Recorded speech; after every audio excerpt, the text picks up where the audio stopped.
Hey Rex, hope you're doing well.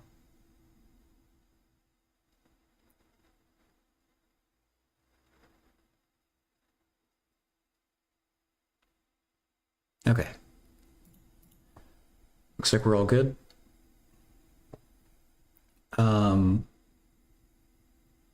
Now that Zach's analysis class has started back up, I was thinking maybe we can go back to doing some of these problems on streams that sometimes mix it up from the physics. Yeah, I am. Thank you. So let me get. We started on number 4 last time. Let's actually think about it a bit harder.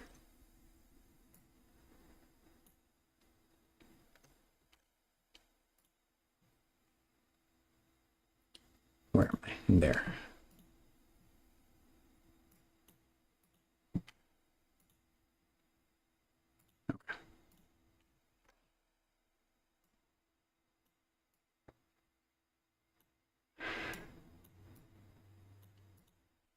Nice. Okay. Oh wait. Oh good. I don't have to, that Logitech driver isn't messing with my tablet. So you have a sequence of functions starting from n equals 2. Phobos and I drew sketches for G2 and G3. Let's see if we can quickly reconstruct them.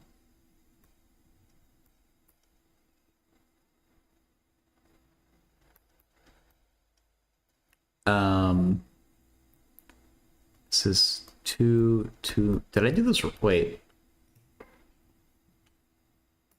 Hey, Phobos. Yep. Or the caterpillar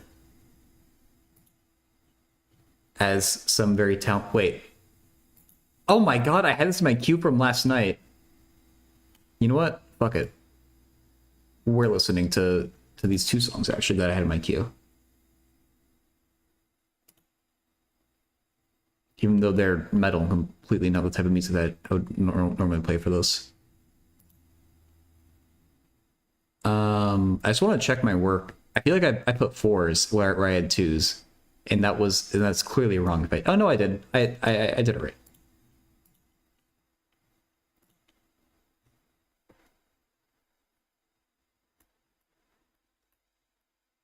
I don't like that the function is defined twice at 1/2, but it's not really defined twice because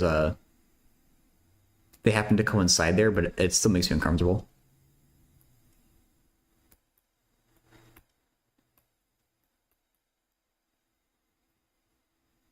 Same with that x equals 1, but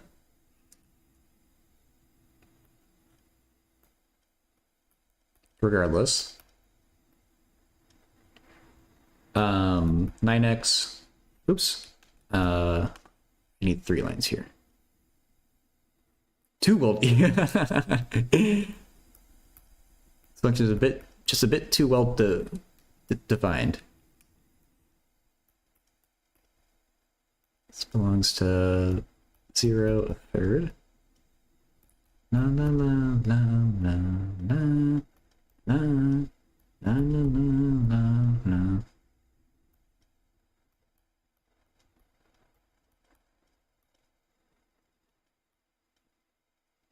Then we'll go up to G sub 4. Feels like a good amount of examples. 16x, 4. What am I rating?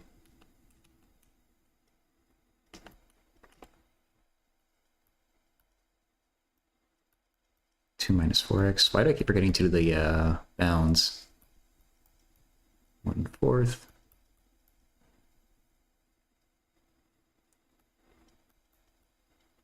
A fourth to a half.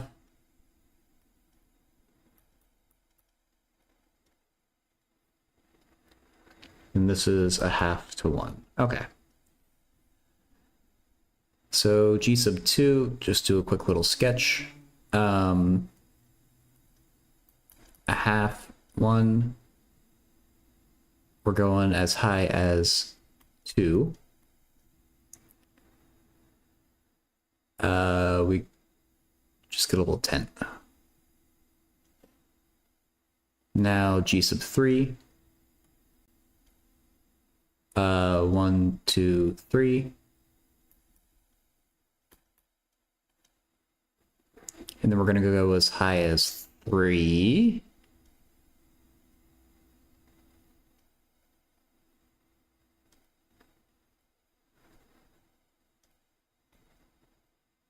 There we go.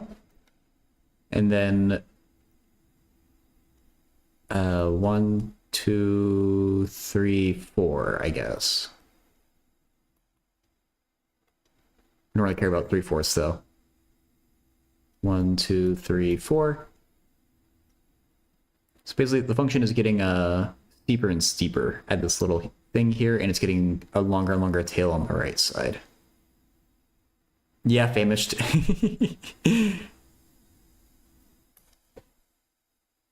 I am itching to do physics, to be honest, but you know, I feel like I should be doing some math in my idle times sometimes. How does the sequence converge? In a very weird way. Okay, moving on. No, I mean,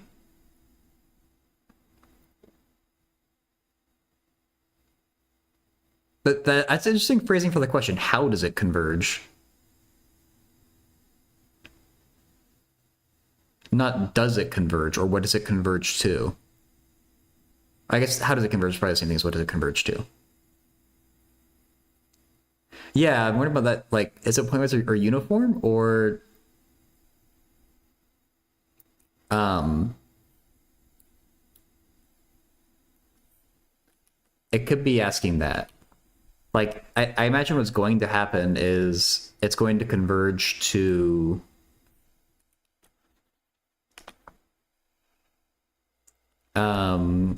for n approaching infinity.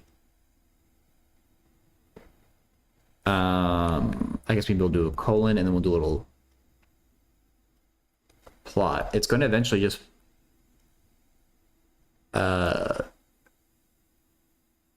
be basically at 0 and just an arrow going up out to infinity and 0 everywhere else. So maybe we could write that. Limit as n goes to infinity of g sub n of x is equal to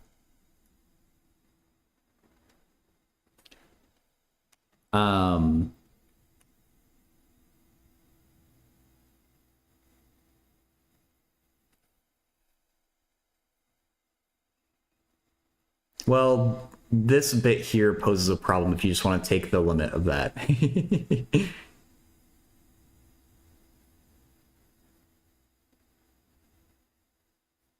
Well, yeah, so I'm a little confused on what it means for a sequence of functions to converge. I guess it'd be converging to a function. And I don't quite know what does it mean for that to diverge? Does it not settle on just one function?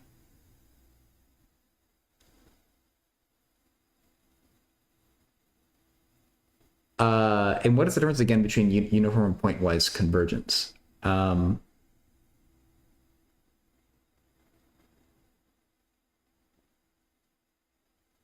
it! How did I? I remember the difference being not the difference between them was not what I expected them to be. From how the names sound.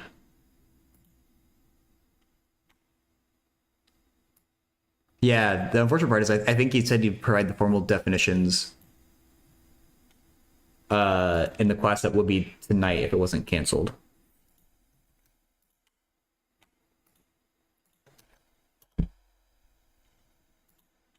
So pointwise convergence was B, C, and E before Common Era. And that was the arctan that was... Really? Wait. Was the arctan? It was the... Okay, it was the exponential looking ones. Yeah, he put a thing in his Discord. He's apparently sick, so... Yeah.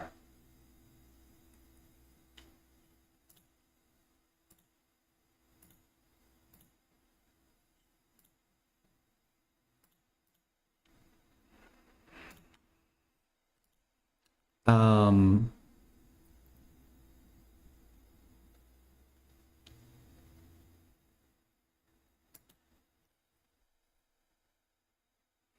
I think pointwise convergence is the type of convergence where it goes above and below its bound, like with the exponential of a negative number. Or not, sorry, not the bound, but the limit. In uniform convergence, it approaches the limit from just one side of it, I think is. But then there's a weird thing where everything that's uniform is also pointwise.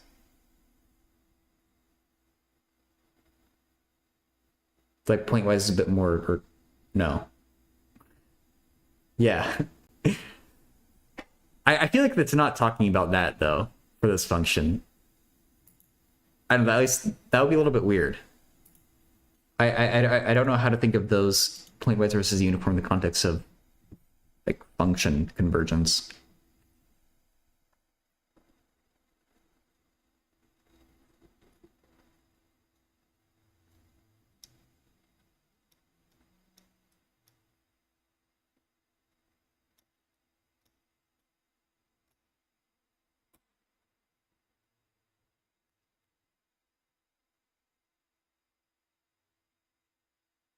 Oh, wait, tip? What are you trying to do, famished? I don't think I have a command like that set up.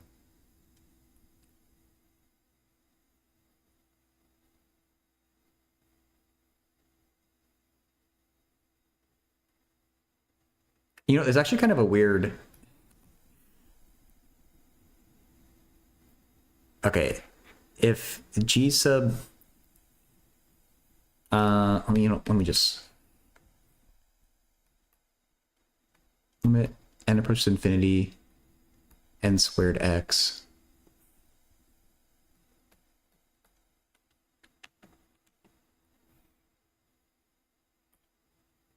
I hate it when I barely miss a pixel. Okay.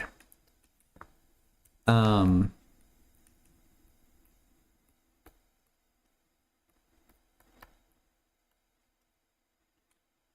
this limit isn't as clean as I thought it would be.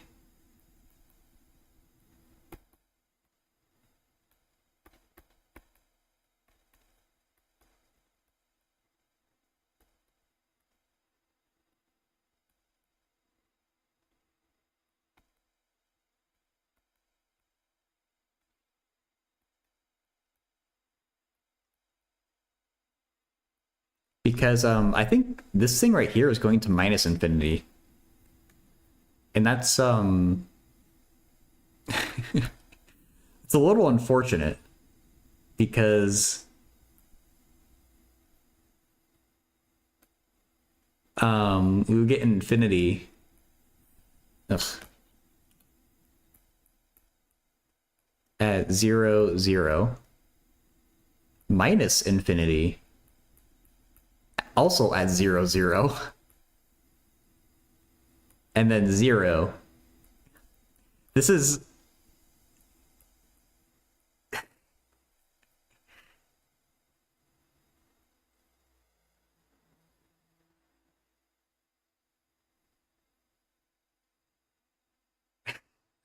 what is this?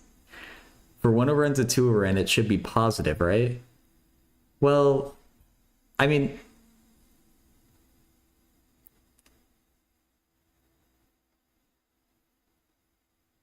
oh, thank you so much, Hamish. Why doesn't that show up in my activity feed? Freaking stream elements. There it goes. I just have to refresh it, I guess. You take my money now. No refunds. Okay. Take my money and hopefully this helps you boost your OnlyFans. Thank you so much, Famished. I appreciate it. I don't think it's going to be positive because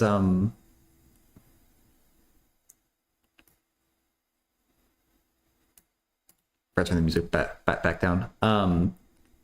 Because this is 2n minus n squared x.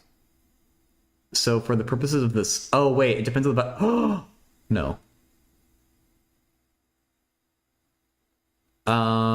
X is a positive number. So it is a parabola facing down. For the sake of this limit.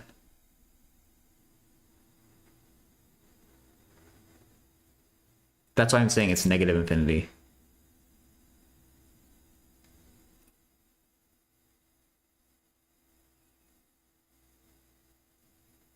Unless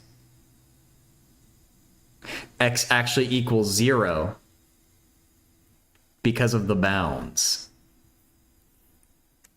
Actually, I think I like that more. And so that would justify making that positive infinity.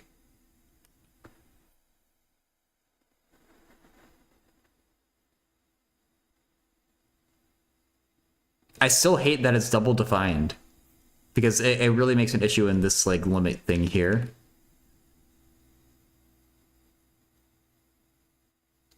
But I think this does agree with the plot that I drew up here.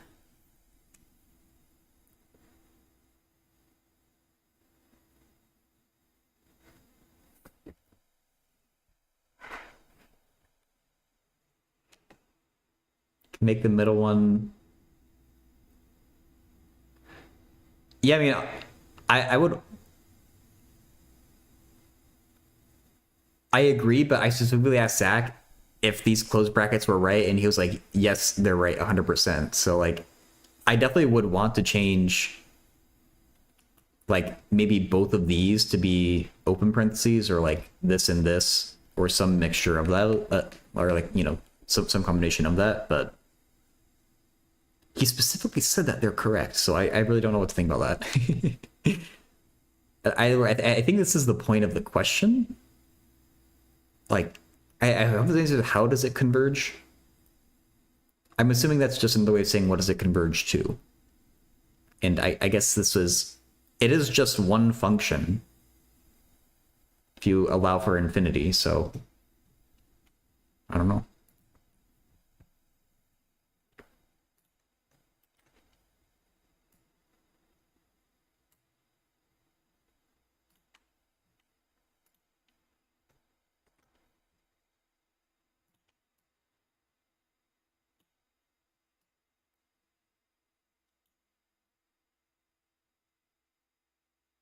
I'm okay with them being square brackets because it's just double defined at that point. That's for any particular value of n. Yeah, they do happen to agree with each other. So it doesn't cause a problem unless we do this limit to infinity, I guess, where they do disagree. For any like actual finite value of n, they are in agreement. Which maybe that's how you rationalize it. Maybe we're not literally plugging in infinity. It's just, yeah.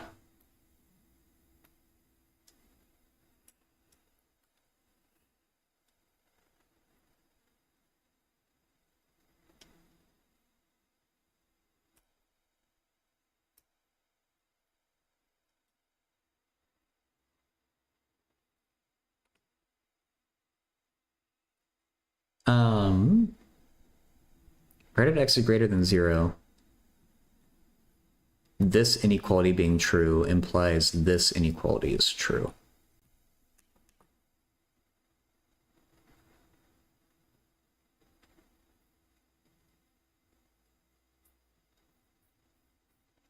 May I find completing the square helpful?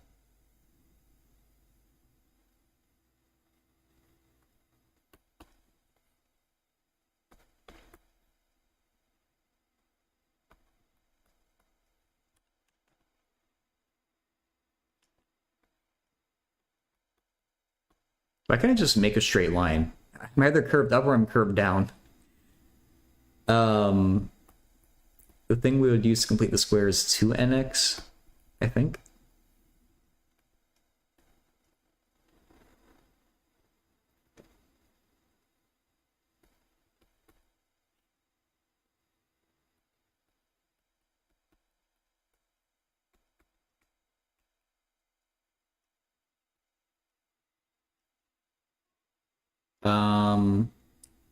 Is this helpful? I guess we multiply the denominator over. Are we assured this is a positive number?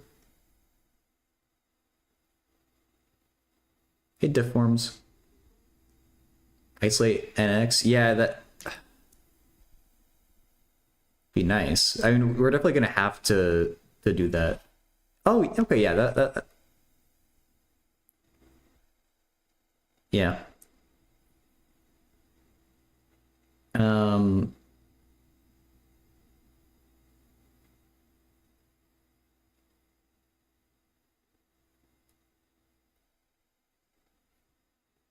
that's a positive number. This is I assume n is going to be a natural number, and x is greater than 0, so that's a negative number.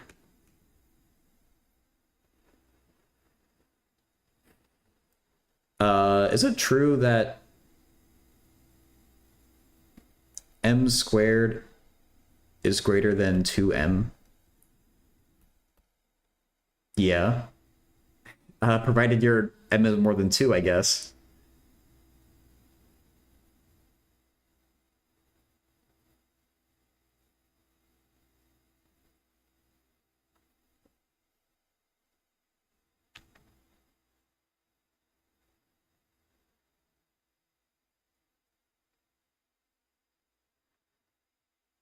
That's definitely not true for 1. It's true for any m greater than 2.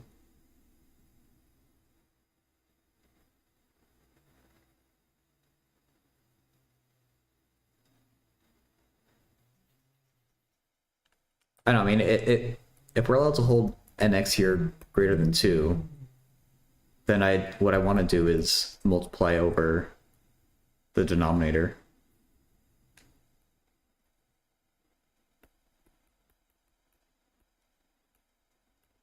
So I don't really see how else you make progress in this problem.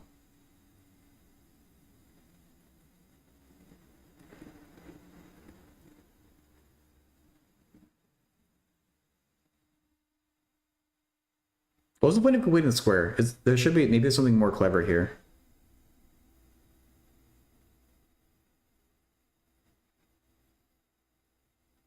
Because I didn't need to complete the square to do this.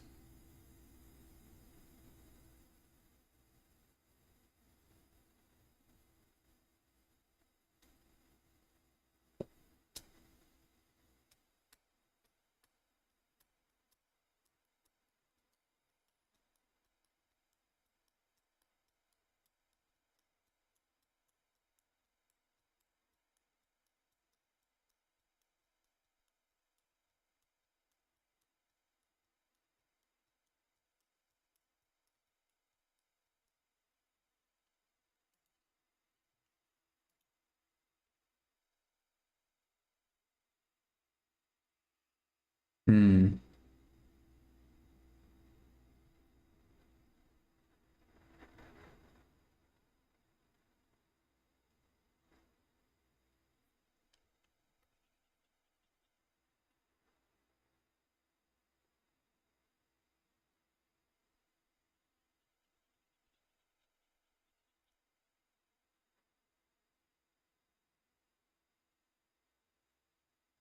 What else could we possibly do, though?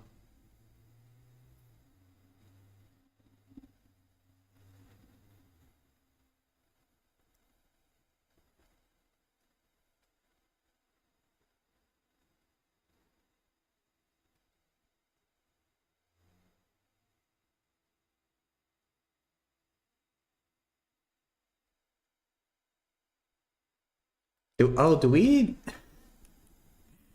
do the conjugation? I have no idea if this is gonna help or hurt. But we could try one of these things.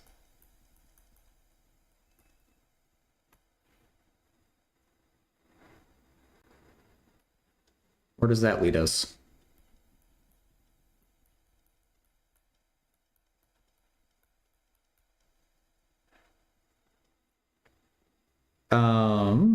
Oh no, this can't be right. To the 4th? I'm not a fan of that.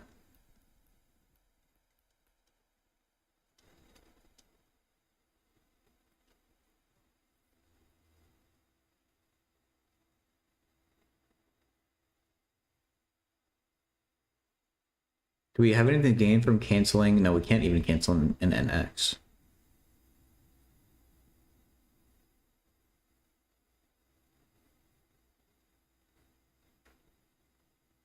I don't think that's helpful either.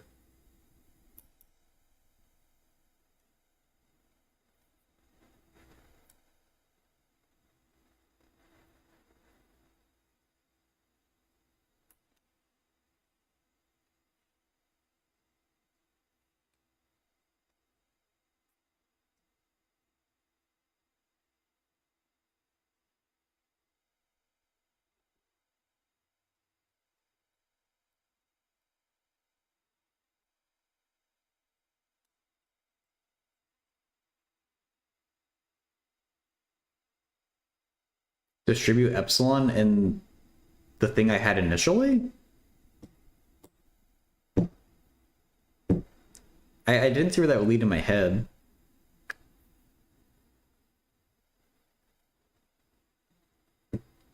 I was thinking about it.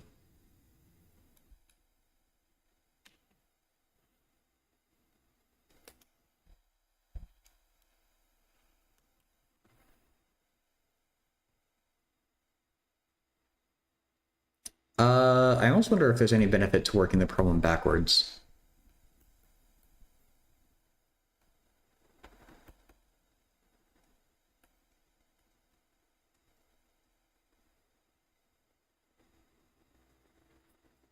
Maybe we want to multiply by 2 epsilon.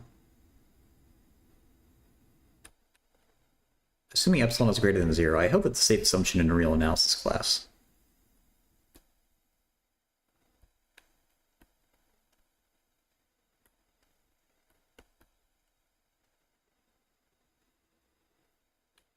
Let's also subtract the 1 over to make the squaring a bit cleaner.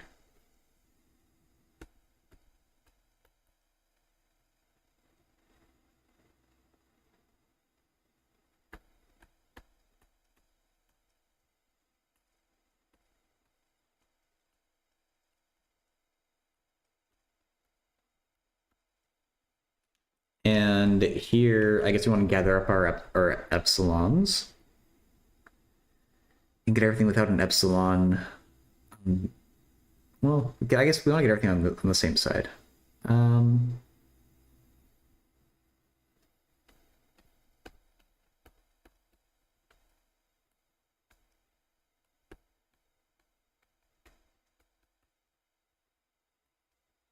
We can divide a 2 out of this thing.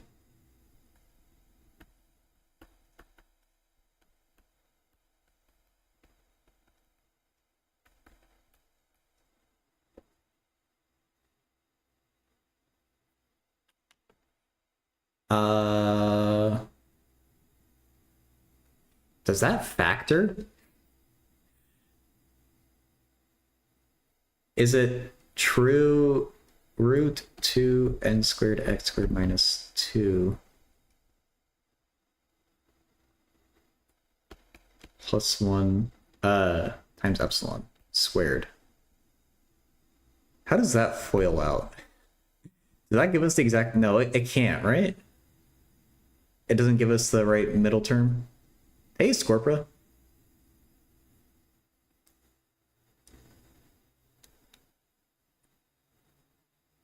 How's it going?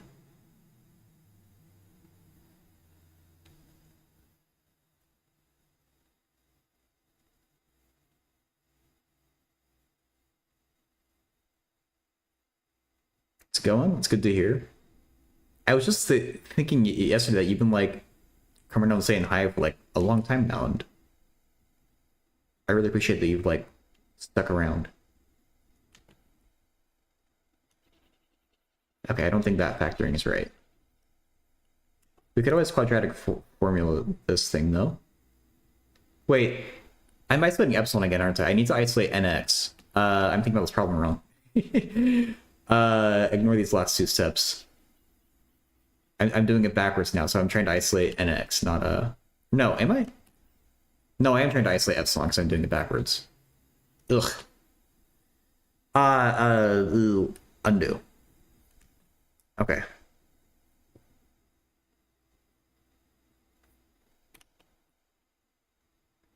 I mean, that'd be nice of me. I mean, I guess I could do basically what I'm doing here on the original equation. Okay, you know what? That's probably a better way than trying to work it backwards. Because what I'm doing here probably isn't really exclusive to whatchamacallit. And maybe we might be completing the square prematurely here.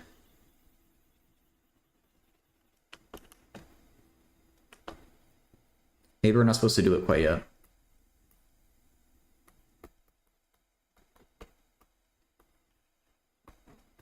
Because we do know that 1 plus nx squared is a positive number. So we can definitely multiply that to the other side.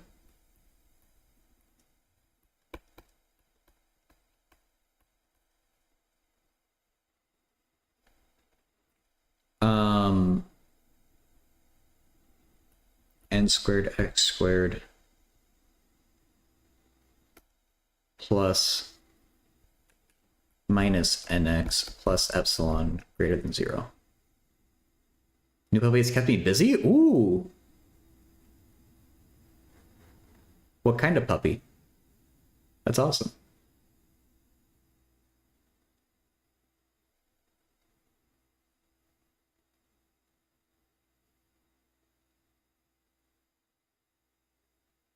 Yeah, this feels right.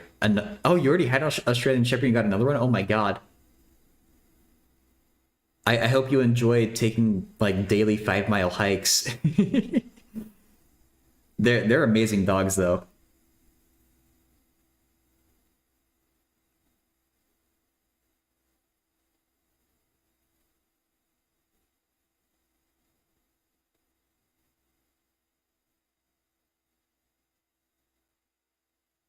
Very easy to train as well, IMO. Oh yeah, they are super smart dogs. My uncle used to have one, as well as a border collie. So he had some smart dogs, but they were pretty amazing dogs. Um, I'm still the completing the square thing. I'm a little bit. Well, maybe we complete the square here.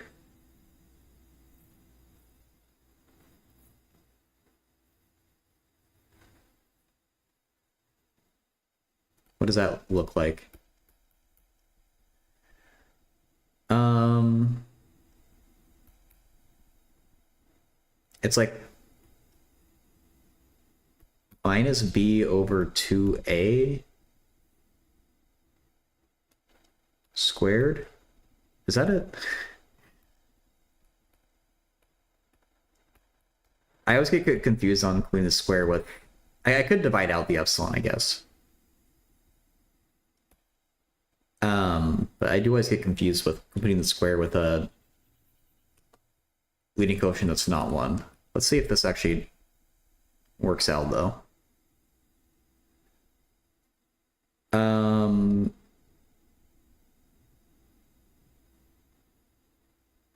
Yeah, I mean, we have near the same thing in me. I think this is supposed to be a plus epsilon on the end, but I think we basically have the same thing.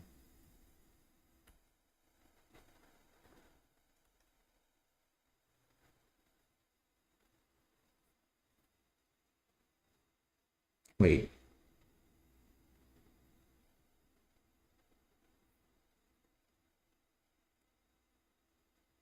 That's supposed to be squared if I'm doing that.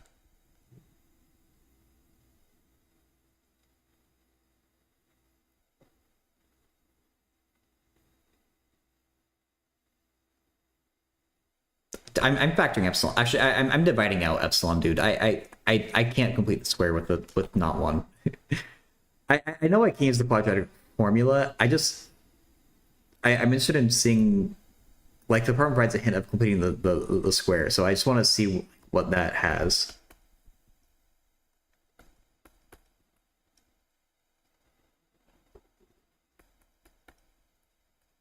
Or I want to see like what that does.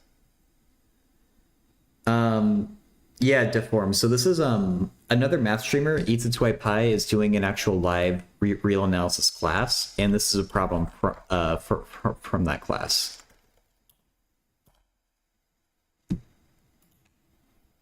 So I'm just doing some extra like studying. Hey Obi, yeah. Okay, and so Deforms, that was a first time chat before, wasn't it? If you're new to the math community on Twitch, there's a whole little like niche of us here. So if you're interested in math streams in general, there's a whole list of them.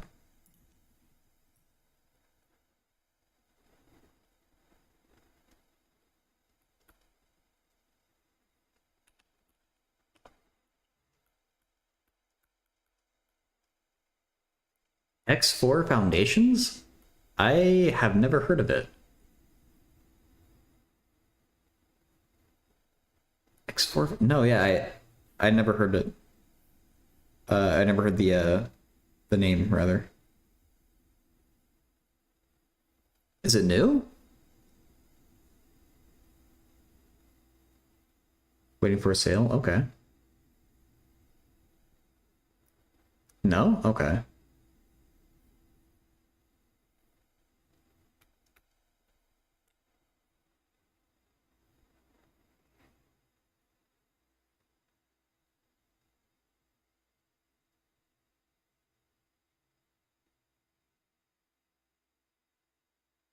Dude, okay, if I had x squared plus a half x, how would I I guess plus one. How would I complete the square on that? I shouldn't be this confused. But evidently I am. We'd want like a 1 over root 2, I guess?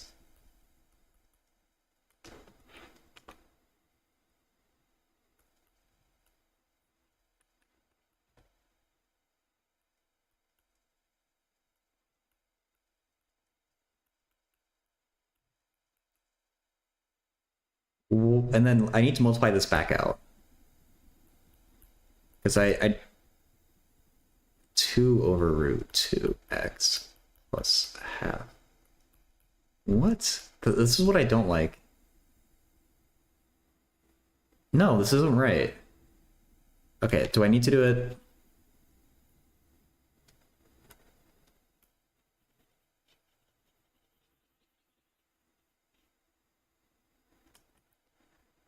Maybe it's a quarter.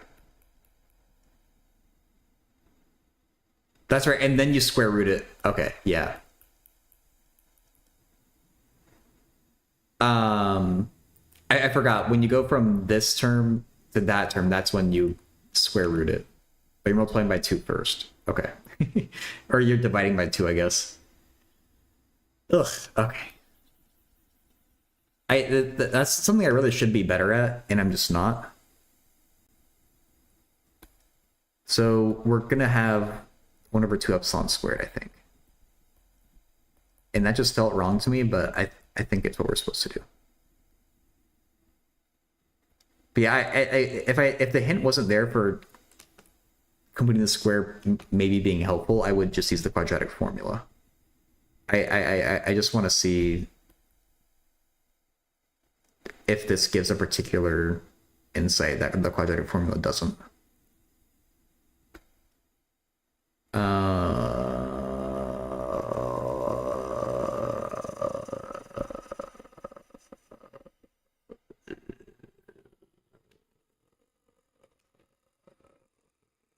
Wait. Is it root 2 times epsilon? I don't like having a root 2 involved.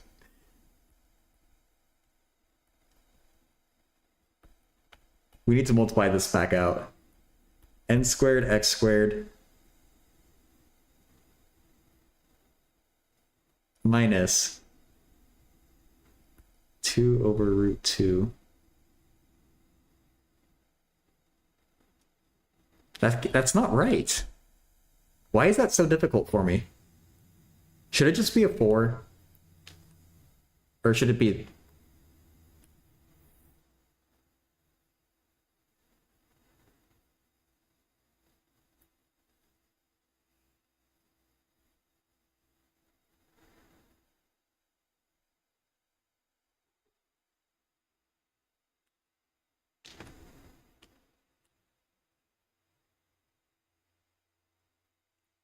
Jed with the snipe on first. Everyone else was sleeping on it.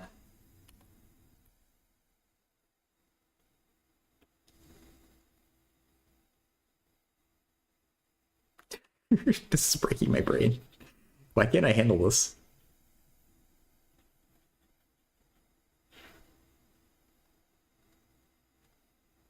Okay, fine. I give up. NX. I don't know. I'm just gonna say is equal to for now. It should be a symbol, I guess. But 1 over epsilon plus or minus. Actually, let's do a quadratic form with the line above. 1 plus or minus root 4ac. No, b squared minus 4ac. B squared is 1 minus 4 epsilon squared. That's not a good sign. Over 2 epsilon.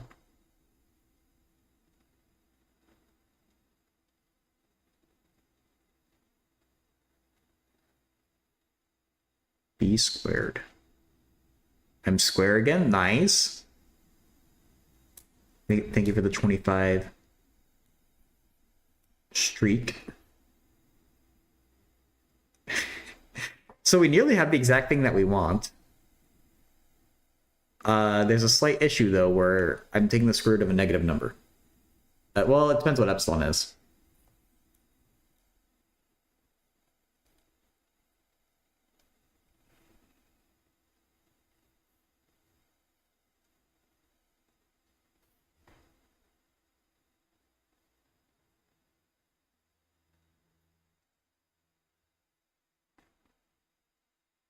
I mean, we're not given that in the problem.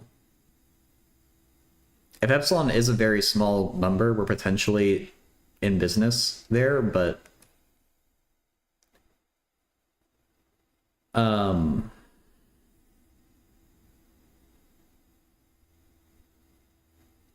even then, is that, I don't know, man.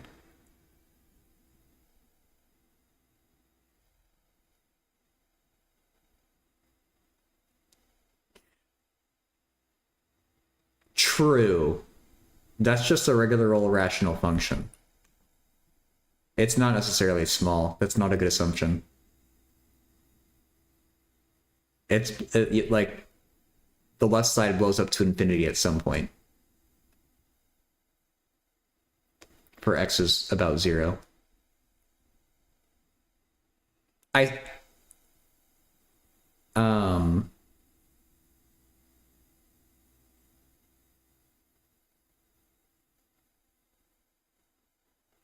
Wait, but that's true. Yeah, it also makes an issue there. I'm saying like if epsilon is more than a thing that blows up to infinity, then it should be any positive number you want.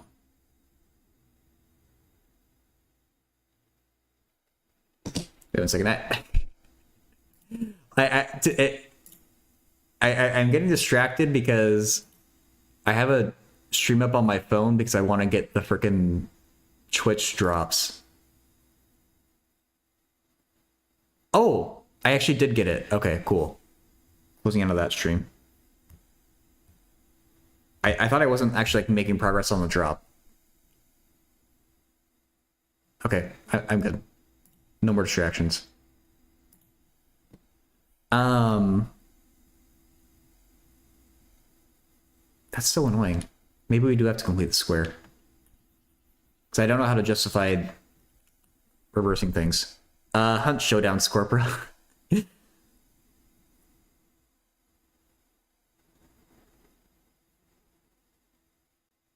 It's annoying. You have to watch 4 hours a day for like a week or something if you want all the drops. They do like a new drop for each like I think day or 2-day period. And their event runs for like a week or 2.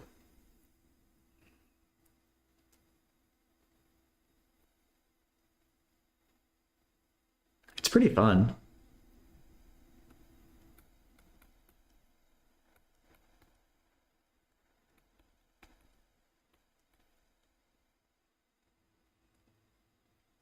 Okay, am I going back to completing the square jail here? If I have this scenario again, did I make that a +1/2 in my test case? Is that what potentially messed me up? So we want to do a fourth. And I'm not quite sure if we're squaring the 1/2. Maybe we should do...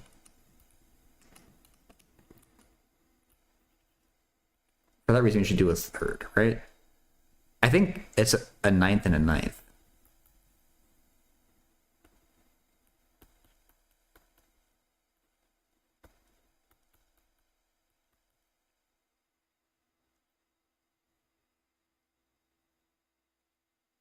See, okay.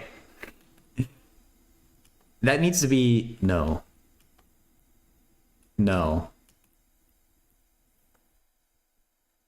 Does the x need a coefficient? This isn't gonna multiply out to the right thing. We get a 2/3. How does that work? I'm seriously going to look up completing the square. Because I usually kind of factor things just mentally, like through mental guess and check. And so I'm really out of practice with completing the square. Okay, I'm glad I'm not the only one, Phobos.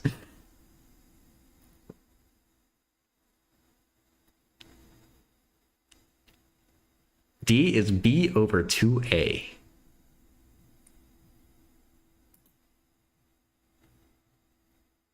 Okay.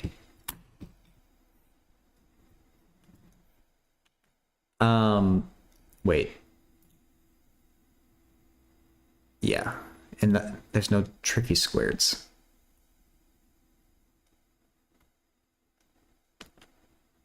B over 2A. A third over 2 is a 6.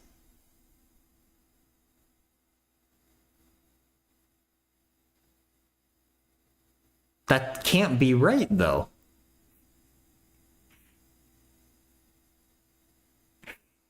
That gets us the 1/3. But it gives us the 1 over 36. Like, does it just not work as well with fractions?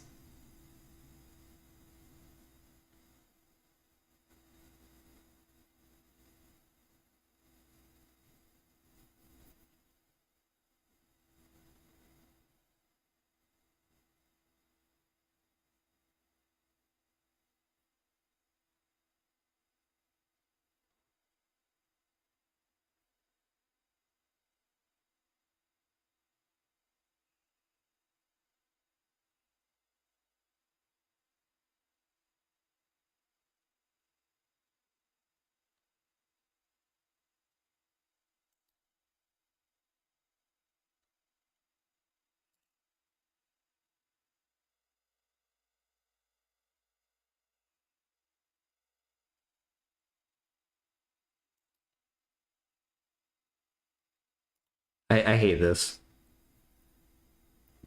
I'm trying to figure out if A, B, and C, if they have to be integers or not. I feel like they shouldn't have to be, but like, why is this not working?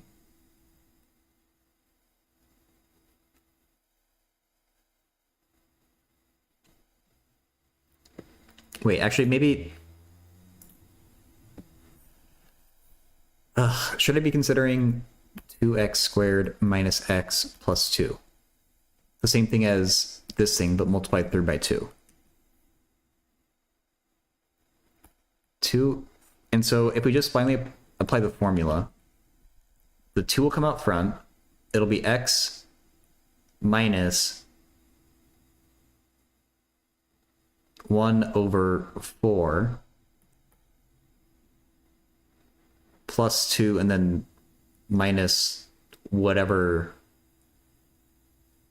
1 over 16 times 2 an eighth?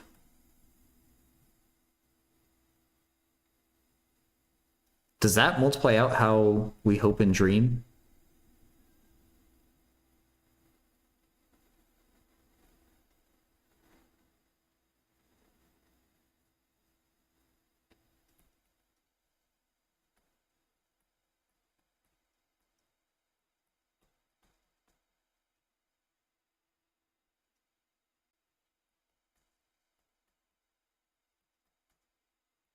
Oh my god, it does. So fractions just don't work with it, as far as I can tell. Maybe I'm doing something wrong still.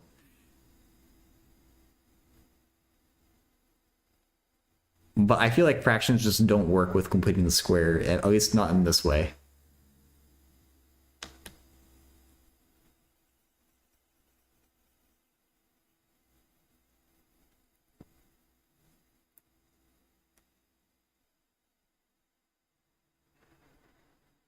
So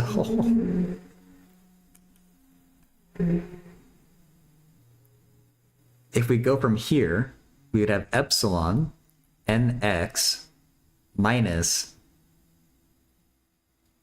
1 over 2 epsilon plus epsilon minus 1 over 4 epsilon.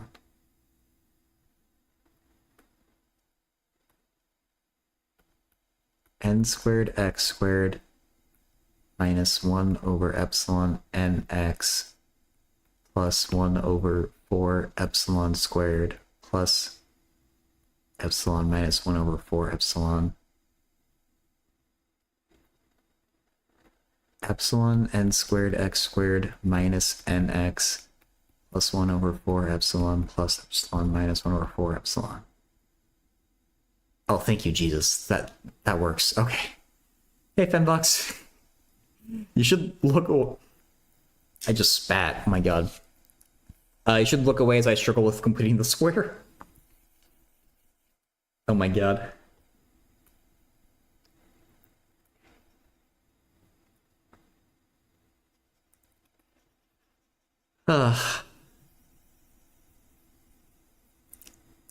What's the square? Why is the square? I don't know, dude. I don't know anything about completing the square, evidently. What was I doing with all this?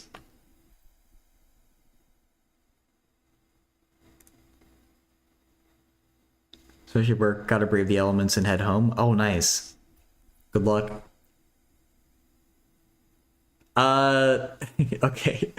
Oh, where it came from is I was trying to complete the square on this thing. But I didn't like having epsilon as leading coefficient, so I divided it out. And so I was instead trying to complete the square on this. And I couldn't figure it out. So as an example problem, I was trying to figure out x squared minus a third x plus 1. But then just applying the formulas blindly for completing the square didn't work. Like when I multiplied it back out. Oh wait, shouldn't that be a third? Oh, was that the... No, I mean, that can't be the issue. It's just a constant. If I blindly apply the formulas to here, it wasn't multiplying back out right, so... Yeah, I agree it would definitely... like... be something like that, but the issue is anytime I filled anything into that box, it never worked out. Same here.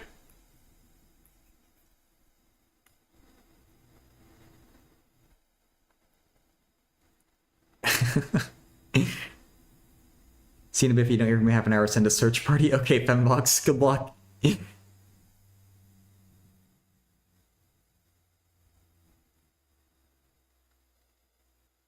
god, I'm not watching that famished.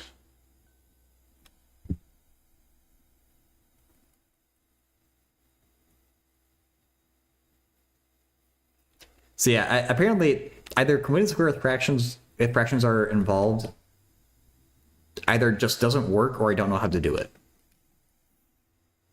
I don't know how to do it, but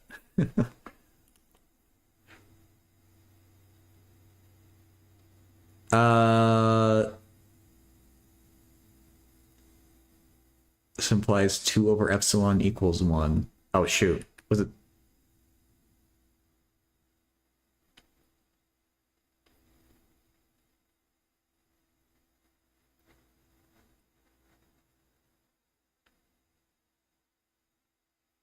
Whenever epsilon equals a half. Okay, I'm glad I'm the only one who's getting confused with this.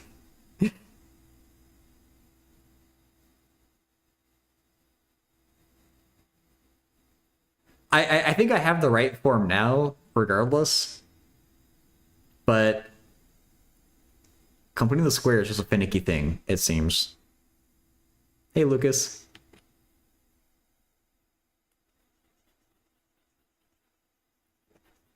And all this is because I wasn't getting the exact thing that I wanted from the quadratic formula, and I didn't know how to like change it to suit my needs. Last term should be epsilon squared in order to not implicitly gain more information. Yeah, this one has the right canceling. Math tomorrow, you know, one single question out of 40. Do I have to study it? I mean, you probably should try.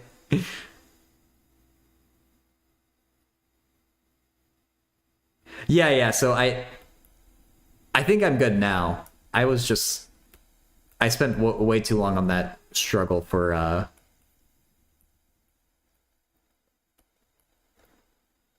sanity. So that's fair too.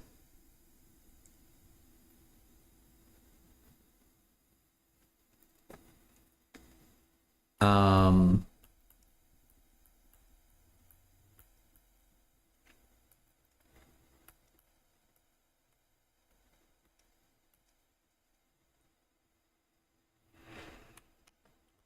let's get a common denominator on the right side before we square root.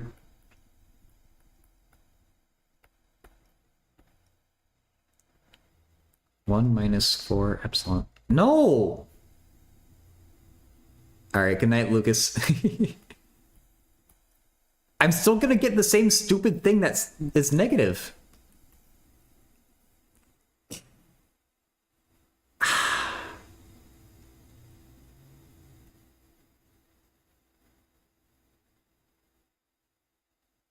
What? Did I mess up a sign?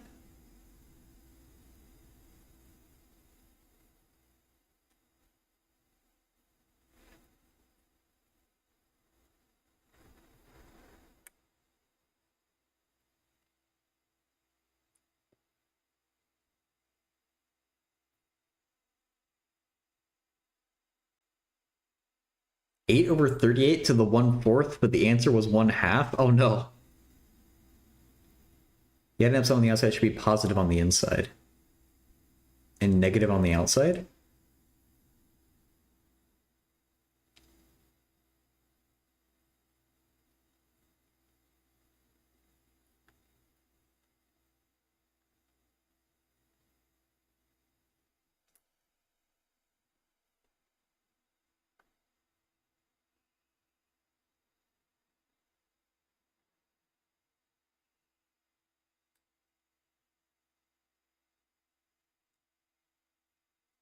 Oh, okay. No worries. The issue that I'm trying to figure out now is I want to square root each side, but I'm square rooting a potentially negative number there. And I had the exact same issue with the when I tried to use the quadratic formula. I was hoping completing the square would help me resolve that. Hey, Reaper.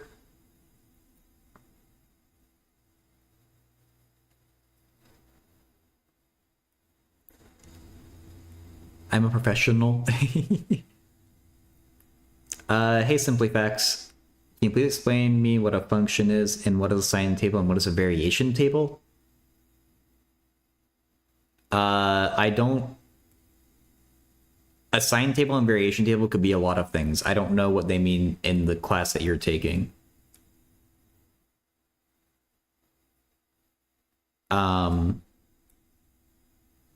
can you tell me what class are you in? Because these questions can mean a lot of different things.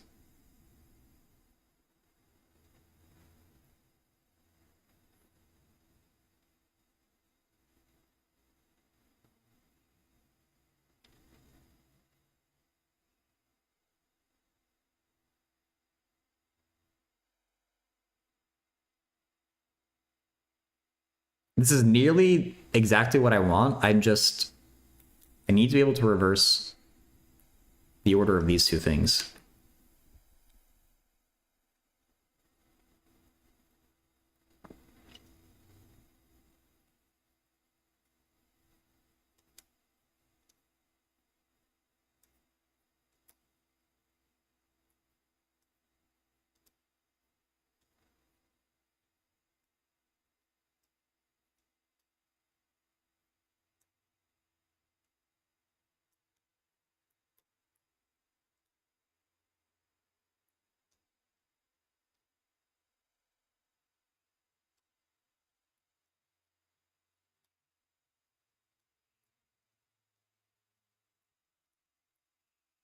Yeah, I mean, for certificate, I mentioned there's probably some type of like education certificate that could be helpful if you want to be a teacher.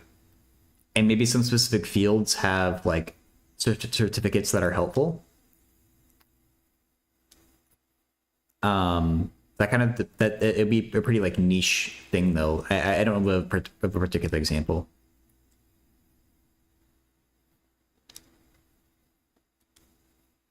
Did 2 minutes ago the same result? Maybe the prompt is troublesome.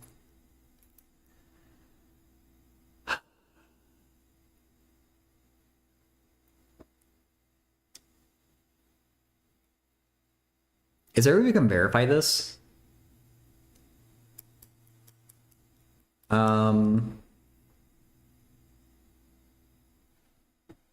Yeah.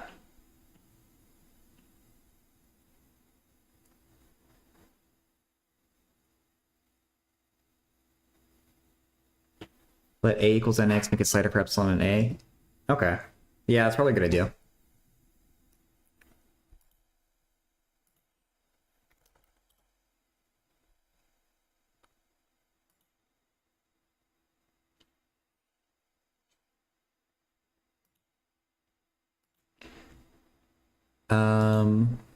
A over 1 plus a squared is less than epsilon.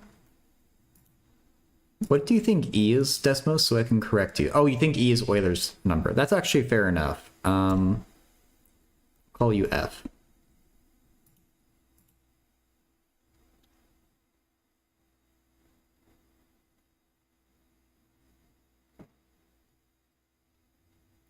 And then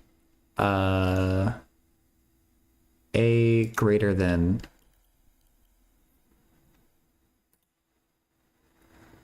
1 plus 4f squared.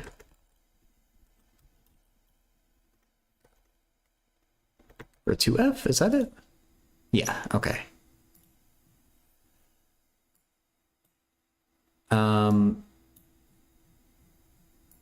I guess it doesn't know what to do with you know what? This isn't it's not gonna actually calculate anything. Epsilon, yeah.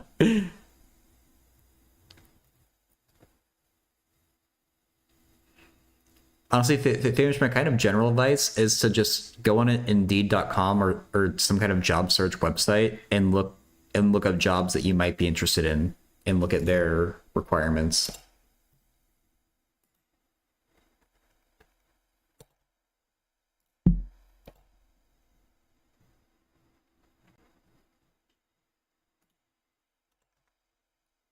I hope this one's good with implicit functions. Ooh, that looks like a flashlight. So we are restricted for x greater than 0. That isn't good. I guess these are...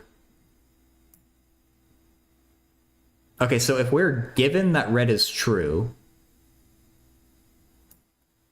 then blue must also be true.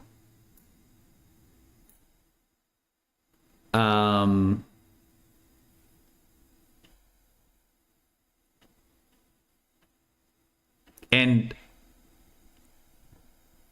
it seems like it checks out graphically because I think we can ignore the bottom part.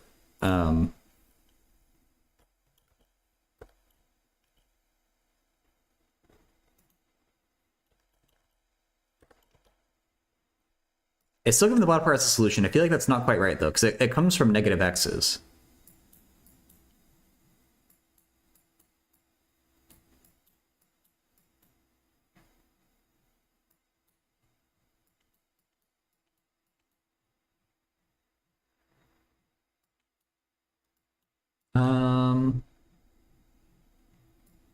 Y is greater than 0 on the second? Maybe, I don't know. Nope. Wait, is that how restrictions and decimals work? I honestly, I have no idea what the syntax is for this. Nope. I don't know.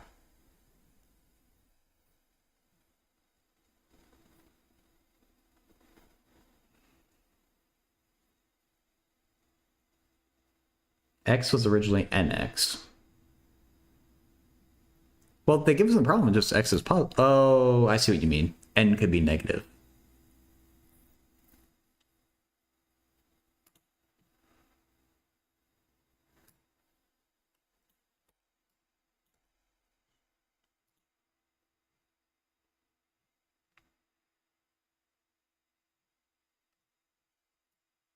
These do look like inverse functions. If we made them equal signs.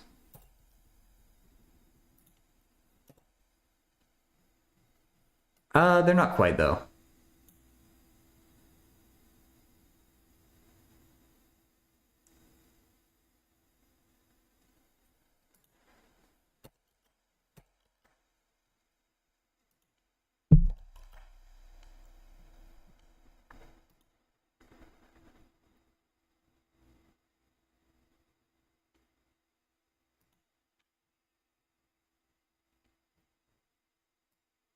Hmm.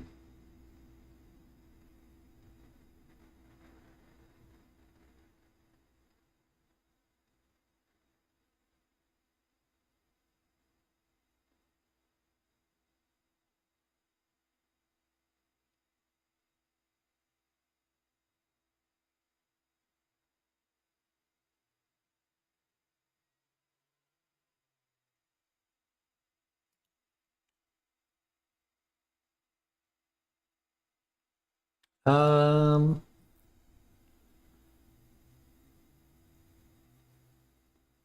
it's a good question. It is the exact same form, but we would change that. We would change the signs on the inside there.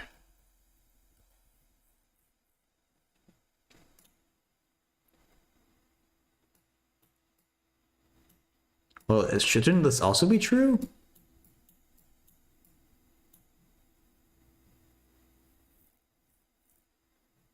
It looks like the blue is contained within the red, which is, I think, the thing that we want.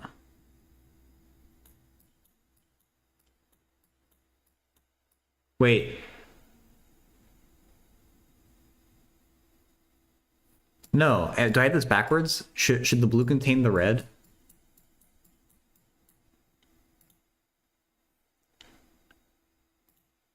If the top thing is true, the bottom one must be true.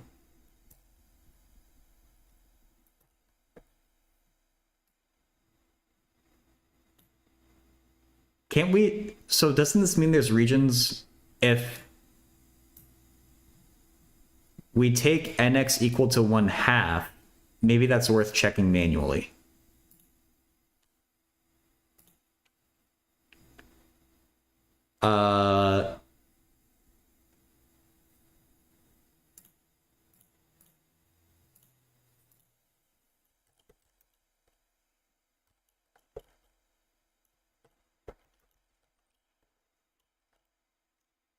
Is 2/5.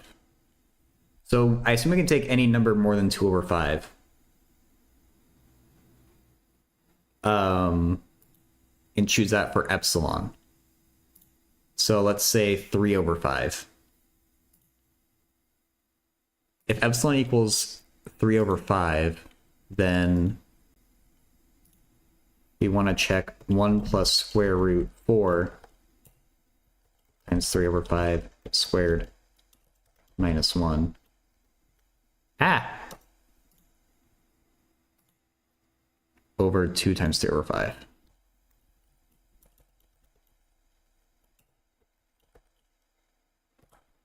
Oh no, I don't know how parentheses work.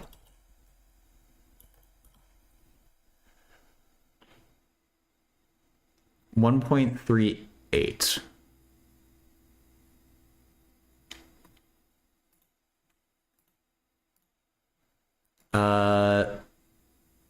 X was 2 over 5. Ah. This is saying 2 over 5 is greater than 1.38. So that checks out, right?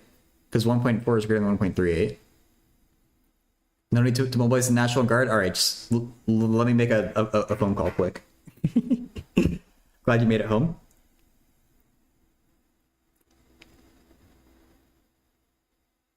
So the problem that we're working on is from Zach's analysis class. It's this right here. Oh, hey, Silverbird. Actually, I haven't been explaining it anyway. So it's the problem from Zach's analysis class. It's proving if this inequality is true, then this inequality must be true.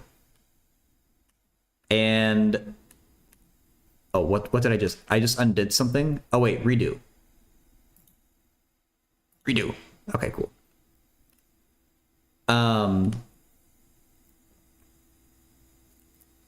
And so the issue is when I try to work out algebraically, I get just I get the 1 minus 4 epsilon squared, and it should be 4 epsilon squared minus 1 according to the prompt. Otherwise, my answer matches it exactly. I didn't actually do the entire work, but like you would square root each side and add over the 1 over 2 epsilon, and it would match, except for the order of 1 minus 4 epsilon squared. And so we're just investigating it with Decimos and Wolfram Alpha to see if the prompt itself potentially has a mistake in it. It's only correct if we assume... Really?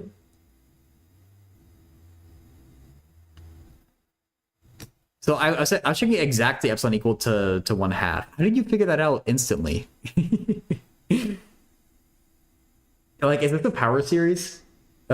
Or maybe it's like it does like feel related to a power series, I guess.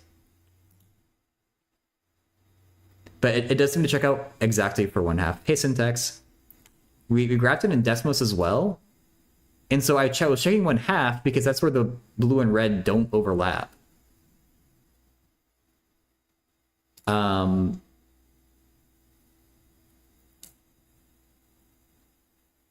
Sure, syntax.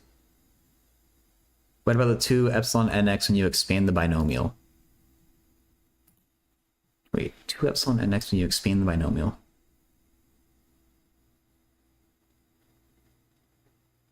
No, it's not. Like, the squared is inside the parentheses here. Is that what you mean? Okay, no worries.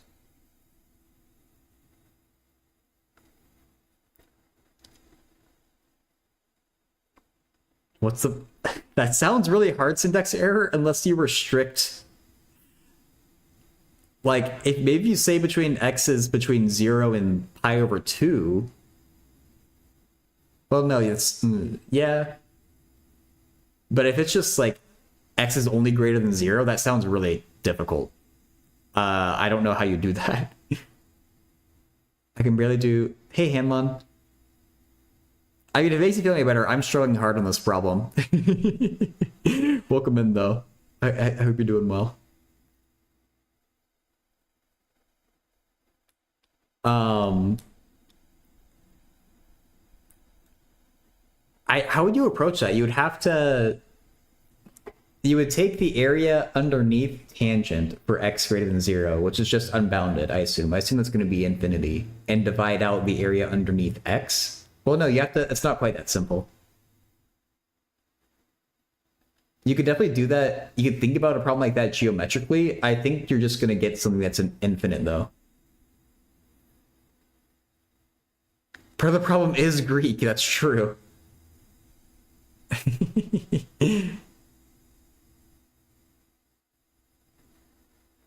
Because of a good old epsilon.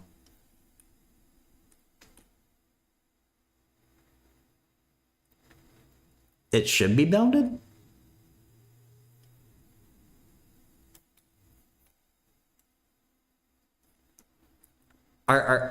Is the integral from 0 to infinity of tangent? There's no way that converges, right?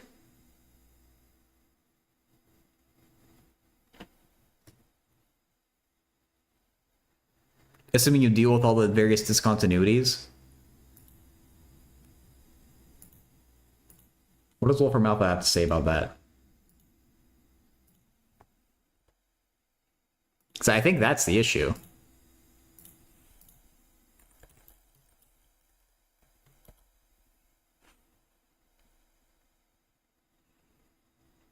Wolfram Alpha doesn't like that. I think that's a really difficult problem. I mean, I can imagine what it is in my head, but... Well, you use integration to find it, though. I think.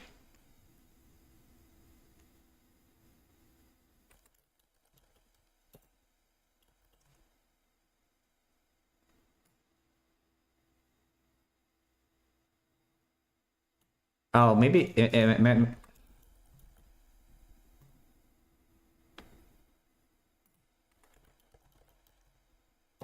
Keep doing that wrong. Oh, it does get smaller, but I feel like...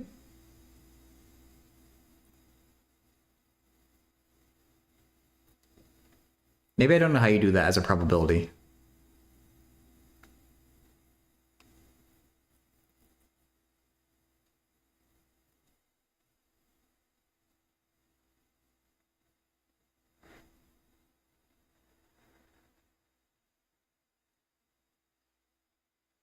Wait, are you saying a probability is more than one? I don't know what you're calculating.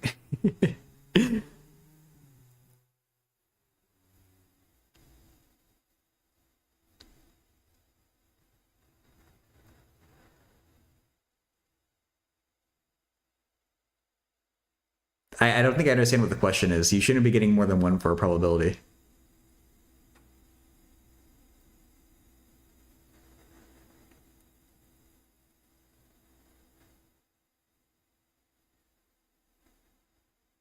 Yeah, you probably don't need integration more think about it, but you do need to figure out when tangent of x equals x, and that's going to be... You can only do it numerically, I imagine. And that makes it really difficult. Maybe a bit too sleep deprived? Okay, fair enough.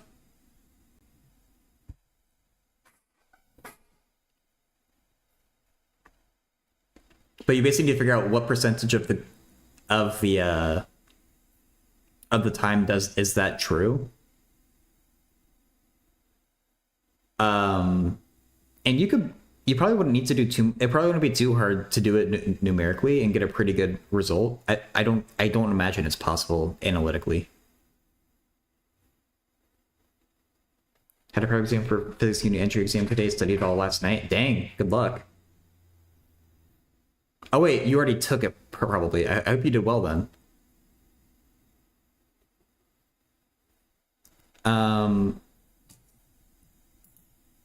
So wait, back to what, so we're saying epsilon has to be less than or equal to 1/2.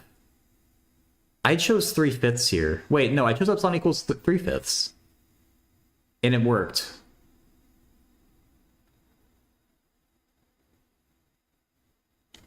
So, wait. No. So, I guess, so maybe I misunderstood what Silverbird says. Or what Silverbird said. Left side is less than or equal to 1/2 by AMGM. Sorry, I got distracted with syntaxing. Just prep to see what needs to do more. Oh, okay, nice. It's not like a major thing then. So I guess that's the issue where according to the problem, we're supposed to be getting this, where epsilon should be greater than or equal to 1/2.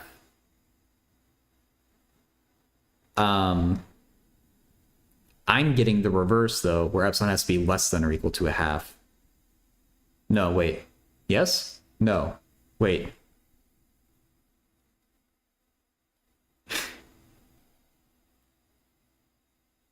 I chose epsilon equals 3/5. And so that is cool with this thing up here, but not with my thing down here.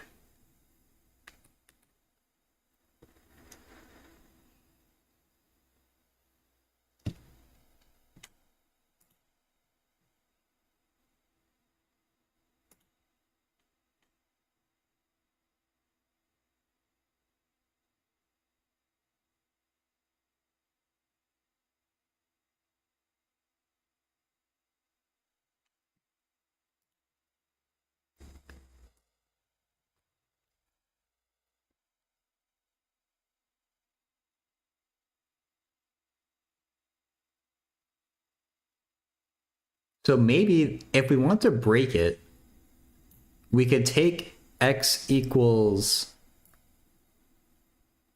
say, 3 and take this y value right here, whatever that is, probably 5. No? Wait. 0.5.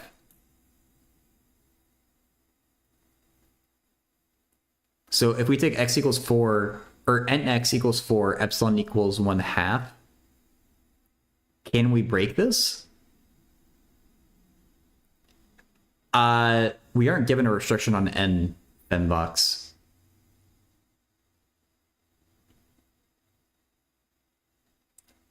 I disagree, Silverbird. Or I potentially disagree. Or like, the AMG and stuff, I just don't know that. I mean, but if it's the argument about the square root, like it's supposed to be like it would need to be greater than or equal to 1/2 as far as the square root is concerned.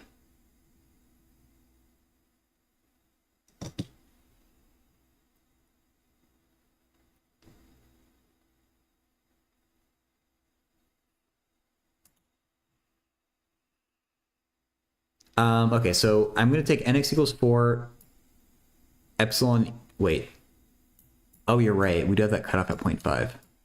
Wait, then what line was I looking at? I guess I'm looking at 0.4.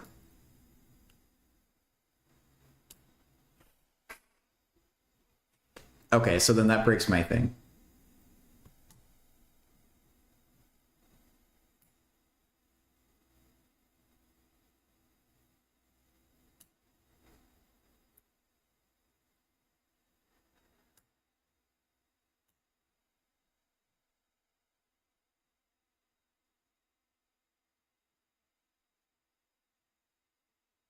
But we could maybe break it in this Oh no, I'm not showing my thing. I'm sorry.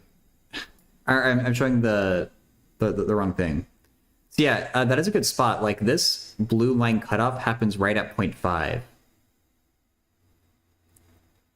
Because I think epsilon does need to be greater than or equal to 1/2. But we could maybe try to break it in this little region here.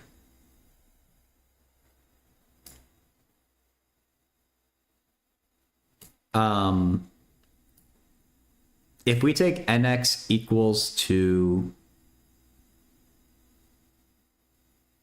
1.3 and epsilon equal to 0.7, could that break it? 1.3, 1.3.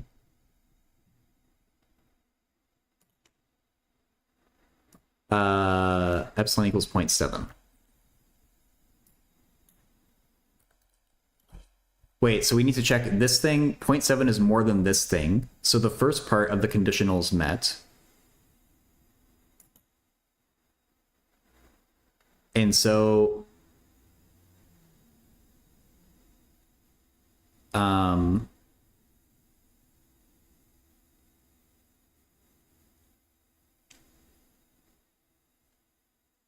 do we interpret this? Nx is 1.3. 1.3 should be greater than the right side, but it's not. Okay, maybe we find a counterexample. The problem statement is wrong? Okay. So maybe it should be flipped.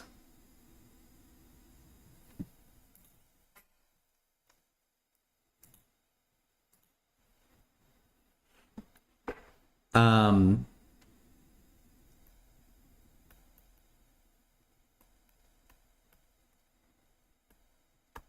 I'll write a note in Zach's Discord maybe.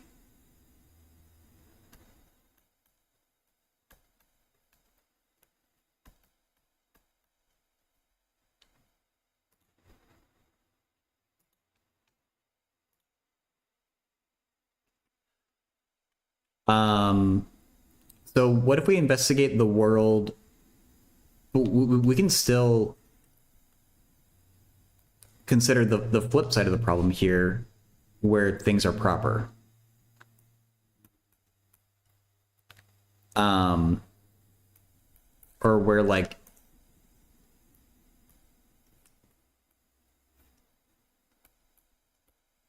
I assume this is maybe the intended form with the one of the four flipped. And so we can, if we go to Desmos, does that seem to be true then?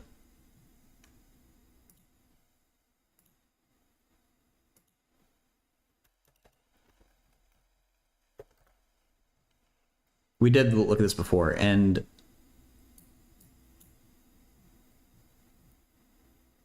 so if this is true,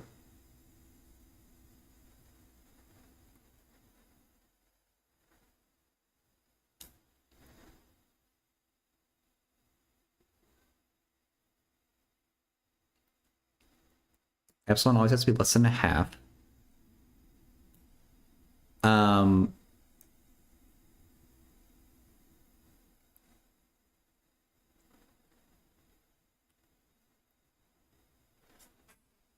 I'm getting confused with the colors, to be honest.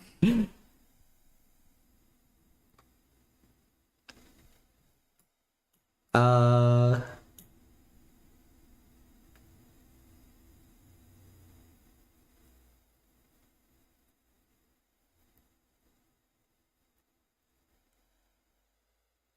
it's not true either for the quadratic expression to be positive. We should be outside the interval between the roots.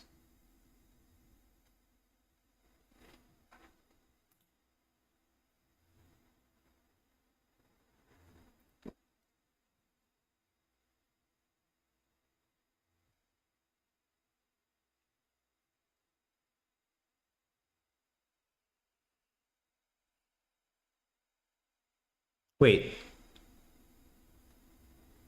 Oh, never mind.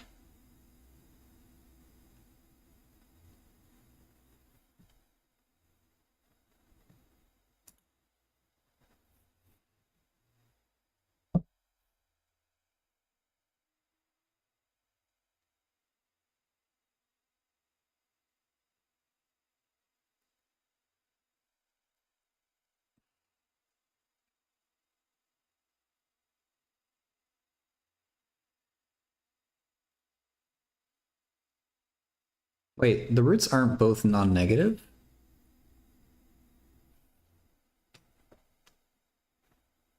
Are they? 1 minus 4 epsilon squared.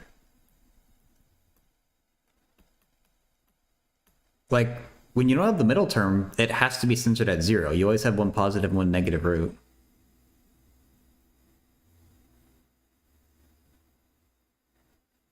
Oh, wait, okay, but both roots are non-negative, which means nx be less than or equal to...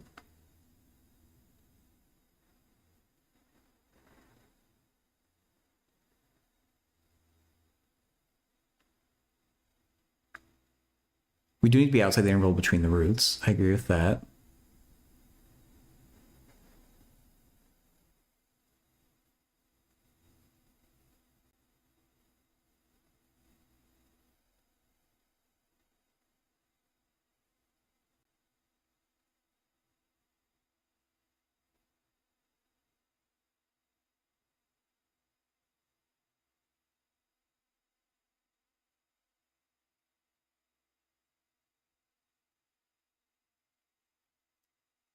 Oh, you're talking about like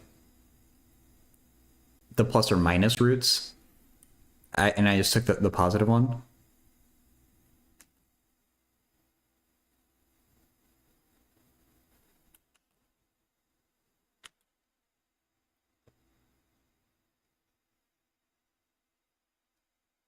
Okay, I mean, yeah, I agree with that. That you would get non-negative numbers. Or both of those numbers you put are non-negative.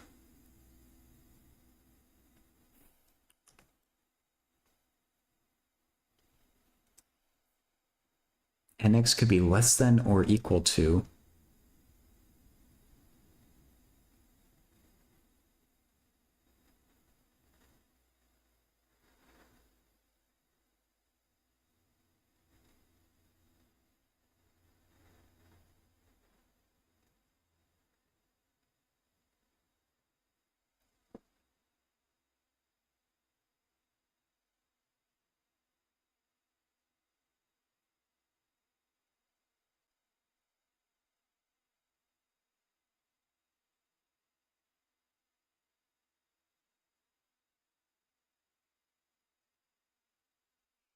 Uh,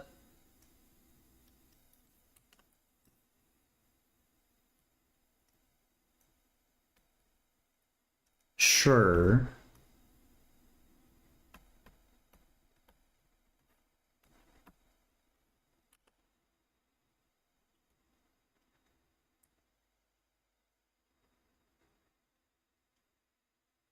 I have a pitbull. Thank you for the follow.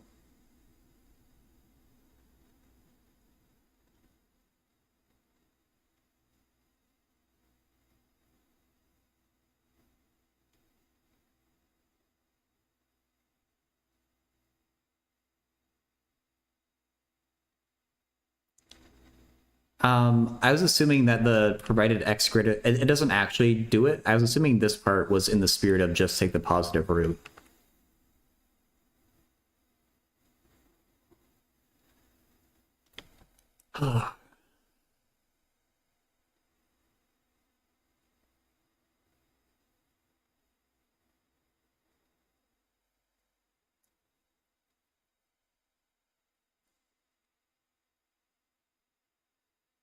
So can you find an actual counterexample to my thing though? That's what I'm trying to figure out. Oh, well,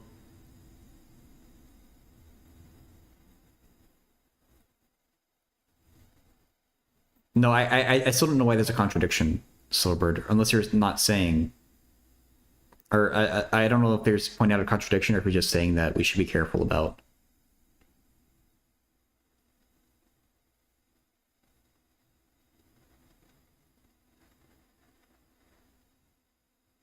square rooting each side.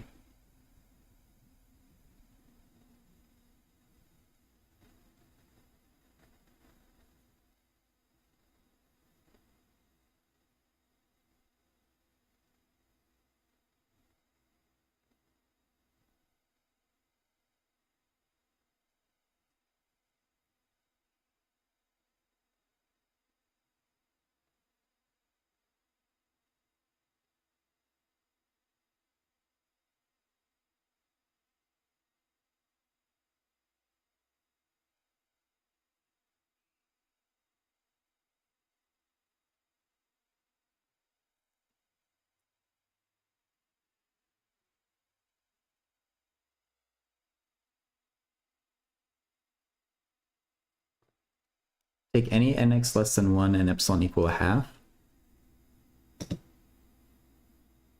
I mean, I tried that though. I took nx equals to 2/5. Oh no, I did epsilon equals 3/5. Okay. Um. Okay, if I take nx equals, go back to my 2/5 example.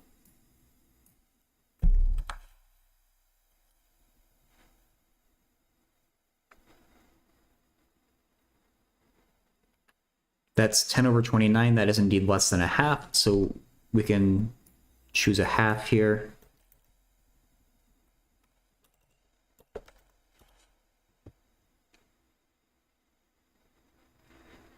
And we do plug in a half, we just get one. I should have been able to do that mentally. And so this would be saying 2/5 is greater than 1. That's so weird. Huh.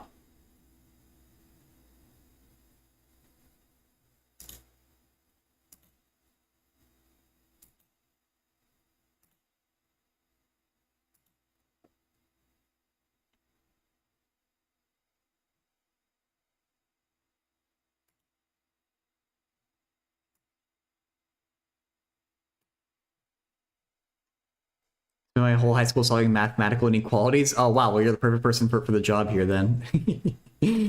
Thank you. I'm still confused in like how I'm like figuring it out for myself, but I have the counterexample, and that's the most important thing. I'm gonna write Zach a quick note in the Discord. I guess I can show it. There's no reason I can't. Nah, who cares? Actually, no, I'll show. Who cares?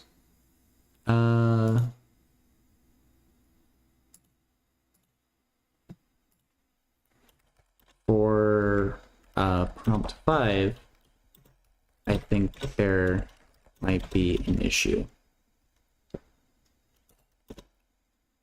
NX equals 1.3.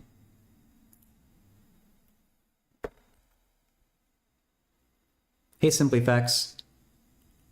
I asked you like a question. What math class are you in? Your questions are a little bit too vague, and I don't know how to answer them if I don't know what class that you're in. Class 9 doesn't help. I'm sorry. I need to know. Like, or I guess like grade 9. So like this is the thing that I asked you when you first asked your questions. Like I don't know what a sine table is necessarily. Like it depends. I don't know what a variation table is either. Like it can be a lot of things.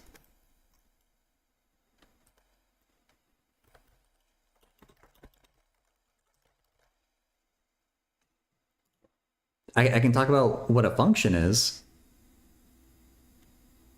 but yeah, I'm sorry, saying in a function doesn't help. Like I would need to see an example or something, but I can talk about what a function is in general, and once I write this message.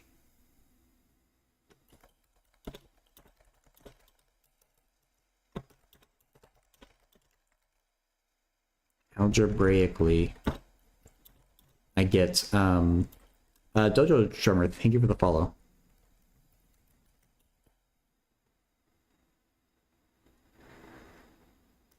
No, I'm saying for the problem as stated. Like I checked this counterexample myself. For the version we looked at, or like if you reverse the 1 and the 4 epsilon squared,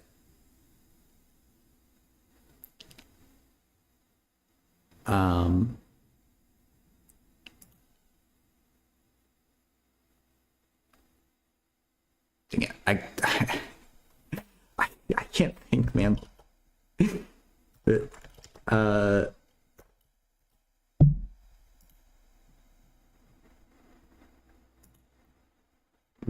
There's too many things to think about. Llamas for forever, welcome in. This particular problem, you could probably just involve like pre-calc ideas. It's part of a real analysis class though, which is kind of the proofs behind calculus.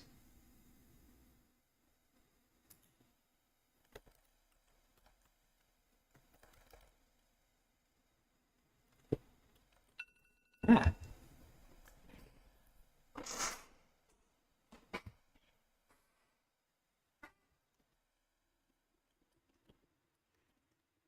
To slash epsilon. Do I know coding? A little bit. Or nx less than Oh wait, oh man, in LaTeX you need to do LEQ or LQ, right? Slash or LT? Crap, I don't remember. I think it's LT and GT. I let me look at my cheat sheet.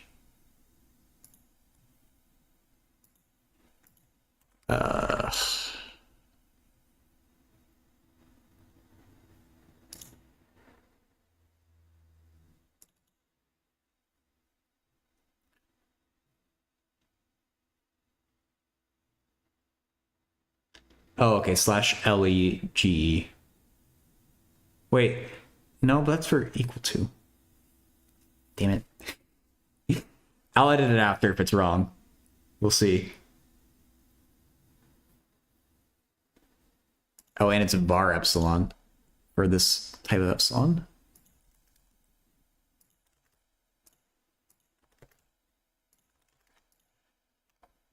Um,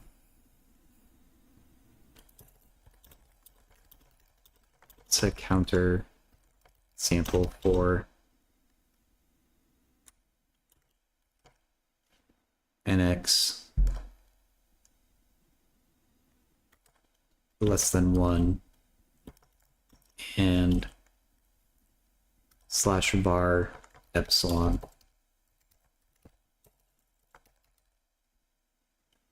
equal slash frac 1 2. Let's see if that renders. Probably not. Yep. Oh wait, do you do the actual symbol? Maybe I'm crazy and I'm misremembering. Maybe you only need the thing if you want the or equal to.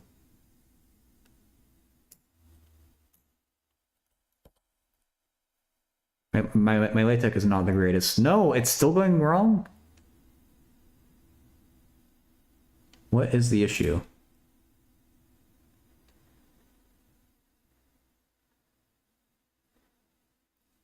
Violated while scanning use of slash frac. My frac is wrong. Oh, dude, Discord is the worst LaTeX editor of all time. Let me tell you.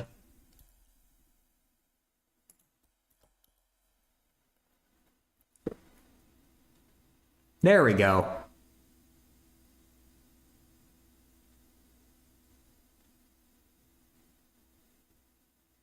Oh shoot, I didn't flip the sign though.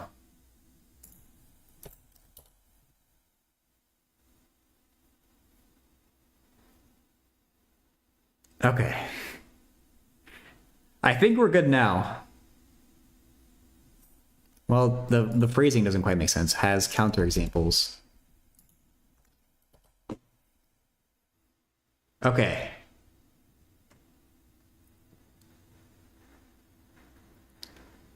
Woohoo, LaTeX. my LaTeX a little rusty.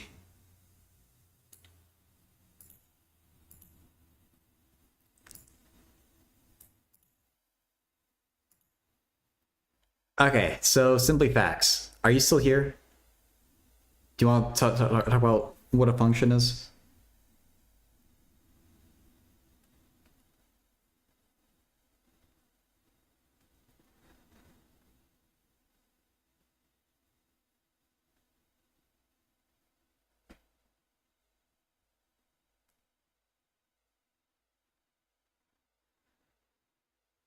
I mean, maybe type their name in the YouTube chat.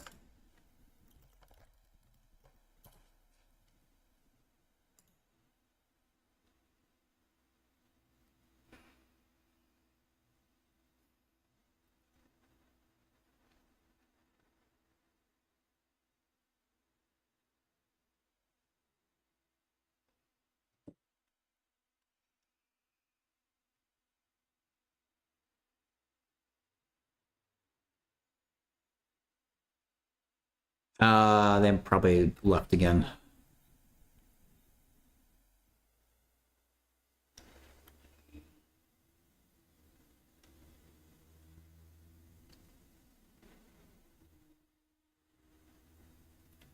Okay, they're not replying. We're just gonna keep on doing analysis then. Um,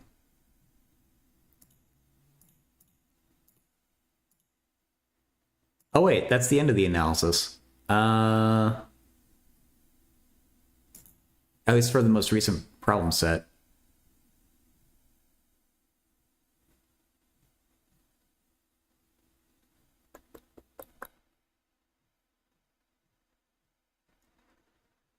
All right, let's see. Is there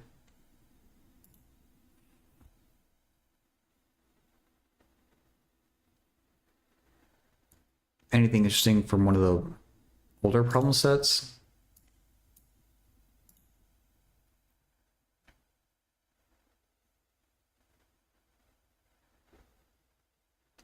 Llamas? No, they're pretty separate, or as far as I know, they're pretty separate classes. Um, they're similarly like proofy. That gave your JEE on 28 January. Oh gosh, good luck. 5 days, wow. Probably 4 days for you with the time zones. Um, but yeah, long as I'd say you probably, as far as I know, you don't like. I don't think a lot of universities have that as a prerequisite one for the other. From the little bit that I know of each topic, what they have in common is that they're both pretty proof based, but real analysis goes kind of deep into calculus, whereas abstract algebra talks generally about math. I think they're usually at the same time. Do you learn topology before real analysis? Oh, geez. Um, I think it's pretty common for them to be taken concurrently. They probably complement each other in a nice way. You learn complex analysis without taking real first? Oh, wow. Shouldn't have been in that class. Yeah, I mean, I see your first time chatter. If you're not aware, there's a whole little niche of math streamers out there, besides just me. So like out of that list, E to the 2I pi is running a real analysis class right now on Twitch. It's like a free class that he's doing for fun. And so that's what this problem sheet here is from. She looking into what's out there to see if I wanted to do it. Oh, nice. Hey, Kimberly. I was looking for a problem to do for studying. If you have a question, though, let me know. So Zachary E to the 2I pi is doing part 2 of a real analysis class on infinite series. Early in 2024, he did the part 1, which goes over like your first semester calculus stuff, like fundamental theorem of calculus, intermediate value theorem, like the proofs behind that. This part 2 is on infinite series, and he said he's planning a part 3 after this. It's, I mean, depending on what your background is, it might not be too late to join, or you could definitely like, just on Tuesday, we had a meeting in the class. So it's definitely something you could tune into. I would what's the best place if you want to see the class happens on Tuesdays and Thursdays at 5:30 Pacific time in the evening. So let me just like, that's the streamer who's doing it. His name is Zach, and the name of the class he's doing is, you know, I'm making this up. It's not the exact like title of the class, but it's basically real analysis to infinite series. Fed you mastered Python, a little bit of HTML, CSS, and JavaScript, other language trending in the market.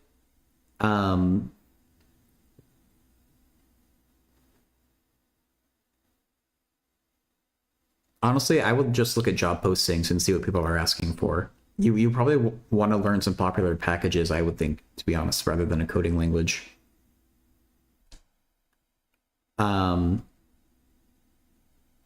I forget what the names of the popular things are, but I would probably focus on like uh, like React.js, is that a popular thing that people want? I feel like I saw that, but like I would just look like a job posting and see what they're asking for, to be honest. If that's your goal. React is popular. Okay, I had to really dig deep to remember like anything. I'm a high school math teacher. I was wondering if tutoring on Twitch is possible. Oh yeah, so it's very small llamas, but it is possible. It's been job for like 10 years now. Oh, nice. Because I don't know what React even is. I just remember like seeing that phrase a lot when I was applying to jobs years ago. So yeah, llamas, like I've been doing this for 2 years now. I dual stream to Twitch and YouTube. Um, if it's something you want to do, I mean, hey, feel free to like ask me anything about it, or even send me a DM on Discord. I would share anything that I do. The warning I would give you is, I guess be prepared to have some kind of downtime activity. I've been doing this for a while, and I still don't get like. It's pretty rare that I have enough questions to fill a stream. So I plan to have something to do in the downtime, and there's a really cool kind of community out there. So like to be honest, I'm not as involved as I could be, but like if you were to get involved somewhere in kind of the broadest possible thing, you might want to check out the Elements Discord. It's run by Pen Center, who is also in that list of math streamers. That's the link to it right there. And so you can see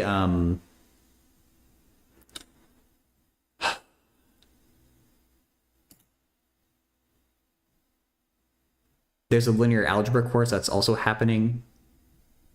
There's a couple of discords, to be honest, and I don't completely understand what's on what, but there's a linear algebra class that's happening in this Discord, and then there is algebra 2 that might be on pause for now. But there's also reading groups that happen in other Discords on a bunch of things. And that's it's kind of smattered across like 3 Discords that I can think of. I don't really know what the best place is to go there. Pen Center would be a better person to ask about that world, to be honest. It's a little bit confusing to me. So whenever we make kids more interested in learning, I know about putting my face up. No, yeah, you don't have to reveal your face.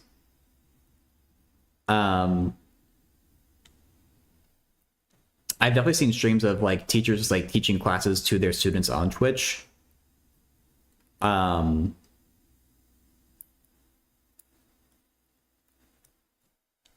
the tutor wizard. I've seen him doing like, and see his students are like posting in the chat there. There's another person too. I rate it as I think it's Math Happens. They don't stream like, none of them stream super like frequently, but those are maybe closer to what you're thinking of, or closer to what you're talking about there. Math Hunter School, yeah. But if I straight up just taught my lessons, I mean, those people definitely like gotten a lot of their students like tune in and they do like review and stuff like that for their classes. Penn Center teaches at a community college, and he's actually literally run an independent reading class through his college on Twitch, which is kind of sick. And so you could actually, that was the course on Twitch you could take for actual like credits, as long as you either go to Penn Center's college or you work out an agreement to transfer the credits to wherever you are attending. But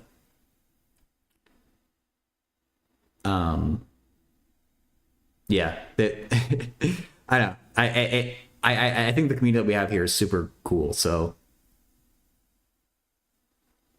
if you ever do it, please do like let me know, and I'd love to help like shout you out or raid you or something, because I want every streamer in the community that we can get. Oh, and thank you for the follow.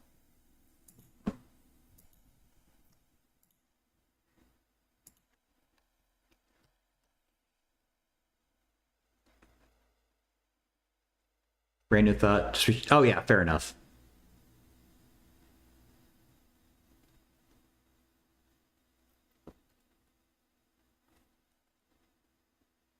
No pressure, obviously. Like, I really love doing this, but it's no pressure. It's not for everyone.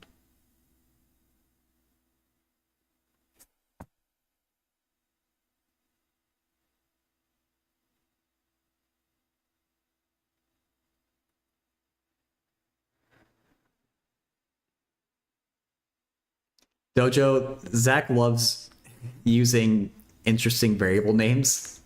I was just looking at that one too. Um, the Greek letters are just a little bit overused for his taste. So he likes to they they'll escalate in weirdness as this class goes on, I'm sure. um, it is. It's the same thing as like I or alpha or beta or any variable you want. It's just your index of summation. I was deciding between that one and 4. We can look at 5 though.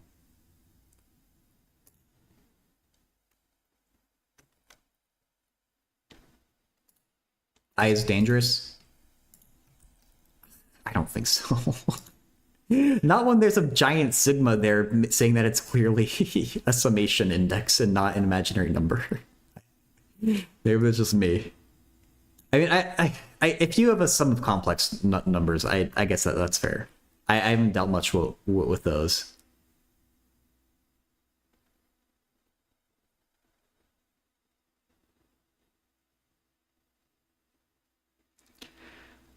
I don't remember if we have the fact. I don't remember if we have this fact in the class or not.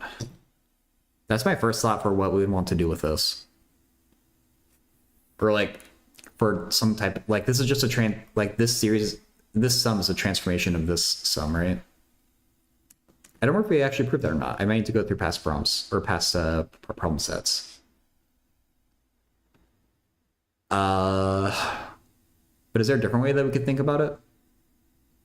Okay, is this one of the ones you could figure out? Is this like a sneaky integral?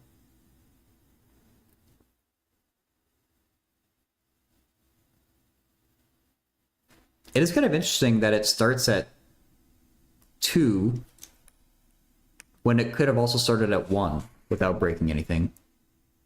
Oh, it's telescoping? I should have checked for that first. Do you have to do partial fractions? And when Zach does use these stupid variables, I do insist on drawing them out every time. Because if you're going to use stupid variables, I'm going to... Like, the punishment is having to take forever to do the problem.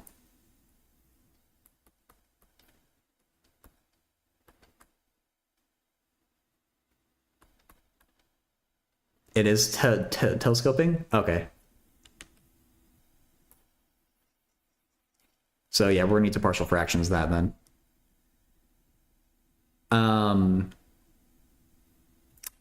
We're gonna use Wolfram Alpha because Zach can't stop me.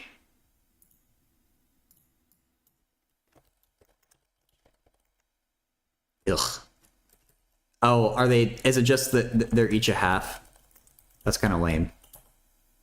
I want it to be something more exciting. They are just each a half. Oh, one of them is negative though.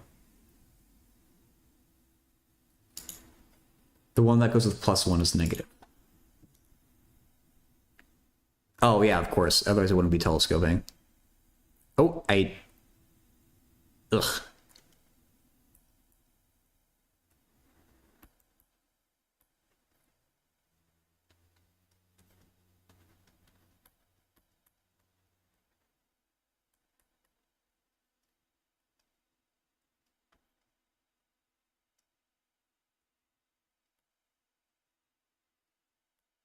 There we go. So if we're starting at 2, we're going to get 1 over 6 minus 1 over 10 plus, that should be 1 over 10 again, right? Yeah. Minus 1 over, is it going to add by 4 each time? This is for 3, 7, 14. Okay, yeah, it's going by 4 each time. But I'm not going to do any more terms anyway, because it's 1/6 plus the limit as n goes to infinity.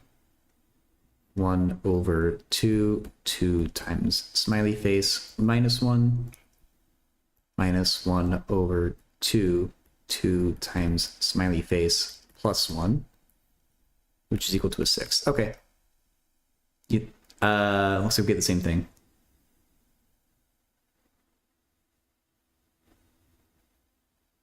Oh, Kimberly, I stream both to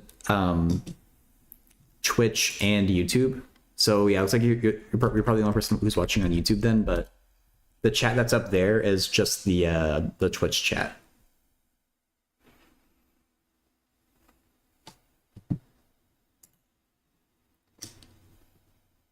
Technically, it's not correct. Why not?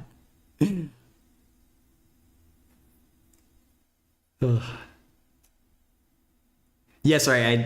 I don't explain it all the time, so I know it's like a confusing thing. Technically, not correct is the best kind of not correct. The best kind of correct. Only last -1. Oh my god. You are annoyingly correct, Silverbird. Yes.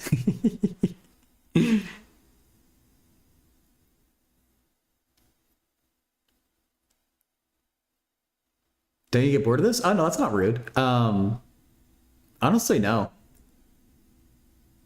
The people who come by and say hi and ask questions keep it exciting. Oh shoot, yeah, you're right, Silverbird. Dang it. You're right twice in a row. Well, you're probably right more than twice in a row.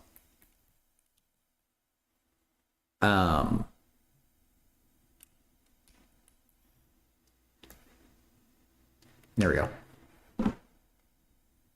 Surprising, I hate math, especially long division. Long division does suck. I also hate long division.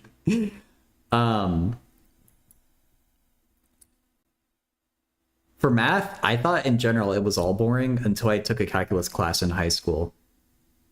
And then I realized that it's actually, like, I feel like I finally realized the point of learning all this stupid math before it that is mostly useless, or it's not that useful. It was kind of the turning point when you go from, like, say in physics, they make you, they might have made you memorize formulas for, like, projectile motion. Something like y equals a starting height plus initial velocity times time minus 1/2 gravity times squared. Then they also give you an equation for the velocity, which is v equals the initial velocity times time. Nope, I'm sorry. Initial velocity plus minus gravity times time, and then acceleration equals gravity. Like, this is these are relatively common equations that they make you deal with in physics, and they just make you memorize them separately when you're first introduced to them. But if you take a calculus class, you realize that these three equations are actually very related to each other. And if you have one of these equations, you can find the other two. And I made that connection in my head when I was in high school. I'm like, oh, that's actually kind of cool. Like, I don't have to memorize a bunch of stupid formulas anymore. I can just use calculus to figure out what the formulas should be. I'm still on the first problem you were doing. Oh, this one up here? Uh, I wouldn't do that problem. I think there's an error in it.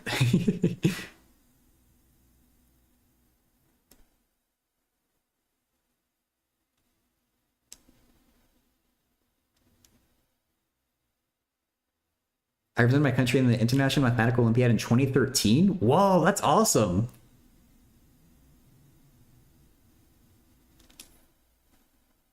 Took a PhD program which was the same in 1987. Not even taking my qualifiers. Oh, dang. Well, that's not... yeah, I don't know. I'm sorry, Tojo.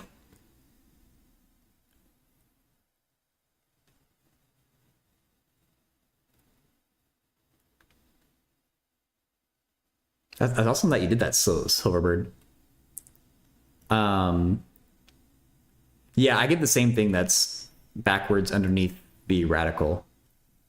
And we can find counterexamples, or I mean, I found a counterexample to the original problem right there, and Silverbird found a counterexample to this thing down here. So it seems like either way, it's problematic. I was studying nonlinear dynamical systems, which was very trendy at the time. Oh, dude, that's exciting.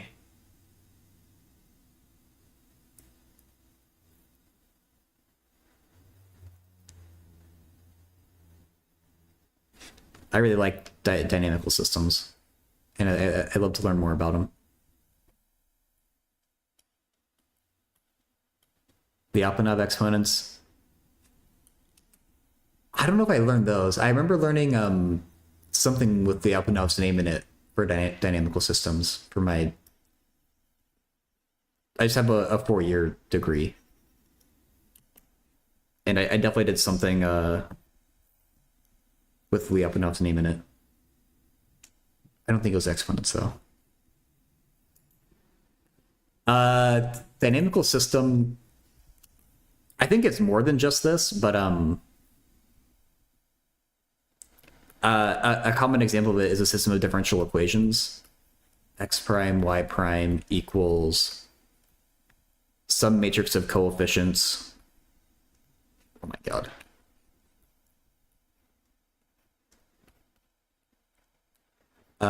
Like this.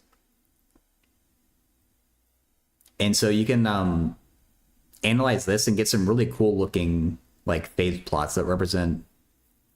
I was an applied math major. Yeah. Computer science minor.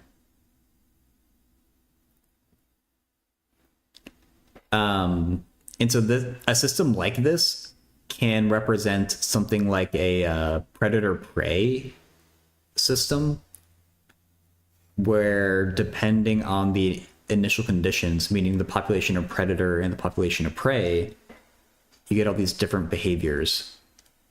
I think it looks something like if you start somewhere in the middle of the graph, you get just like a cycle. And you get this kind of like, you know, predator population and prey population. If you choose a balanced initial condition somewhere in the middle, you get kind of stable behavior where, like, you know, as one rises, the other falls, but then they come back around, and it's just like a cycle. But if you choose too skewed towards predator or prey, it kind of all collapses in towards zeros. And I really enjoyed looking at these like phase portraits and interpreting them. I wake up and first was to hear dynamical systems of this assign. You know, maybe, Joseph. I think they're cool. Bachelor's of physics, master's in math, 1 year towards a PhD. Ooh, nice. What if you were engineering? I started as engineering, to be honest, but my school had a weird thing where they weren't actually... I did not go to a very math or engineering focused school. So much so they weren't even accredited for engineering. They had a weird like 3-2 program, but it was really crappy, so I switched into just math.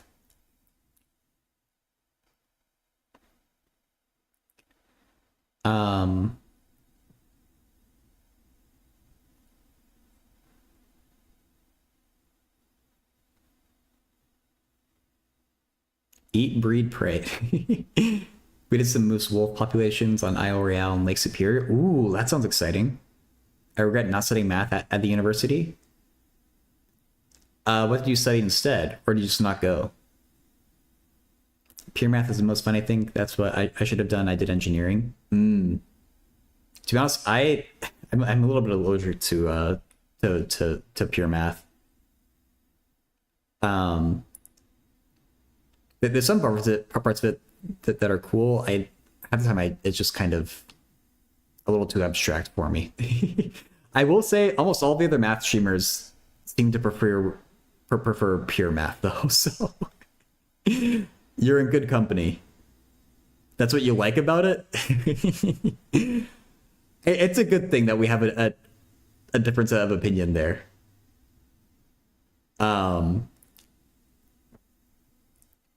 You know, having the diversity is important, but like I just don't get it.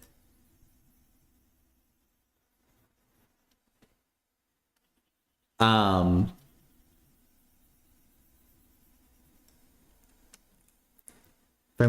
it's true. To be fair, I don't know that much pure math either. We definitely don't have a good engineering program. That's why I want to transfer to do MSc, but I'm enjoying pure math. Oh, fair. But yeah, so like, let me just pull those of streamers again. In case you're interested in a particular topic, Gold is a PhD in, or sorry, actual education. I shouldn't just call him Gold. Actual education is a PhD in physics. Dan, I might need to actually take him off the list because he hasn't streamed in for forever. Although he is awesome. Ian Stuckey has PhD in combinatorics. Itsutoi Pai has a PhD in analysis/math education. I'm not sure of the exact distinction, but like he likes analysis and math education. And Simplex Pachinko was right there. I believe masters and enjoys differential equations especially. Penn Center as a master's, teaches at a college, and I know he likes complex variables and linear algebra. Phobos, software dev extraordinaire, and also math enthusiast, but I don't know. Phobos kind of likes everything, to be honest. I can't think that Phobos and misapplied in computation math. Okay, but I remember you did a lot of work with differential equations, right? You also like trees. That's true. Physics and depression. I think he has a master's, but yeah, he's obviously a physics guy. And Talos teaches. I think is still studying. Was doing electrical engineering, then is switching to pure math now. Hey Edison, how's it going? Oh, it's a Famish. I'm sorry. Yeah. Got a screenshot. Oh yeah, you or anyone can do exclamation point math streamers at any point.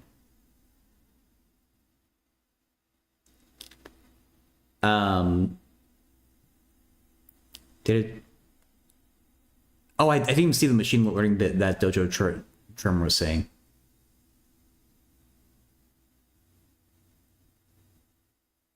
Good method specifically, whole new problems can become very interesting, I bet.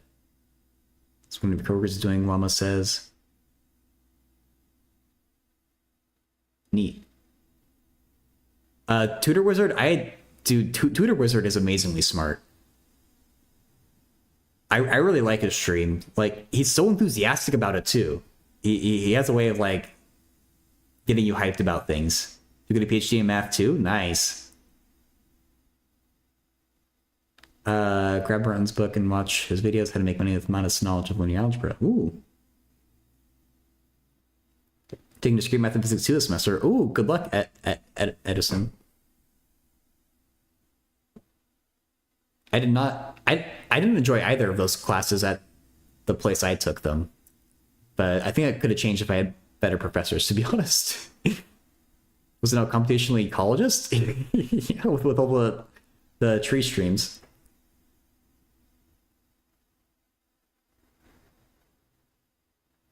Did 5 total classes in differential equations have taught? Okay, yeah.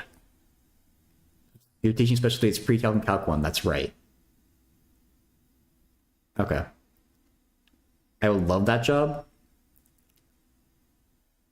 I bet, well, maybe not as of a few days ago, but my cousin has worked and might still be working for the CDC, and was talking about how all across the federal government, there's a lot of demand for, or in a lot of, not all across, but like there's a lot of different areas where the federal government has demand for applied math type jobs, and there might unironically be something like that.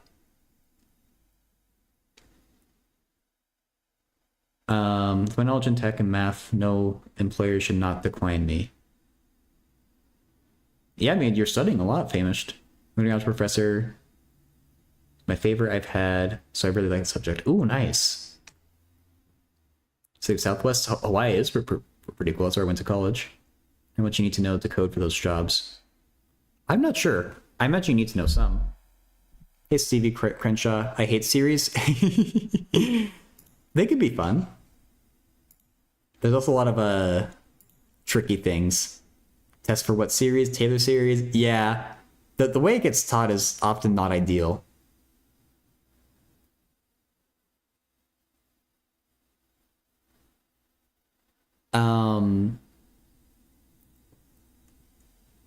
Like I remember when I first learned series, we were specifically not allowed to use the ratio test for a lot of problems because it's just like overpowered and it works for too many series, but it's so arbitrary. Then you get to use series to solve differential equations. Yeah, I love those. You know what? Just because you reminded me of it, I want to just do that right now. I'm gonna make up a simple differential equation. I want to see if I can remember how to use series to solve them. Because I've done it before, but it's been years. Like, let's just take like literally like a really like pull in some linear algebra. Oh god, I don't know how to. If you got a system of differential equations, I bet you can use series. I don't know how. But if we just have a really simple one, like you could eyeball this and solve it. It's just what, e to the 1/2 x. Or is it it's either 1/2 x or e to the 2x, who cares? But or root 2. I don't know. It's one of those things. But if we wanted to use series and do it in a super arbitrary way, we'll let y equals sum from n equals 0 to infinity. A sub n x to the n, right? And the goal is to figure out what a sub n is. Before we can plug it in, then we need to find y prime. N equals 1 to infinity. A sub n x to the n minus 1. And now we plug these in. I remember doing almost the exact same problem in my differential equations class as a project, where we had to study like some topic in differential equations that we wouldn't have time to cover in class, and this is the one that I chose and presented on.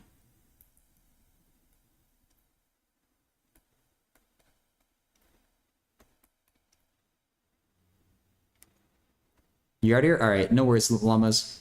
Thanks so much for popping in, for saying hi. Hope you have a good day.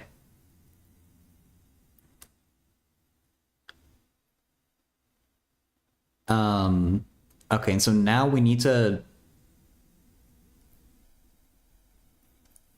deal with, no, we don't, we just need to make the indices match. So we could take the second series and remove a term, or we could take the first series and turn it back. But then that messes up the A's, right? I might want to remove the first term from the second series, because I think you can deal with.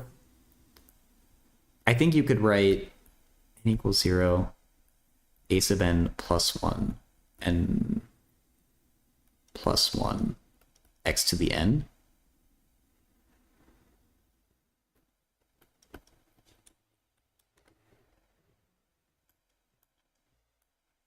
if you do this, I'm just not sure how you deal with the a sub n plus 1. I don't remember how you deal with it, at least.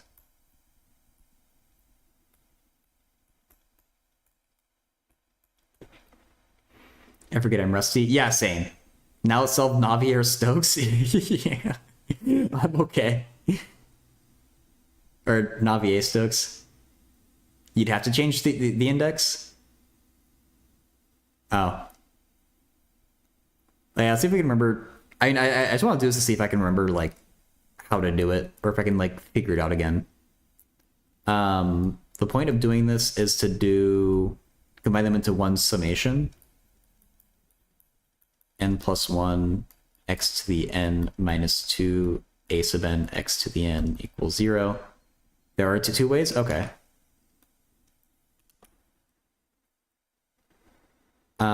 We can factor out the x to the n, and I think we make some statement like x is not going to be 0, or it's not going to be 0 in general, so let's chop it off.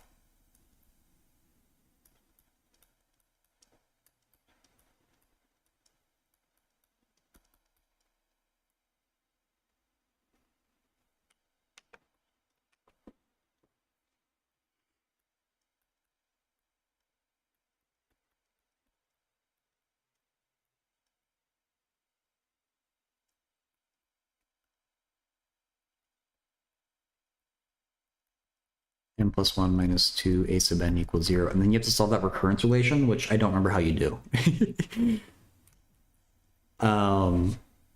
I should really go and learn this.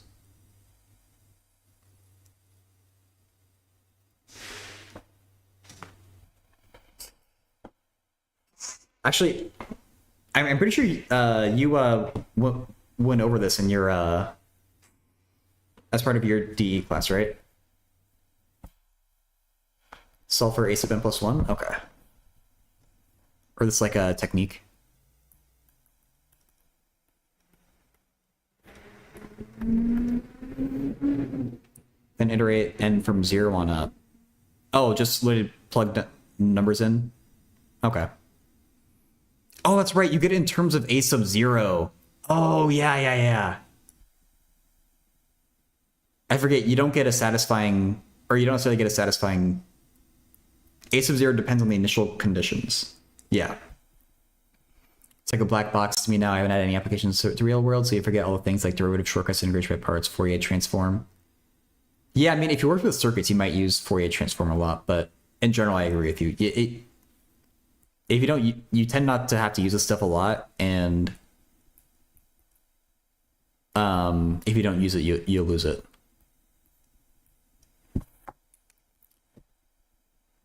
And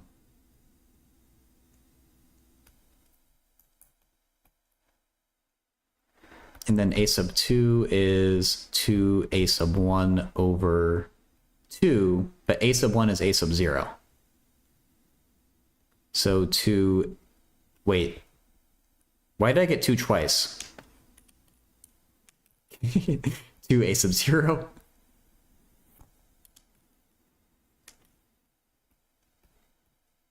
Over 2. Really? Wait. That can't be right.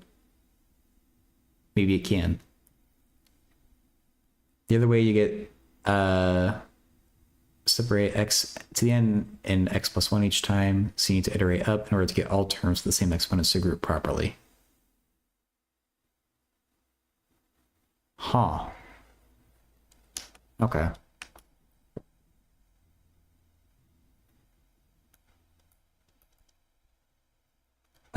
Two a sub 2 over 3, but then a sub 2 is 2a0. So we get 4 over 3a0. See, I'm still not quite seeing a pattern yet, so let's keep going. Class today we're coding using MATLAB or Mathematica. I do use MATLAB a lot. I didn't mind it, to be honest.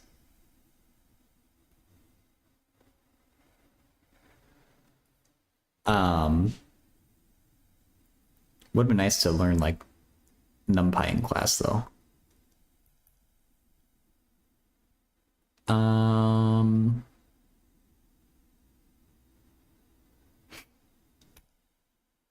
2 times 4 over 4 times 3 a0. This is weird. It's probably because I'm simplifying it. Would it be better if it's not simplified? I think it might be more clear.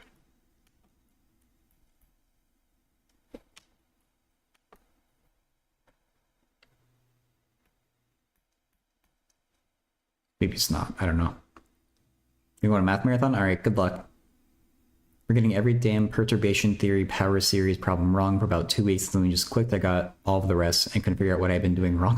Nice. Ugh.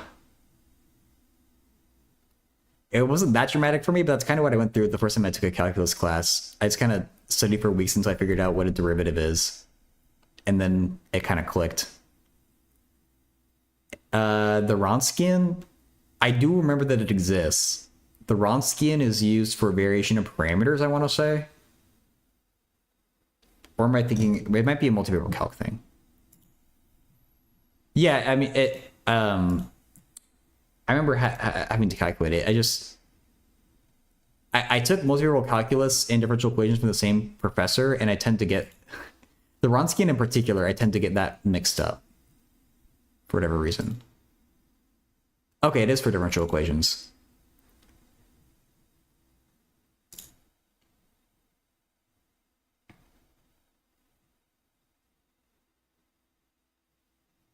Yeah, that's the Wronskian. I mean, it might help for partial differential equations too, but I learned it in just my ordinary differential equations class. And I mean, I learned a little bit about partial differential equations. I never took an actual partial differential equations class, though.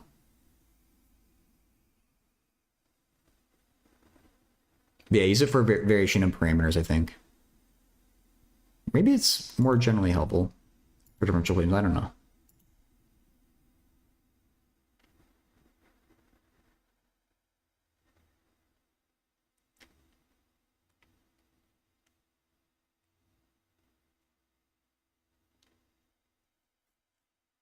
Yeah.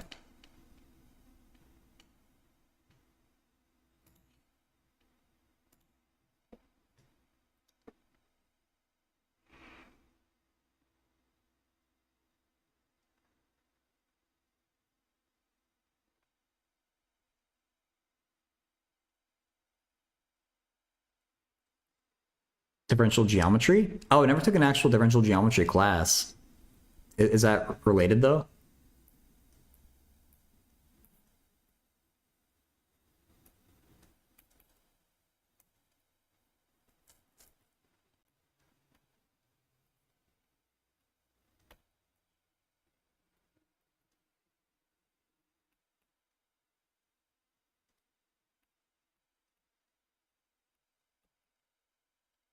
Okay, maybe we'll also simplify them and see.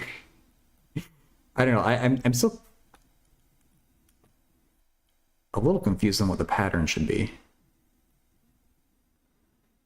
Um, 4 goes into those. No, 4. No, yeah, 4 does go. 4. 60 divided by 4. 115. I should have known that. 4 or 15. Use calculus to solve curves. It's not fun.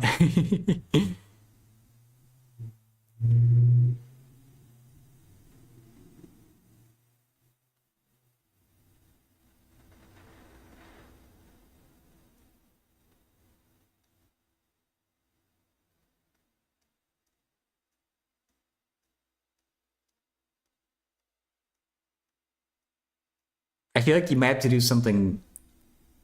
Like, I expect this thing to look like if e to the x is this, I expect our series to look something like this. So can we guess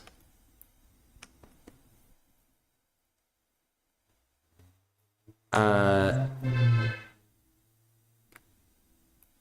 a sub n is equal to 2 to the n over n factorial a0? Does that work out?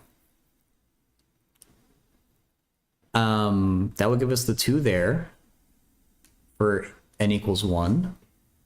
If n equals 2, we get 4 over 2. If n equals 3, haha, that's the trick. You would have had to notice to multiply that by 2 over 2. Okay. This is kind of solving it backwards. Like, you're not supposed to know that it's this. You're supposed to kind of organically, yeah, I mean, you're supposed to organically discover it from this pattern here.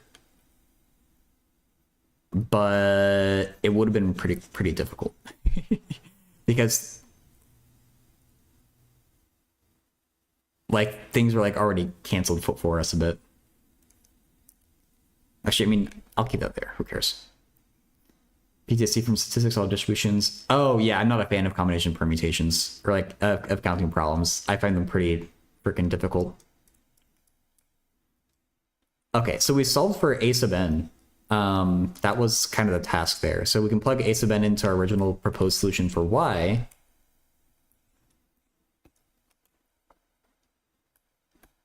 So y equals sum from n equals 0 to infinity of 2 to the n over n factorial times x to the n.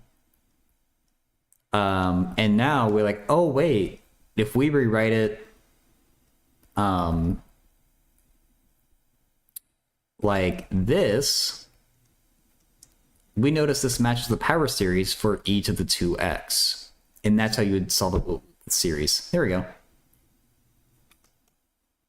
Thank you for the help there. I haven't done this in a minute. Go for more tangents than the circle has. No, it's all good. So the whole point of this is to be able to like talk about math, so. Neat. And so yeah, I used a stupid example here. But this technique is apparently pretty freaking good for a lot of applications in like engineering where differential equations aren't so easy to solve.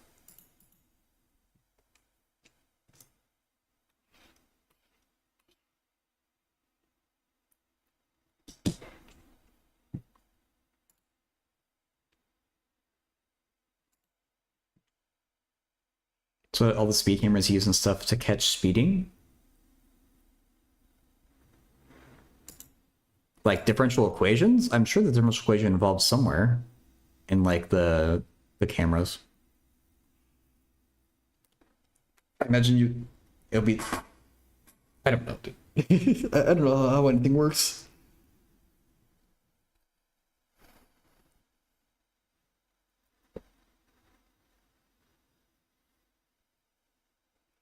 I can guarantee there's calculus in there somewhere.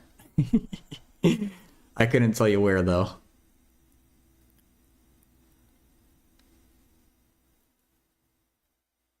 Ugh, okay, maybe we'll do physics for a little bit. Stooky.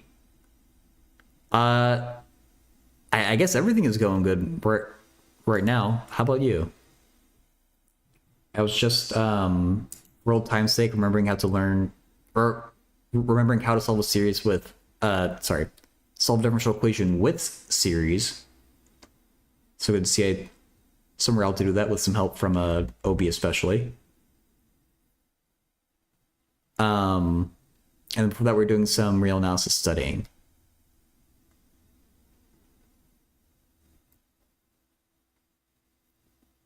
And I think I'm about to do a couple of physics problems here too. The power series perturbation problem was used to confirm the general theory of relativity by looking at the precession of Mercury's orbit.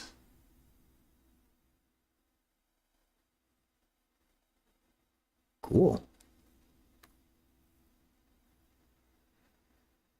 That sounds like something that you could use it for.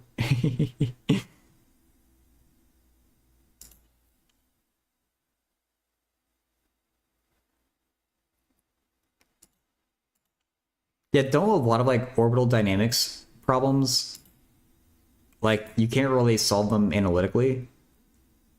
Do I feel like I have that right?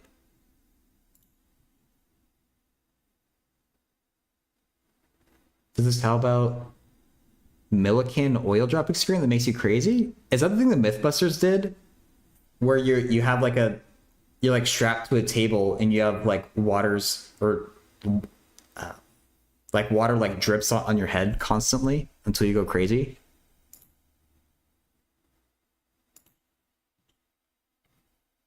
Do not do some form. Yeah, it'd be cool to learn about that stuff. To be honest, I would need a lot more background though.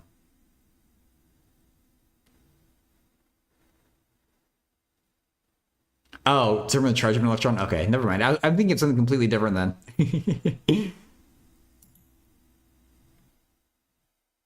That's more analysis.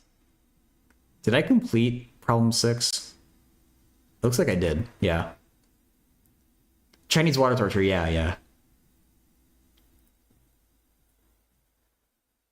Okay, so I did go through all the foundational problems. Um,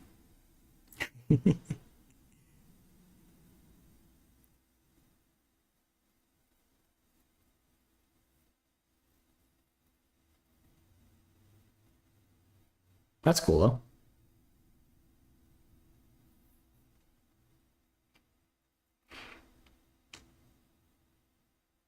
This has been nothing I've been doing in the downtime, Stevie. Is I've kind of gotten interested in physics since like sometime last year. So I've been trying to learn mechanics a bit. I did a whole reading group on electricity and magnetism. Um,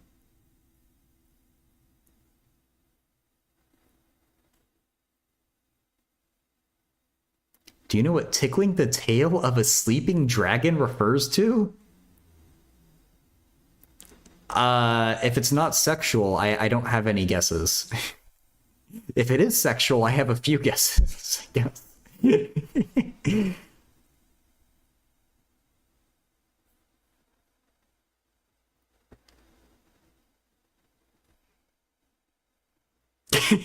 Almost. Yeah, E fields and B fields are perpendicular. The demon core? I don't know what that is either. Oh, Phobos, I have to say, your code roast was awesome. I did indeed watch the VOD last night. If anyone writes code and wants it roasted, you should talk to Phobos, by the way. To be honest, I imagine a code roast as being a lot like you were actually like kind of nice to the person, like improving their code a lot, which was like fun to see. I imagine a code roast would just be like making fun of the code, but it was also nice, and that was nice to see. Not that I think you'd just be like super mean, but I saw I imagined a code roast like would go.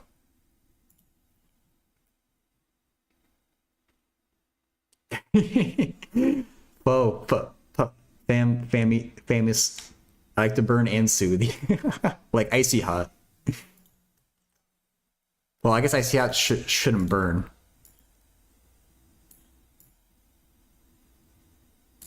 I mean, maybe it can burn. I don't know. I never used it. There's a nuke accident that was holding the core open with a freaking screwdriver. The dude dropped the reflector and the thing went super critical. Oh my god. I never heard of that, no. Imagine if Newton fought with his wig on. Where did that come from?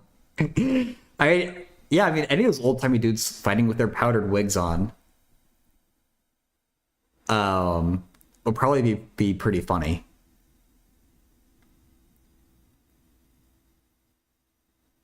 Okay, so 5.1. Which of the following forces can never, under any circumstances, do work?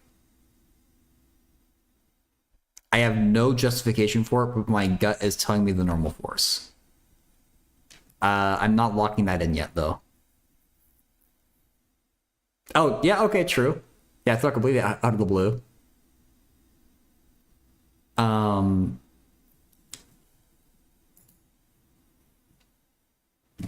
which one? Okay, so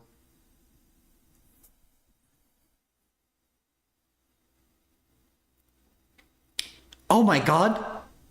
Yeah, I like your static friction. It literally can't move. Okay, yeah, no, it's a much better suggestion, Phobos. Okay, yeah, I like that. Um, I'm not gonna check I'm gonna do number two, and then I'll check the answer to both because I have a feeling if I check the answer to problem one, like I'm gonna see problem two at the bottom of the page. So, if you're driving down a road and you step on the gas, the car accelerates due to the static friction force between the ground and the tires. The car's speed increases. If you're driving down a road and you step on the gas, the car accelerates due to the static friction force between the ground and the tires. The car's speed increases, so its kinetic energy increases. Wait, is friction doing work here? Static friction doing work here? Yeah. I think maybe we should have done number two first.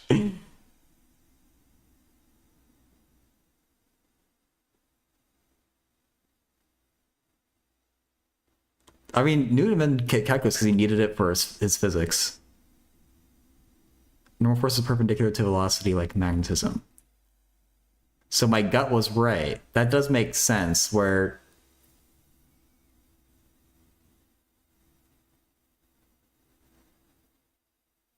I was kind of thinking like the normal force, it doesn't usually. I mean, if I'm just thinking about the scenario, if you have a box on a table, the normal force is never going to make it actually go up. Like it's never just going to fly in the air because of the normal force. That's kind of where my mind was at for initially saying E. Normal force can do work in certain situations. Oh wait, maybe if you have multiple boxes, this might be the normal force doing work. If I'm pushing from left to right here, there's a normal force between the two boxes that could maybe be doing work.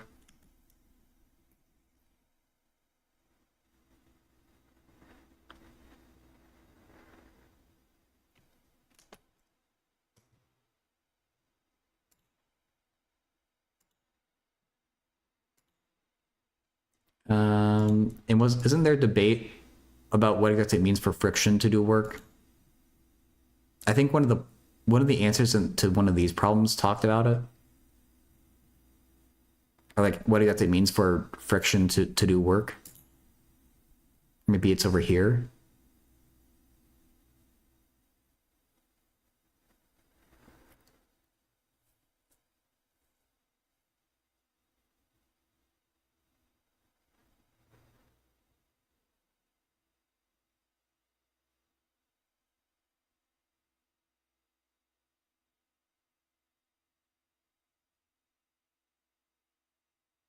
You had trouble with these multiple choice ones? Okay.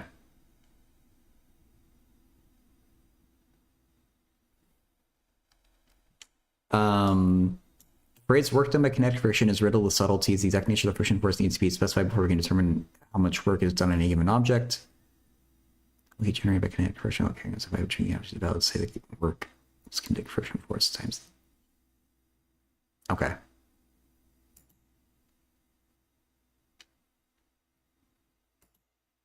Form 1045? Are you doing your taxes? Is that what that Form 1045 is?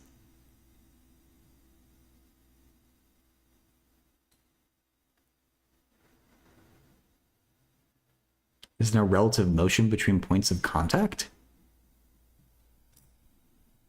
In my scenario here? I have no idea what Form 1045 is.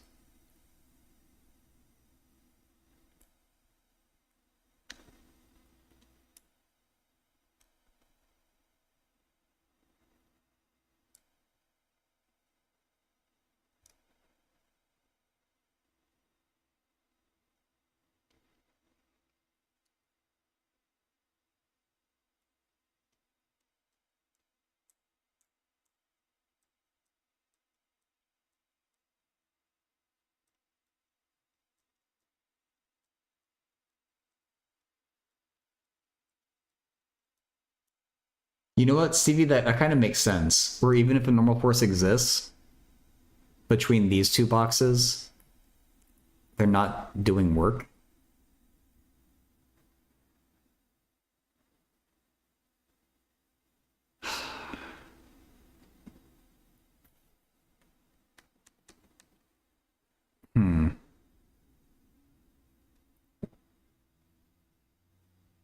Oh, you're saying static friction. I thought you meant that in reference to normal force. Oh, 1040? No,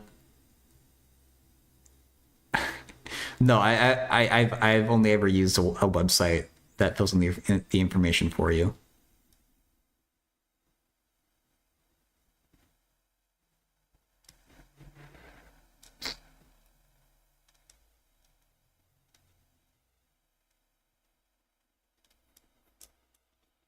The integral for work and think about, I mean,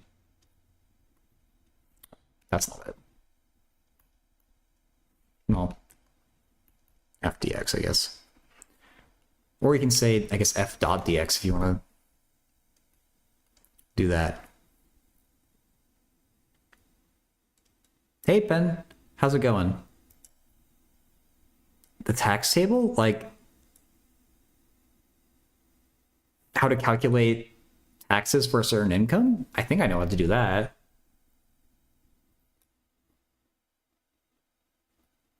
I think if you can post what the actual table is and what the problem is, I might be able to do it.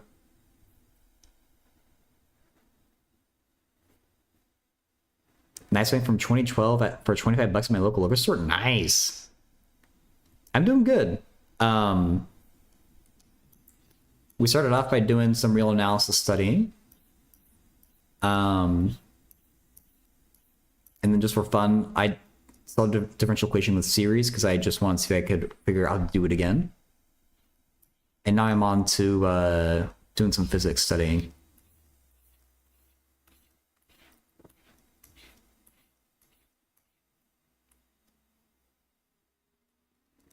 I mean, I had this in my head, Dojo, but like this is what was causing me to say the normal force initially because I was thinking of just the single box on a table example. But then this example with two boxes is giving me pause.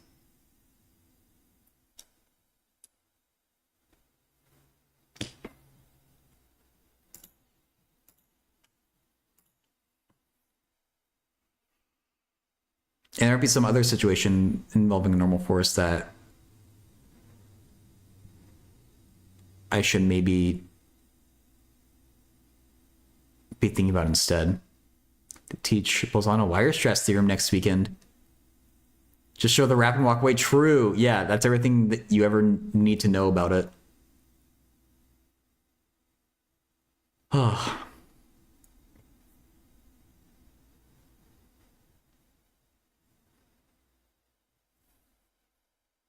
Good luck.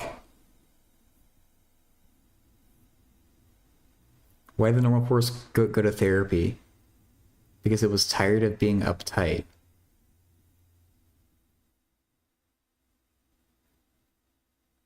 I don't get it.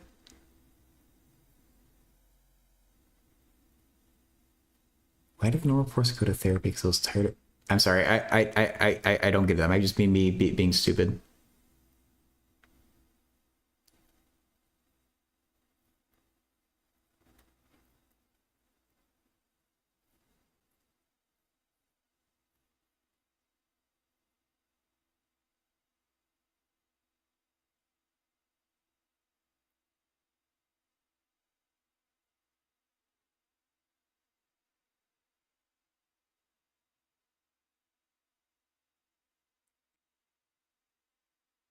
I understand that, Dojo. I'm trying to think specifically of if I can engineer a situation where normal force is doing work. And so this thing with the two boxes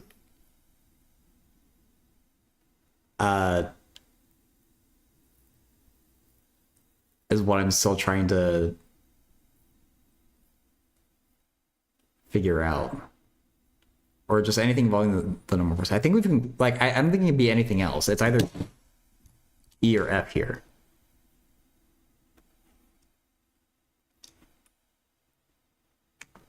Um,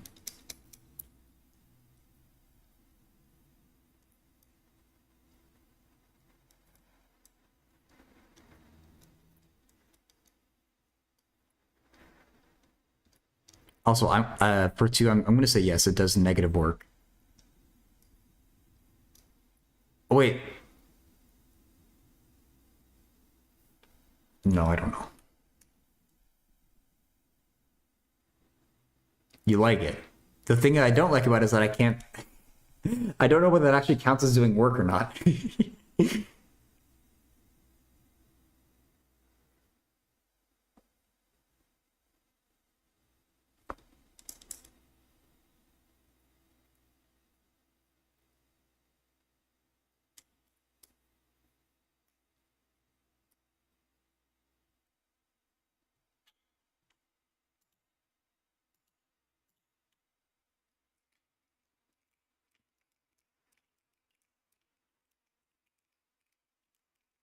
Well, actually, wait. We need to be consistent with number one and number two.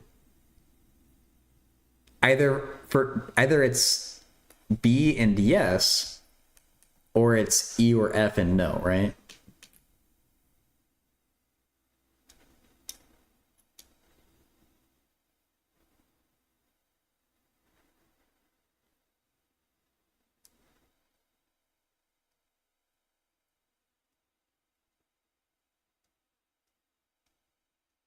Right.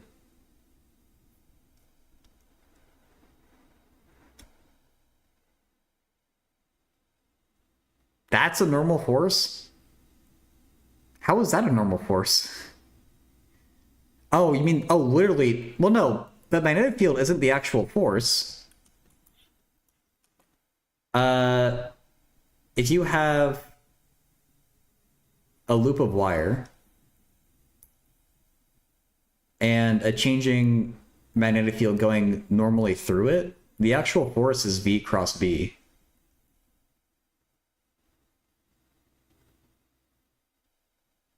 Um, what is V again?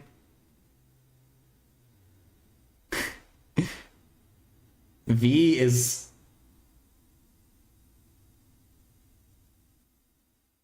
wait, which do we can't think about the current of the generating source, but there is no current flowing in this until we have a changing. Oh wait, yeah. Oh, that's right. Yeah, you figure out the current from the right hand rule. So the current is going to go that way around the loop. And the actual force is then those two things crossed. V cross B. So say V cross B. The resultant force will be like in that direction. Depending on like how exactly the field's changing.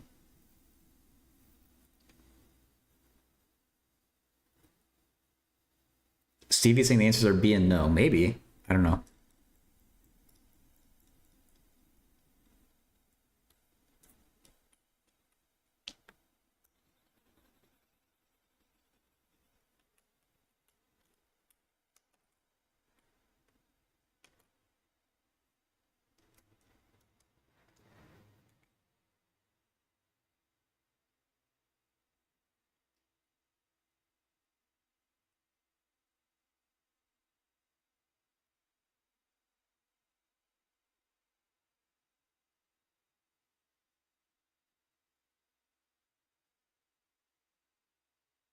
I agree with that, Dojo.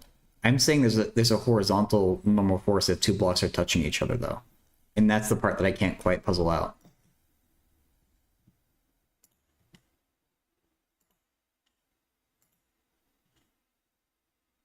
Oh my god, critical.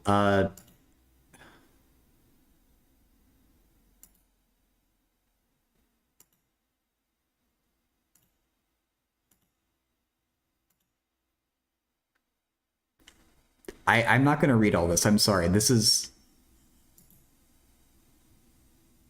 a huge amount of stuff.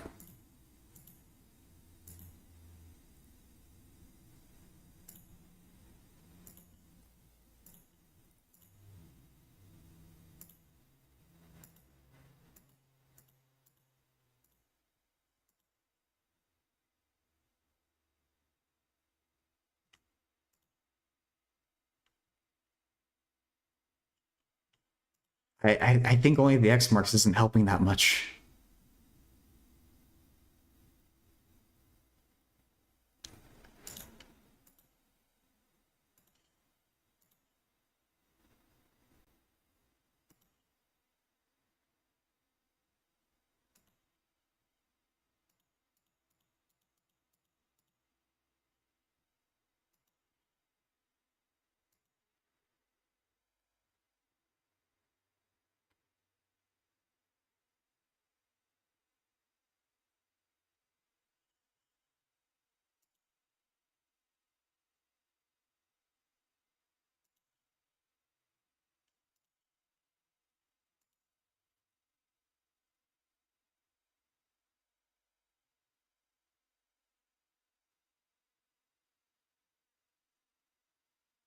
So critical.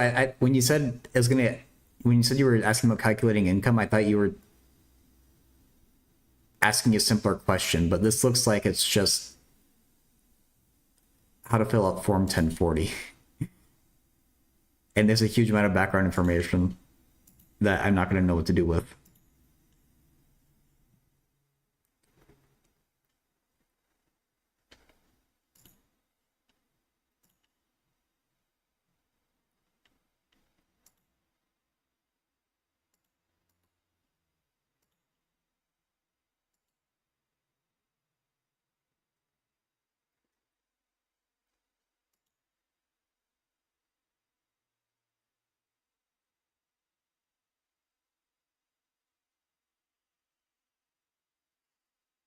But just because it's equal and opposite, like you could look at, like, I don't. That's the exact. That's the exact thing that. I'm saying, yeah, because of Newton's third law, there's an equal and opposite force, and could one of those forces be doing work? I guess.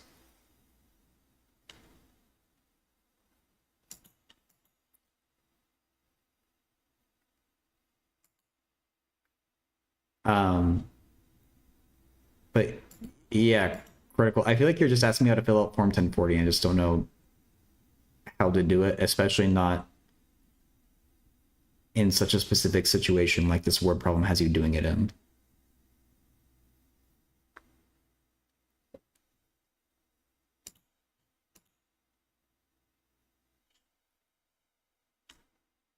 All right, sorry about that.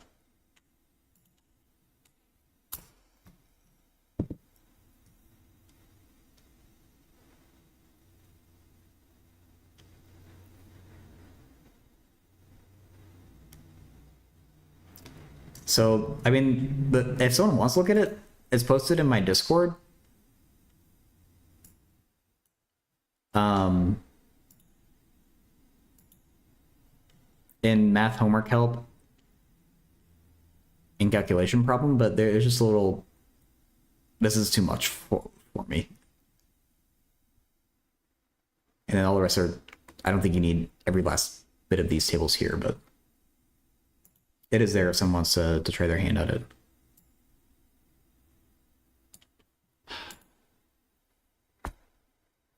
Hey, Akash. No, I am. I'm just there's there's just too many chats for me to get to them instantly. Weisker Ruben Mephistus because he was outstanding in his field. Ha ha ha. Gonna be tension or friction? That's been the whole debate about both number one and number two.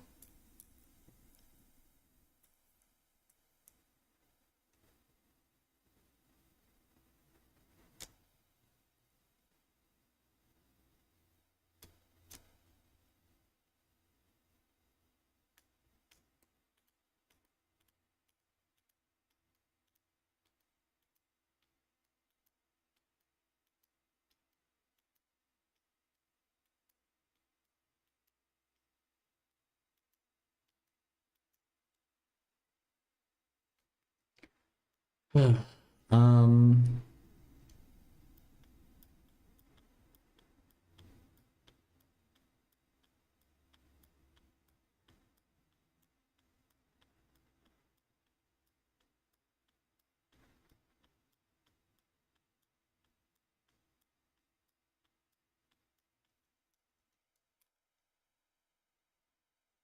I'm gonna say F and yes.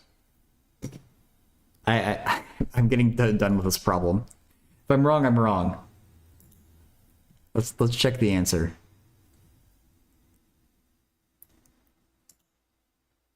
F.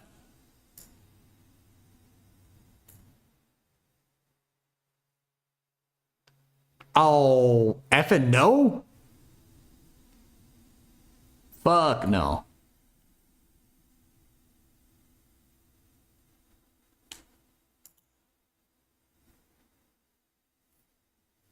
Did I say that before? Well, I mean, I'm saying that static friction can do work, and I thought number 2 gives a situation where static friction does work, but evidently not.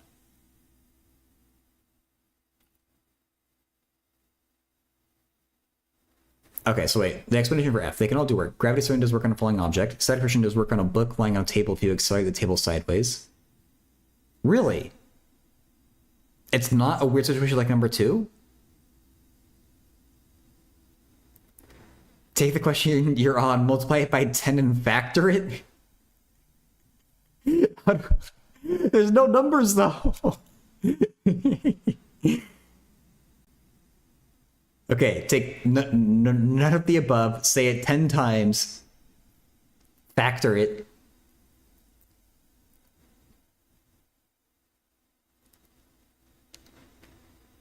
Or also in 5.2, yeah. How much do I study per day on average? I don't know, just mostly whatever I do on stream, so if you average it out like 1 or 2 hours. I'll give you the points back. I thought you were just making a joke.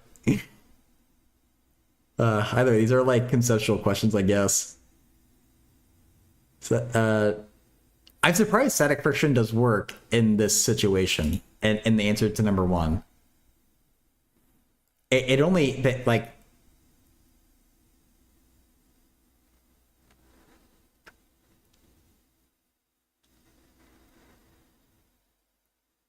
No worries, critical. Alright, see it. The defining normal force is just touching, pushing, tickling a dragon's tail. I still don't know what that's a reference to. It's basically just math and physics that I study. I thought I liked chemistry until I took a class in it. No displacement at the point of contact between the tires and the road. Car gains kinetic energy from the engine's power. Static friction force and new work is no relative motion. It doesn't seem that clean to me though. I don't know. You're right, Stevie, but it doesn't. I don't know. The piece of the tire that was touching the ground does immediately leave the ground as the tire rotates, which is what's giving me pause. If chemistry had less memorization, I would like it.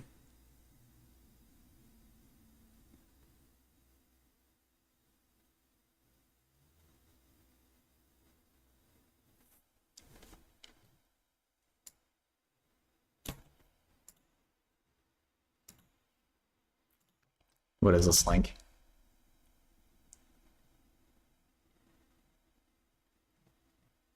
Okay. I'm not paid enough to do all this reading, but I'm glad there is an explanation behind this madness.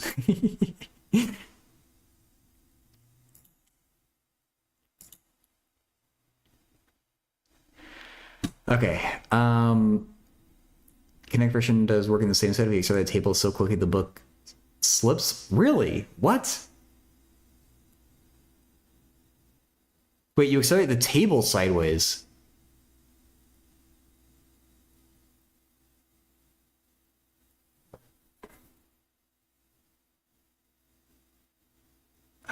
Oh, I get it.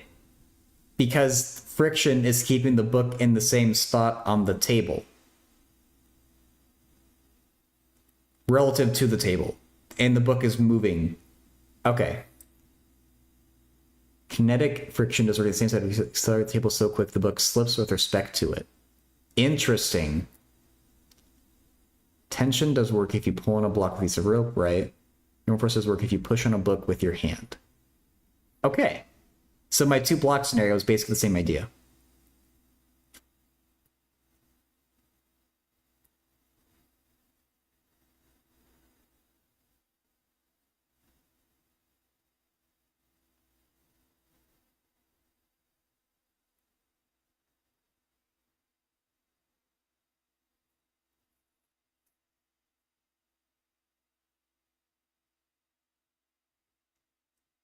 Hey, Mood Hood. Okay, so what does it say for number 2? The thing applying the force, the ground. Well, I thought they were saying friction is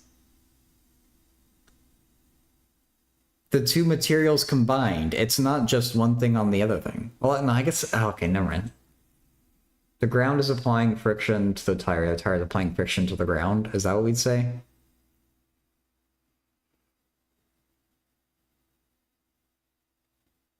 Wait, what was the actual question?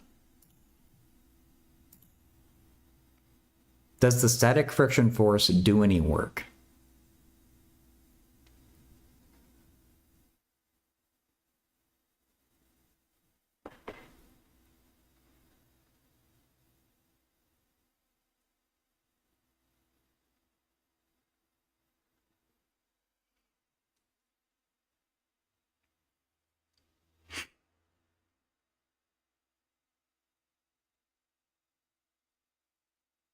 But okay, no, CV, I've seen you say that, but the thing I don't understand is that as the car tire rotates, so like right here, there at this contact point, but this as the tire like rotates around, I guess it will go the other way around.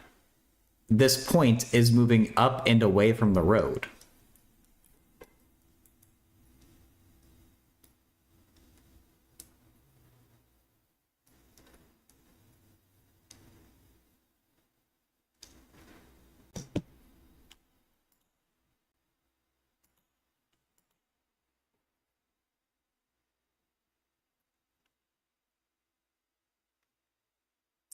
No, I never tried a JEE test. I've seen enough JEE advanced problems that I just don't want to mess with them.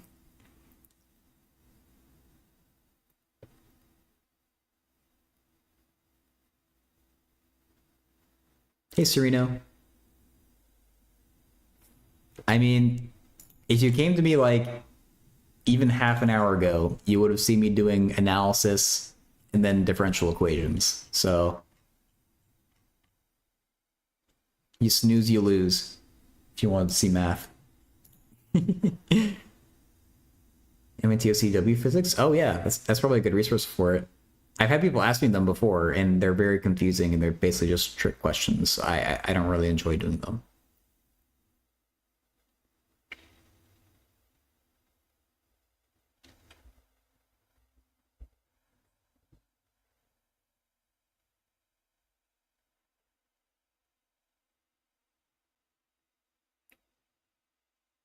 Car apparently loses some other form of energy, so the total energy remains constant, and indeed the car burns gasoline, so the potential energy of the gasoline decreases.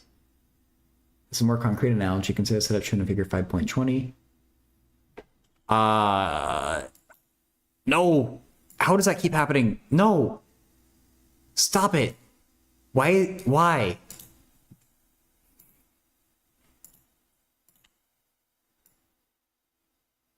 Okay, I can't look at figure 5.20 because it's somewhere on the page below, but I'm going to see the answer to the next multiple choice problem, so...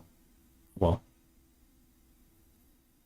I never studied modern physics, but between kinematics and electromagnetism, I like electromagnetism a lot more.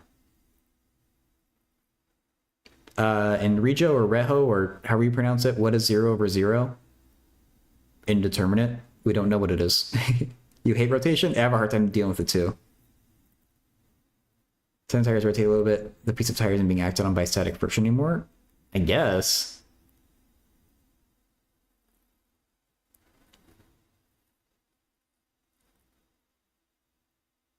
Differential equations can be done with normed vector spaces. So total revelation a few days ago. That can be done, is done.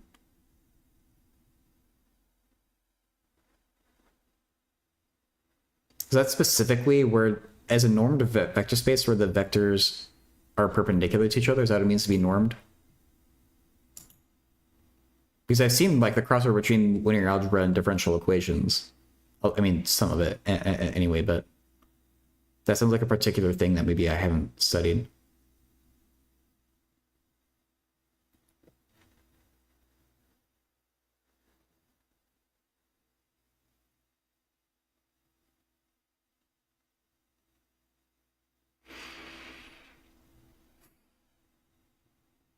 Wait, so what's the difference between in the answer to number one? They say static friction does work on a book line table if you accelerate the table sideways.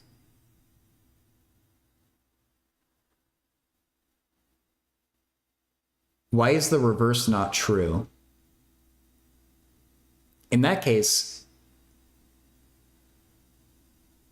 well, the ground has to move too. What?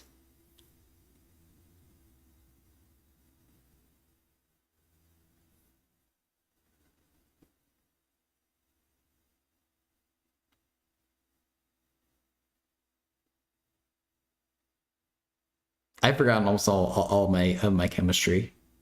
I only have. I don't think I never took an actual class called like inorganic chem or physical chem. Um.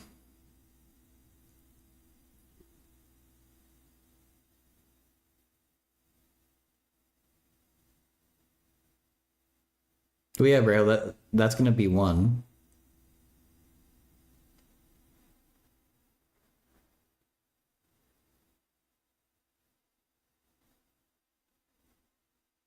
Joseph is done with normed operators. Okay, so yeah, then that I haven't studied at all then.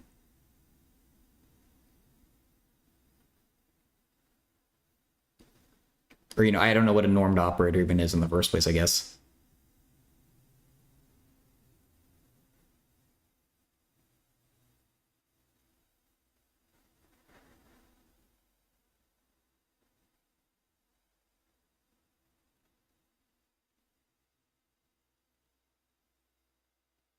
All right, see ya, Akash. Oh, God. Yeah, I would not want to be awake at 5:45 in the morning. I'll tell you what.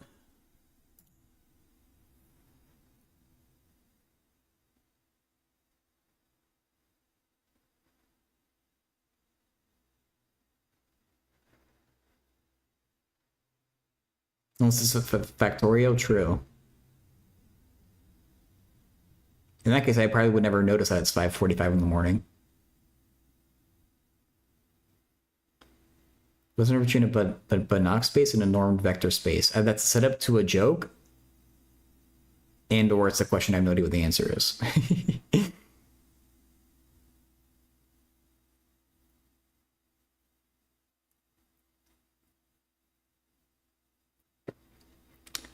um.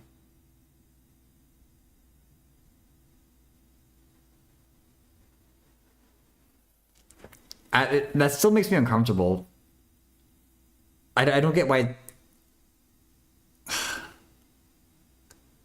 It feels like there's a force and a displacement in parallel to each other still with the car example, but I will just need to go with it. I don't feel like I've really understand that still. Or I still don't necessarily see the difference between the book on a table and the car on the ground. Like, it doesn't make sense to me, Finlux, what you say about there having to be like an earthquake or something for static friction to be doing work, but it's still, I don't know. It just doesn't like sit right with me.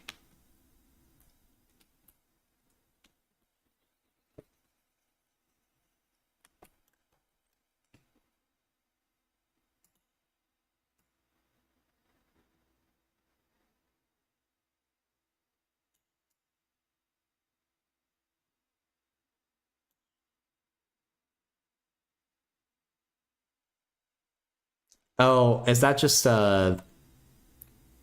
wow, did you recognize that, Stevie?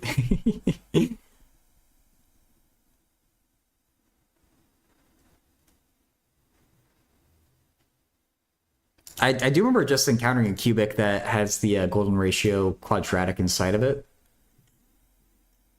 but I'm not solving that by hand. Right, I'll Wolfram Alpha it. Because I feel like you're just quick quizzing me right now. You're not actually asking for help. Oh no, it's 1, 2, 3. Okay.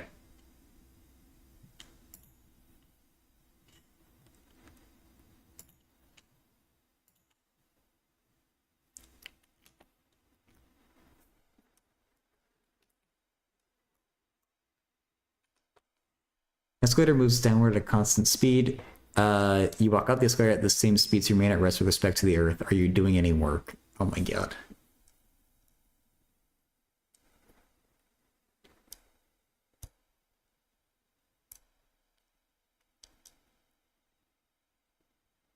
Am I doing any work? Well, there's no displacement. Right? I'm leaning towards no. Is there... remain at rest with respect to the earth? If we're with respect to something else, are we not at rest? That's the thing I'm trying to figure out. So if we can say that we're at rest, then I think that makes it an easy no. Because there's no displacement.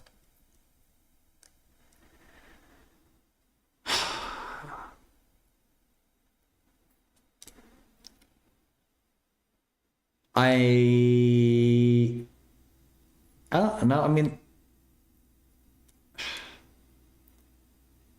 aren't I losing potential energy from the food that I ate?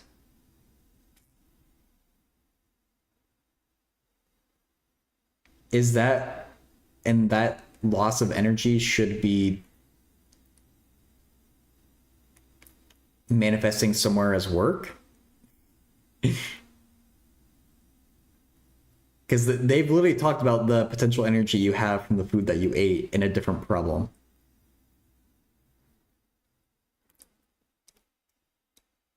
But there's still no displacement. I don't know how to overcome that issue.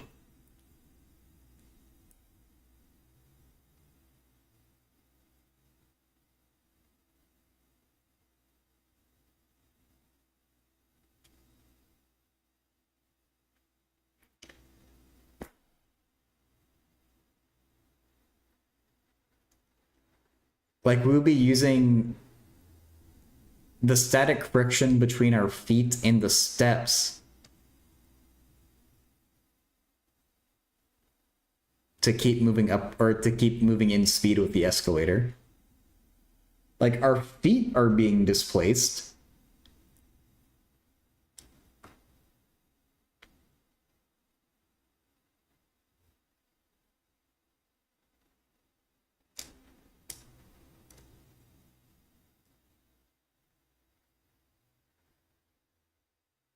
Maybe that is work. I don't know.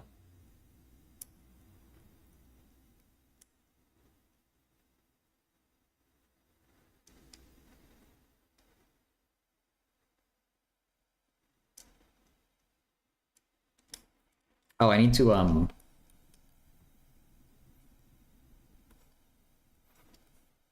correct that one.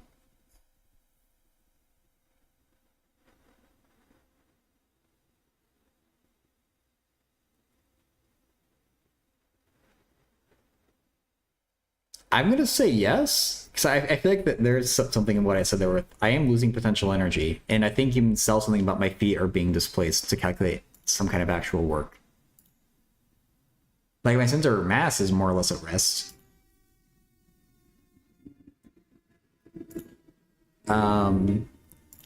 This is number 3, and I'm saying yes.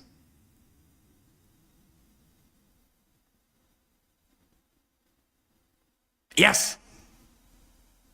Feet apply a normal force on the steps, and your feet are moving. So this is an example of the normal force, really.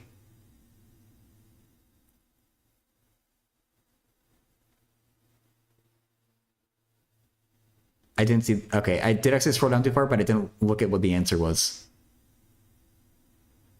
The work I do on the escalator is positive. My feet move downward as they apply a downward force on the escalator. like as I'm stepping onto the step, I guess my feet are moving downward.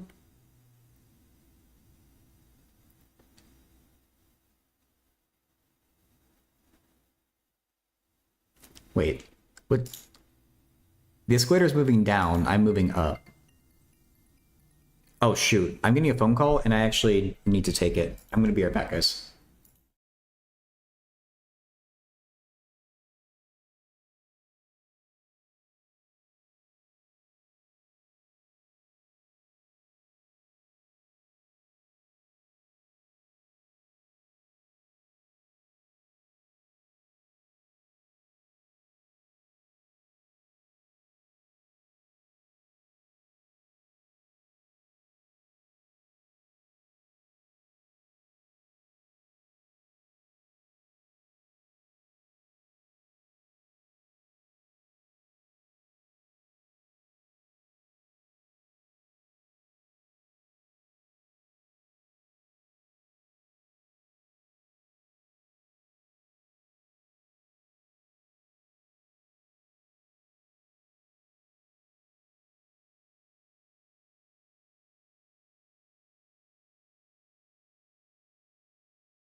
Okay, sorry about that.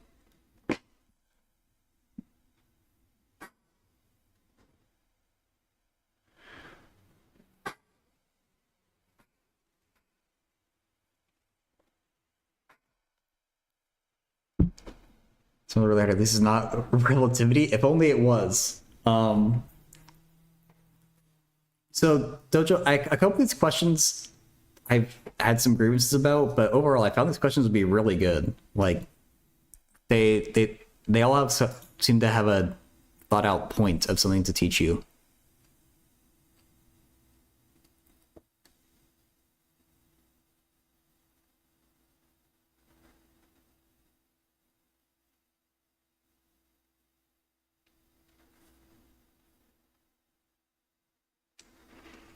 So we're keeping this guy as positive. Downward as they play, because yeah, my feet are moving down. The escalator is moving down. I guess. Okay.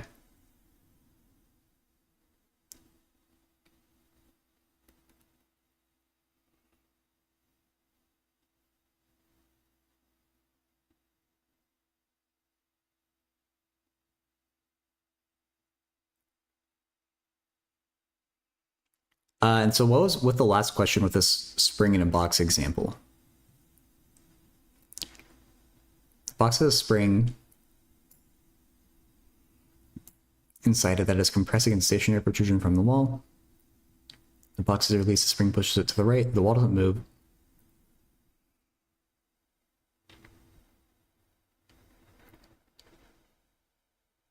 This phrasing to me, I feel like I don't understand work if this doesn't make sense to me. The wall isn't. Why would the wall have to move to do work on something else? That's probably the source of my misunderstanding. The total energy of the box plus spring system must therefore remain constant.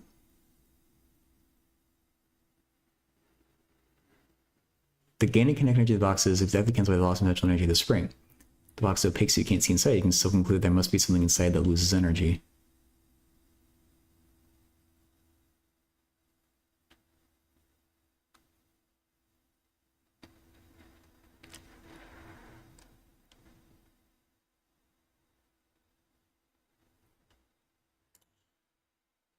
How are they defining work?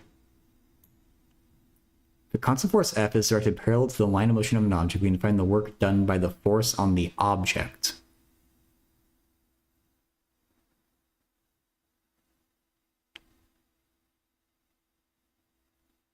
The work done...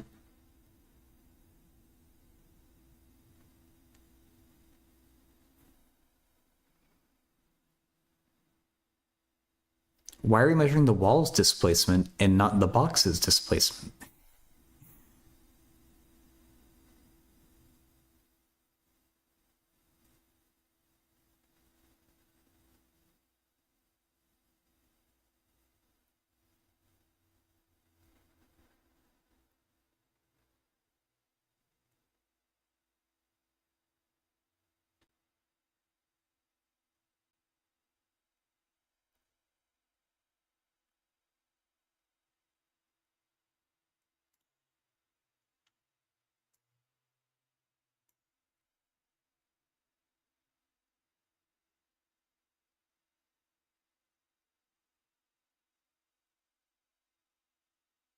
I just don't get that.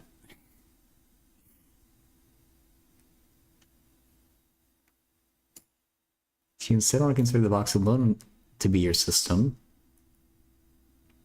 The external force acting the box itself comes from the right end of the spring.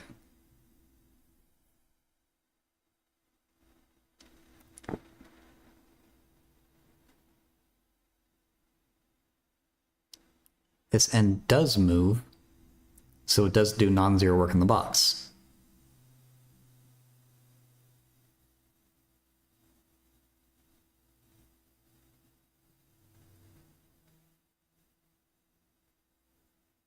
Okay, so I was considering...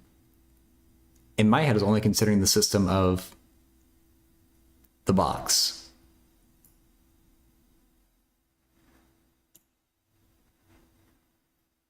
But if the system is the wall and the box...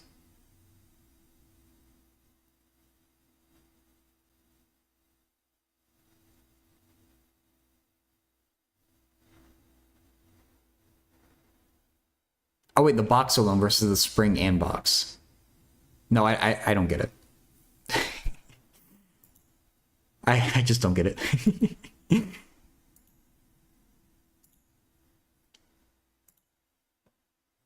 I got it right, but there's definitely something that I'm still missing.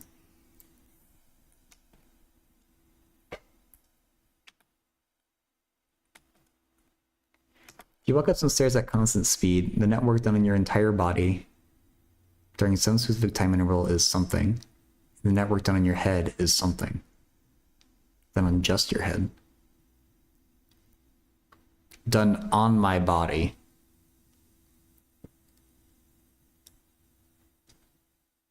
Do work on my body. Work on my body like you work on your French girls.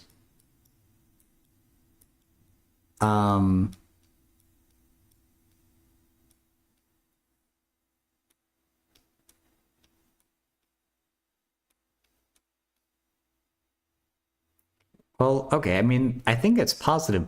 Positive. Maybe it's positive, negative.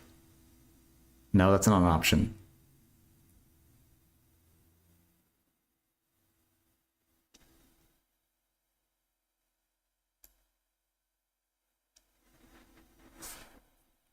That looks weird.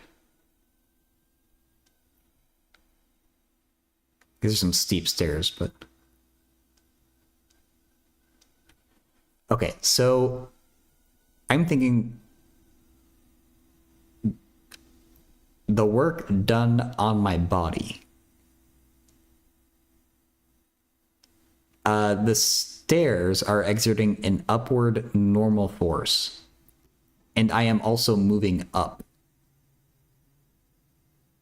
Which is why I think the work done on my body is positive.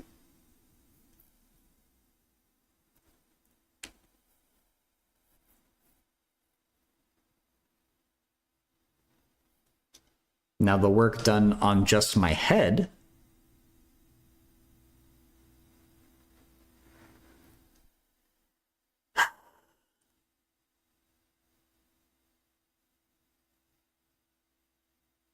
it might be 0 because I'm moving at a constant speed.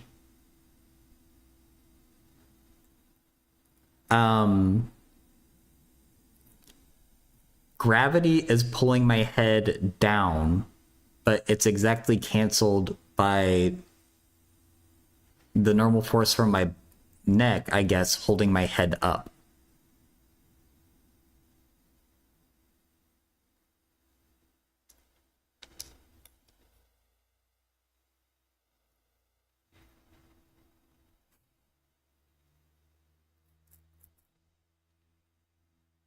No, you're good, Dojo. I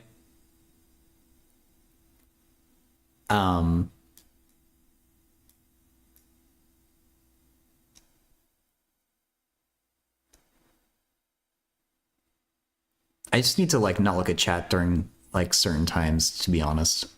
I just hate like having chat messages unaddressed. But it's something that I think I should like have to manage for myself, I guess. And you should just, you know, say what you feel like saying.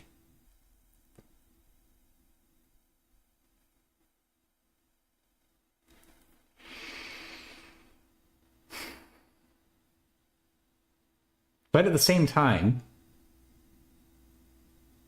okay, no, I am losing potential energy from burning the food that I ate, but I am gaining probably more potential energy from the height that I'm climbing the stairs.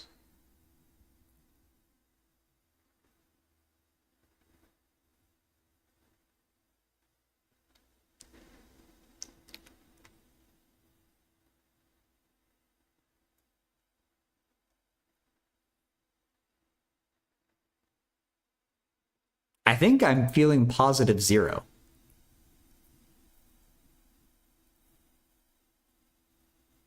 Because my head doesn't really have a net force on it. Just my head. You like it? Okay.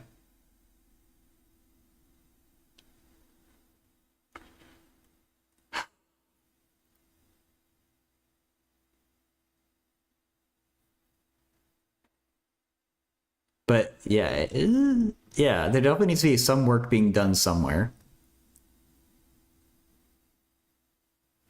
Relative to your neck, your head isn't moving.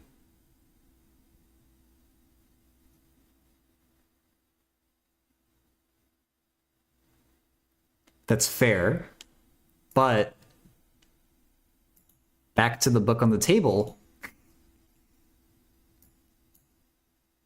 The book wasn't moving relative to the table in the answer to number 1, but work was still being done. That like I don't know that it's one of the areas where I'm getting confused. I think we're gonna send answer D for number 4 though.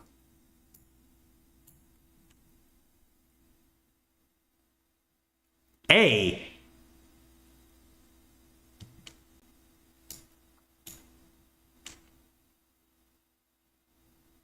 Wait, I'm just messing up what force to consider. Gravity does negative work on your body. Damn it. It's the same misunderstanding. The stairs aren't doing work on me. I thought the stairs were doing work on me.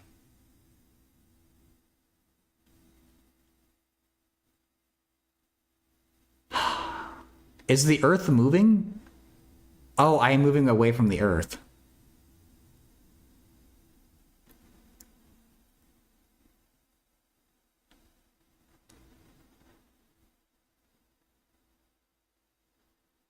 I don't know.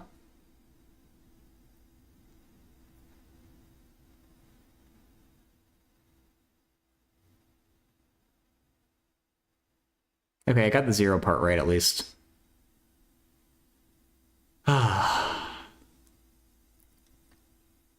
What work the force of gravity does.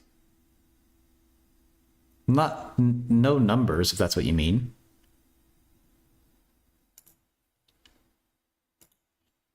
It's just saying the work done on my body. So they're saying the stairs do no work, but gravity does do work on my body.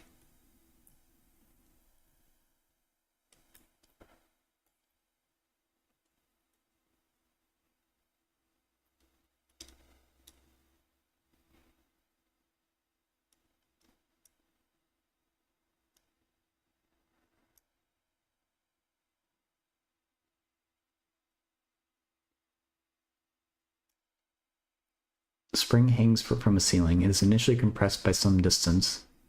A mass is attached to the bottom end and then released from rest.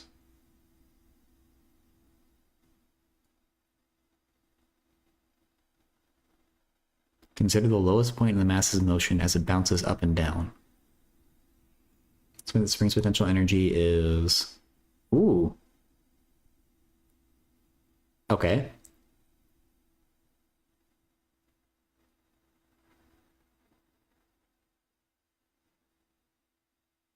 Yeah, that's the explanation the answer basically said.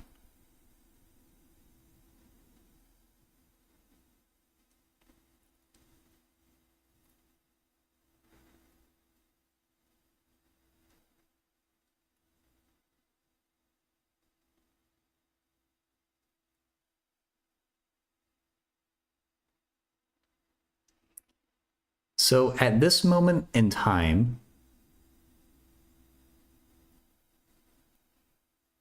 when we first attached the mass to the spring, our... Oh wait, the spring's potential energy, not... Do we not care about gravity?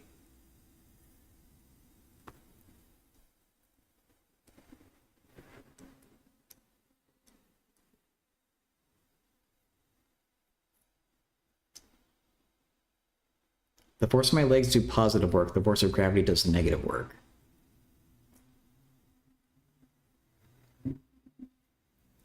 I think if you're considering my entire body, I'm not doing any work. Gravity is doing work on me. Maybe I'm doing work on the Earth or something, but I have it in my head at least that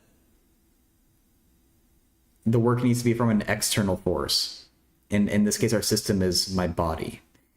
It's just, it's gonna sound dirty whenever I say that, but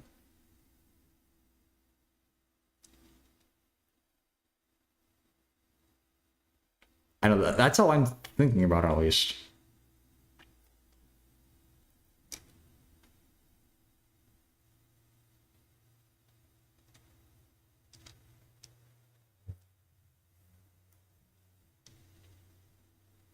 Okay, I think they're saying the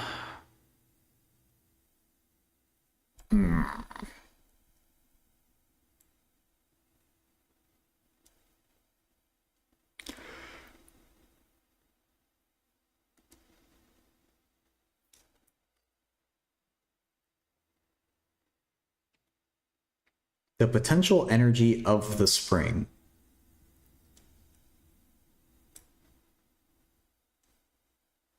Not of the mass, right? Or is the mass included in the... I don't know if we're supposed to consider gravity or not.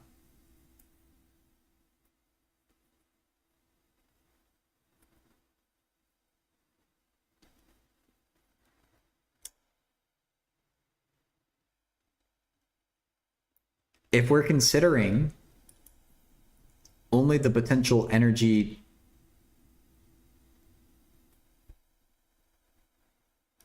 from like, you know, when a spring is oscillating, the energy is bouncing back and forth between potential and kinetic. And potential is at the highest when the spring is fully compressed or fully stretched. So as long as the initial compression isn't compressing it completely,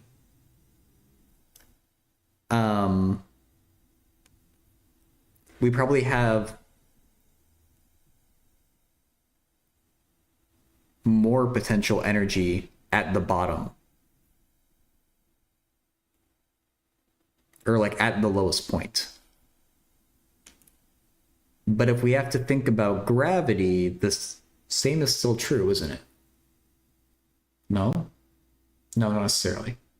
Sorry, no, I have that backwards, right? I do have that backwards.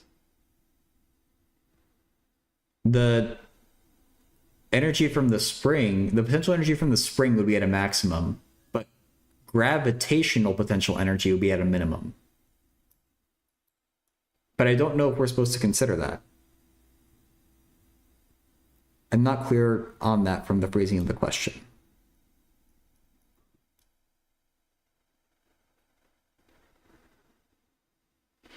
And if the spring's potential energy has anything to do with the mass, I guess, because the mass has potential energy. I don't know if that counts as the spring having it, though. No, I think this is an ideal spring dojo.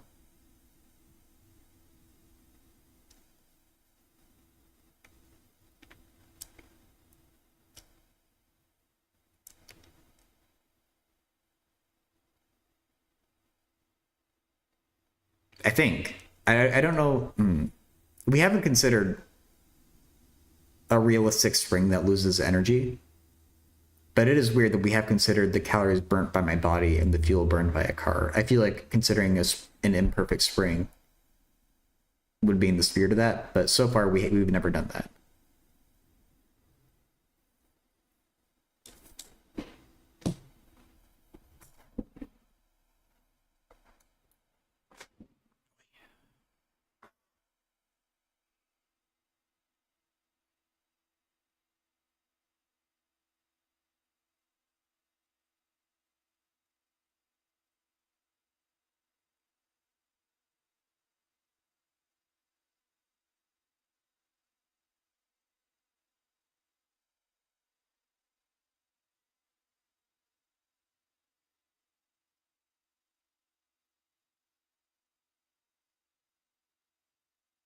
So I'm either between B larger than or D relative size going to be determined from the given information.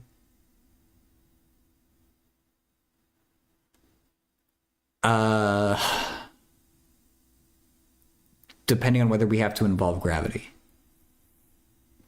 So, oh my God. Okay. Also in response to your question, but also in response to the thing I just said,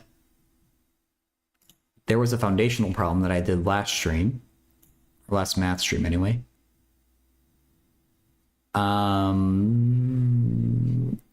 6, where you have a hanging spring. Explain why your result shows that a hanging spring can be considered to be a spring in a world without gravity, provided the new equilibrium point y sub 0 is now called the relaxed length of the spring.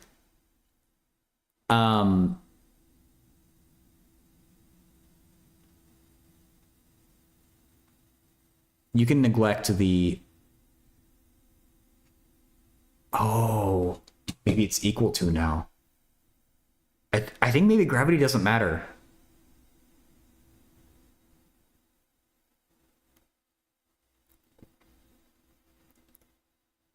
And it might be equal to. If you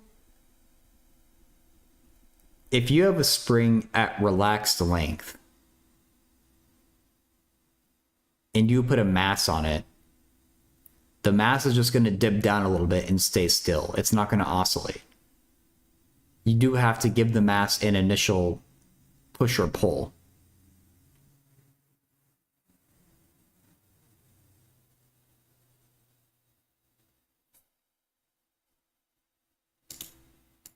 I might be equal to.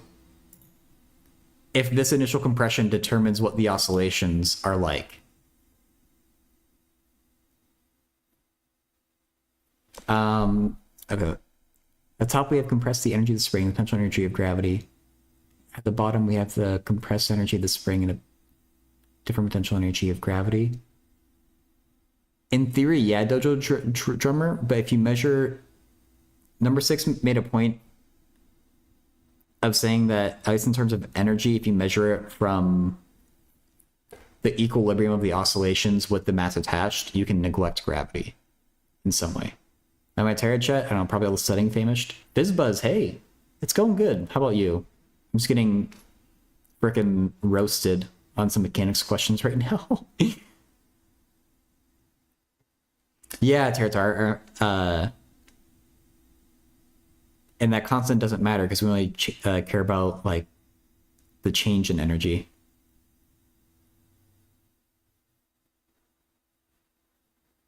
It was compressed before it was compressed, the mass was attached, and then it was released.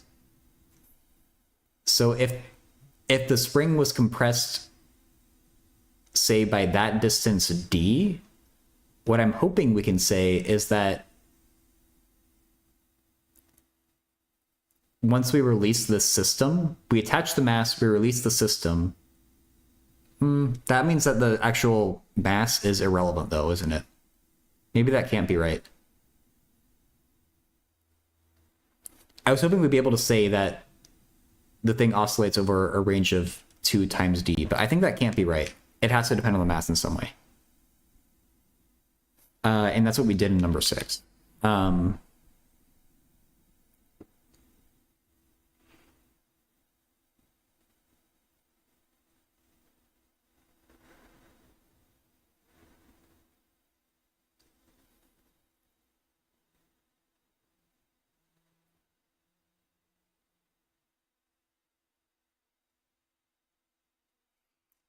Hope you're doing well, Fizzbuzz, by the way, if I don't ask you.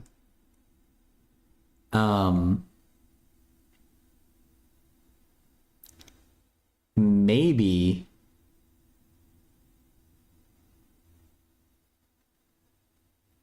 the question is really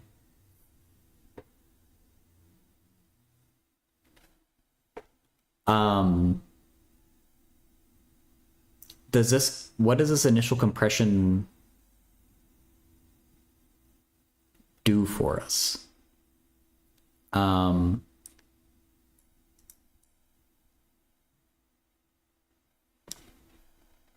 Does it ever go past the initial point? It might. Like it does ever does ever compress even more once we attach the mass? Going well, anxious about the Southern California fires. Oh, wait, are you actually like affected by them, or just people you know? Or you don't have to say if you don't want, but either way, best wishes.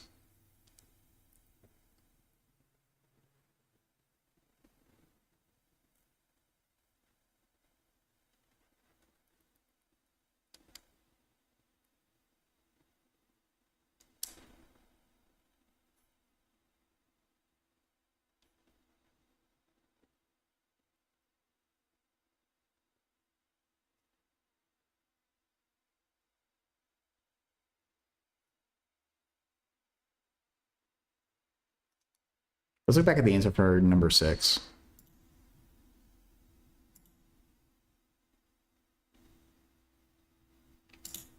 Yeah, it's not good down there. 3 new ones. Yeah.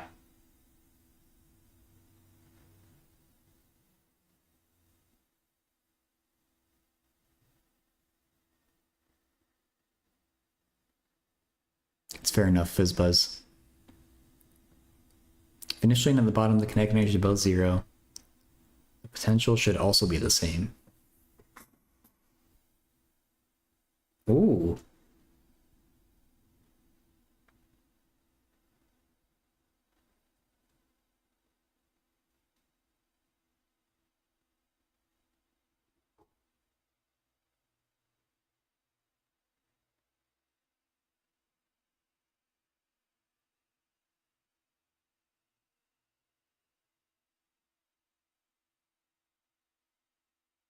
That might be something Territar. So maybe in the initial state,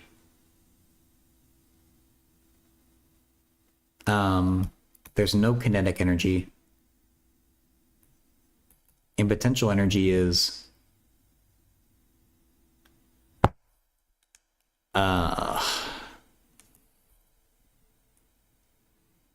the compression. I'll call D.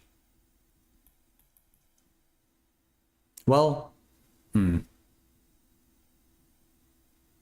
Pythagoras cup and filling with wine? I've never heard of that.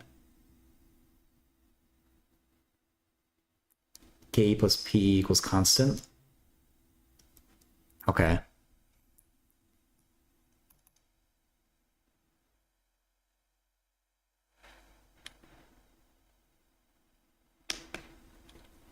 Does the initial compression not matter at all? I mean, not at all, but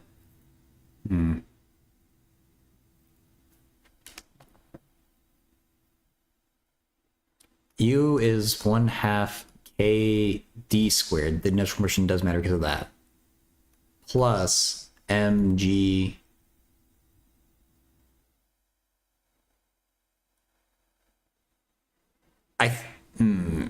What are you measuring this relative to?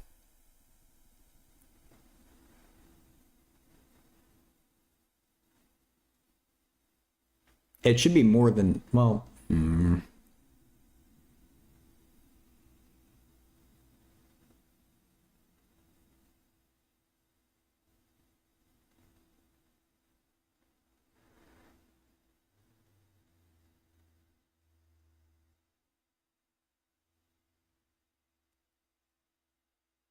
I don't quite know what to put for the displacement. Right there, of the mass. Stevie is calling B. Maybe,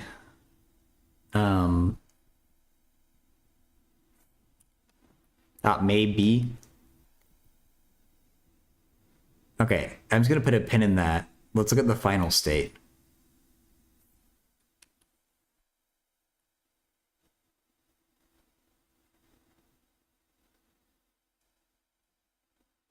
Kinetic energy is still 0, but our mix of potential energy has changed. I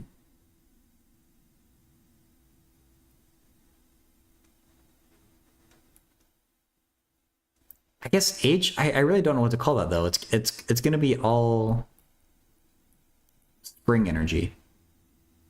Wait, doesn't it have to be equal to? Final energy equals initial energy? There's no kinetic energy. We don't need to worry about anything else, do we?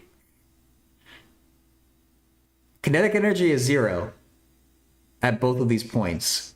So it has to all be potential energy, and potential energy has to be the same. Is that all we need? Like, I can just forget about all this shit over here?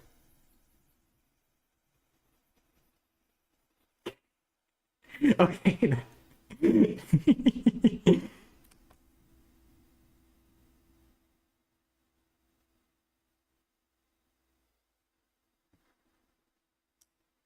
Okay, you're right. You're right, there are two.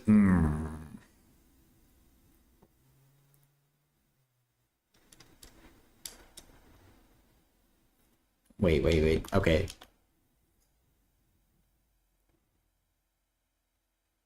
But I don't know what potential energy they're asking about. Like,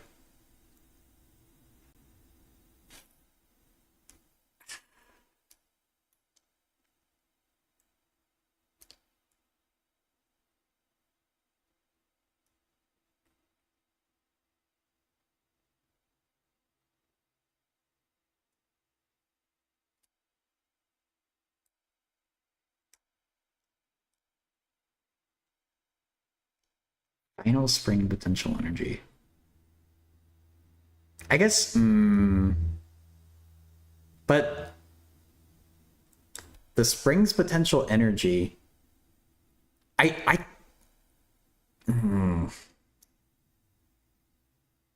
yeah, Tartar, that's my exact that's my exact question right now.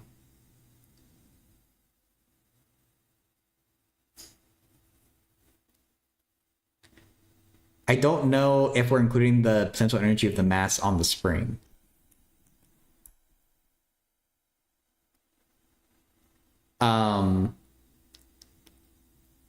If we consider the total energy of the mass plus spring, I would say A equal to. If we're considering only the potential energy generated by the spring's compression or expansion,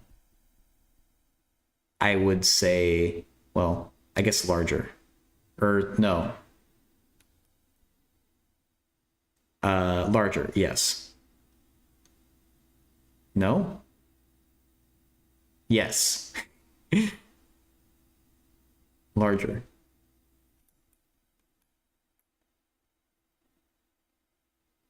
But then, no,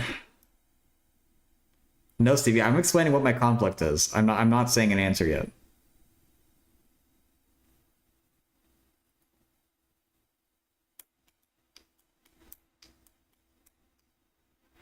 To consider max extension to be y equals 0 and less extension to be non-zero.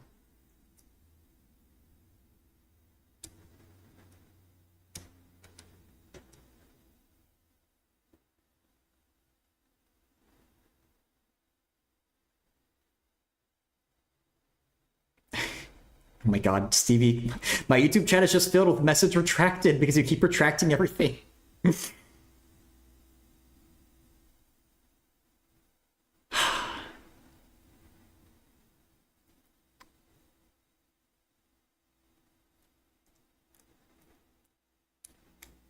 Spring's potential energy.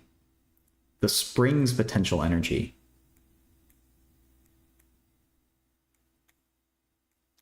Yeah. Okay. I think it is B then.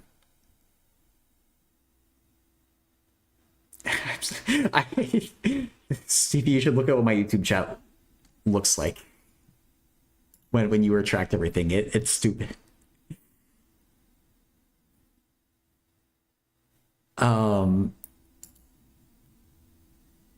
I think I'm saying B.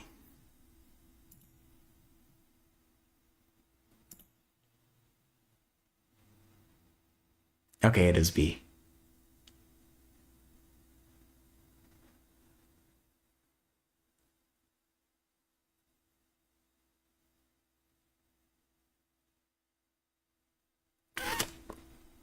I looked at the answer to 6. I scrolled too far. I got too curious.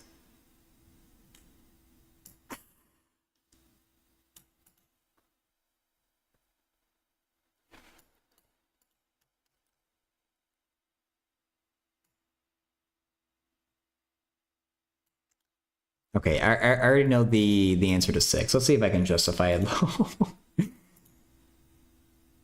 Ugh.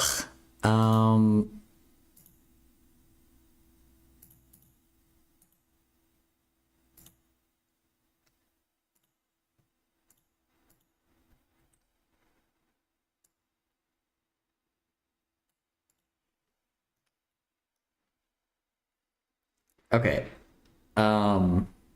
Block with mass m initially has speed v naught down a plane inclined at angle theta. Oh god. The block is attached to a spring with constant k, initially at its relaxed length. Too late, Fenbox. I thought there was gonna be a remark after the answer, so I scrolled down a bit more, and then I accidentally saw the answer to number 6.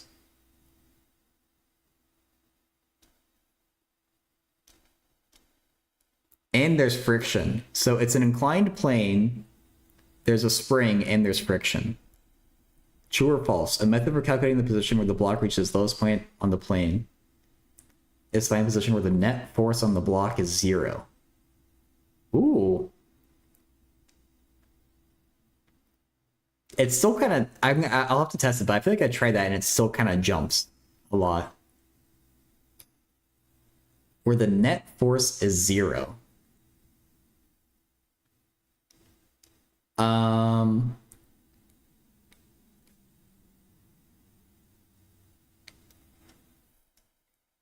Is there ever a net 0 force? Isn't it always changing speed? Unless things happen to cancel perfectly, but I don't imagine they would.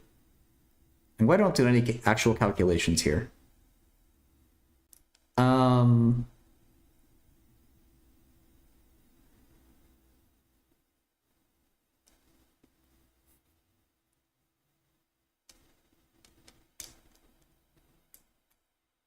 So at the lowest point,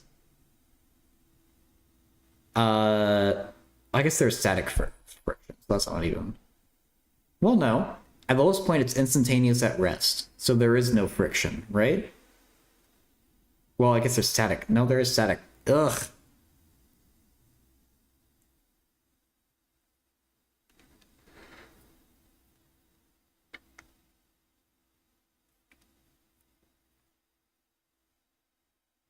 Net force is 0 at the center? I feel like I have heard that before. I couldn't figure out why, though, when that crossed my mind.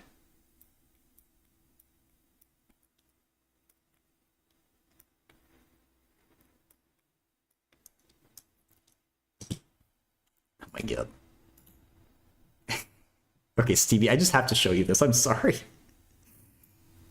Message retracted, message retracted, message retracted, message retracted, message retracted, message, like that's what I see when you do that. Ugh.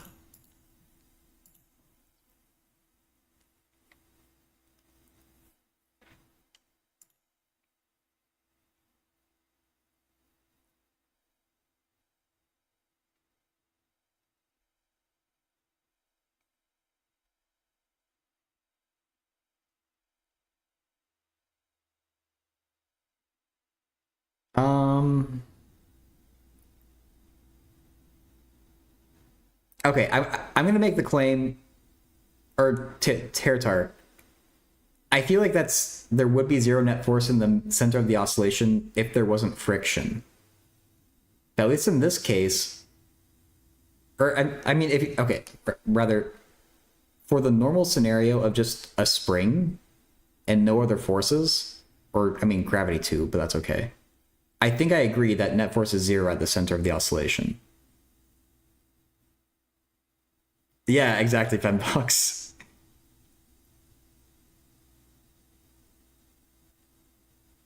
Friction just leads to a damped oscillation. Is it maybe it's canceling then. I mean I do know about like damped oscillation. Does that mean that it's 0?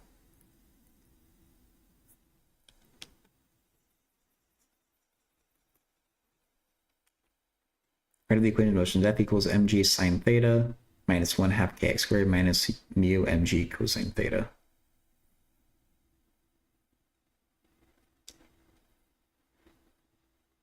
Damp oscillation, not quite wet yet. Yeah.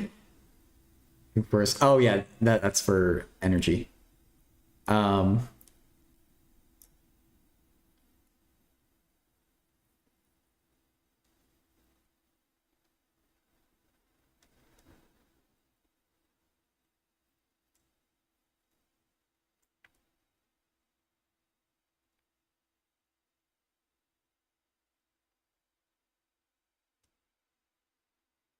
Huh.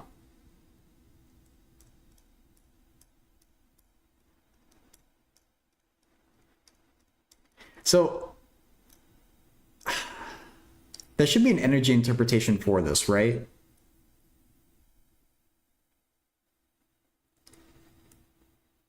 I bet you're right about your approach, Territar, and that even though there's all this crazy stuff happening, the net force is still 0 at the middle point of the oscillation. Can we figure out the energy approach to this, I guess?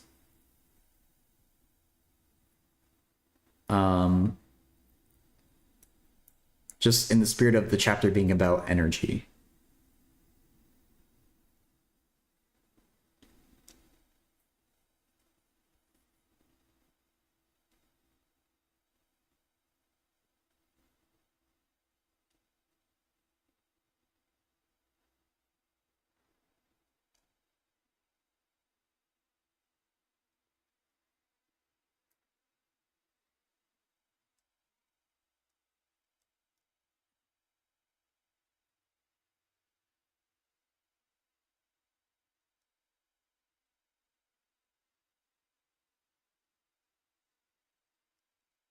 I mean,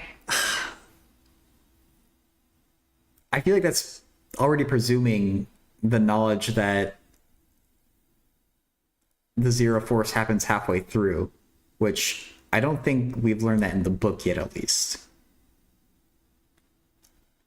But you're right, you could just, I guess, integrate that to get energy, but...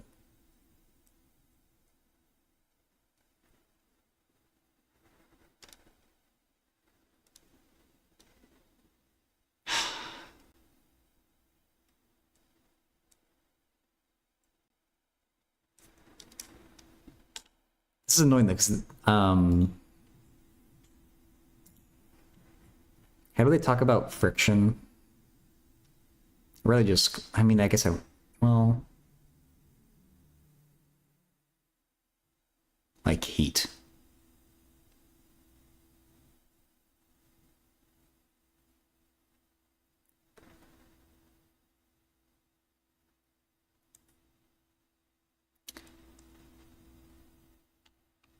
Oh, okay, I do like that, Territar. The block is speeding up in the first half of the oscillation, and then it's slowing down in the second half of the oscillation. So logically, you have to cross through zero, intermediate value theorem.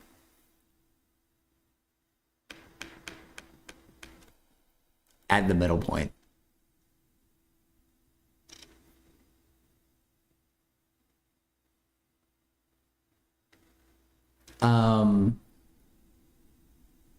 Well, wait.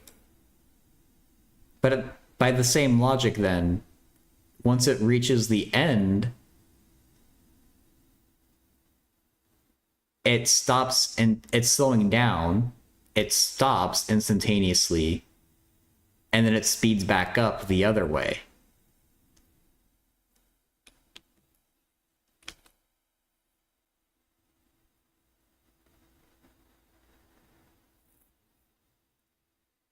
So isn't it also crossing through zero at the ends?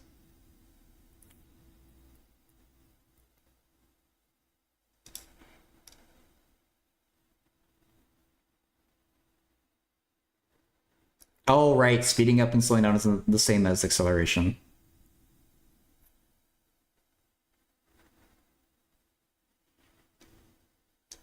Or it's not just acceleration, it also depends on velocity.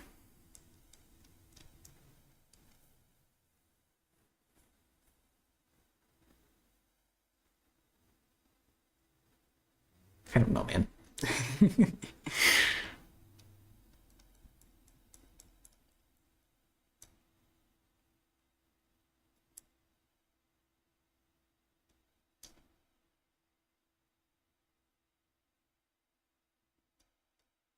It's about I don't know what the energy argument is, like, but it's definitely it's changing directions at the bottom. There's no way you can change directions with a zero net force.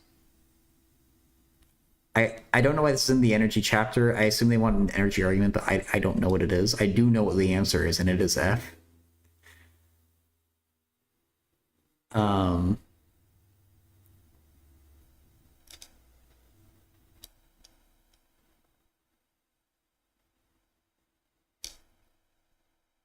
Start with the block accelerating towards equilibrium point, at which it has its maximum velocity. Then slows down as it overshoots the equilibrium until it starts accelerating again towards it.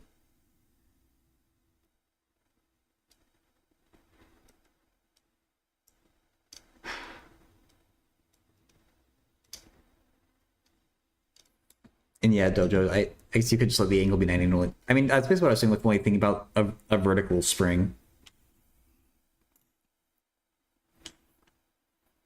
Let's look at the explanation. I might make that my last one.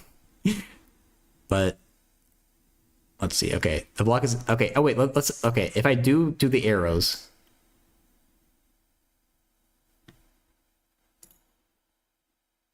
it's maybe only a tiny bit less than the amount of scrolling that I get from the scroll wheel, if any.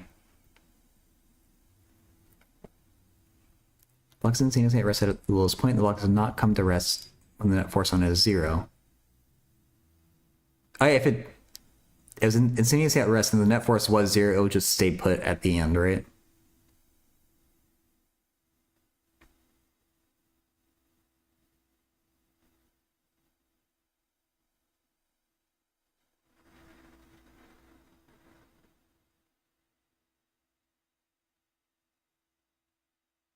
This is a kind of weird argument.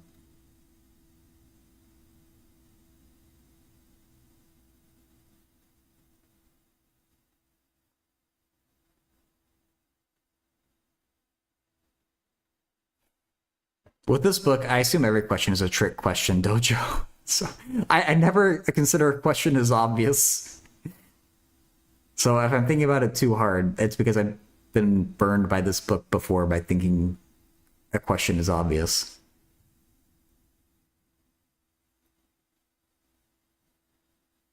I would check to see if there's more for the answer, but I don't want to spoil the answer again. I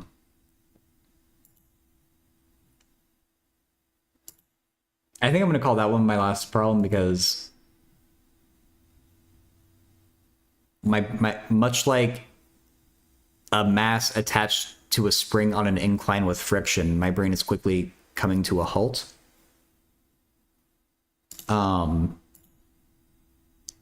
So yeah, I think we'll call the YouTube stream there, and then we'll look for a raid on Twitch.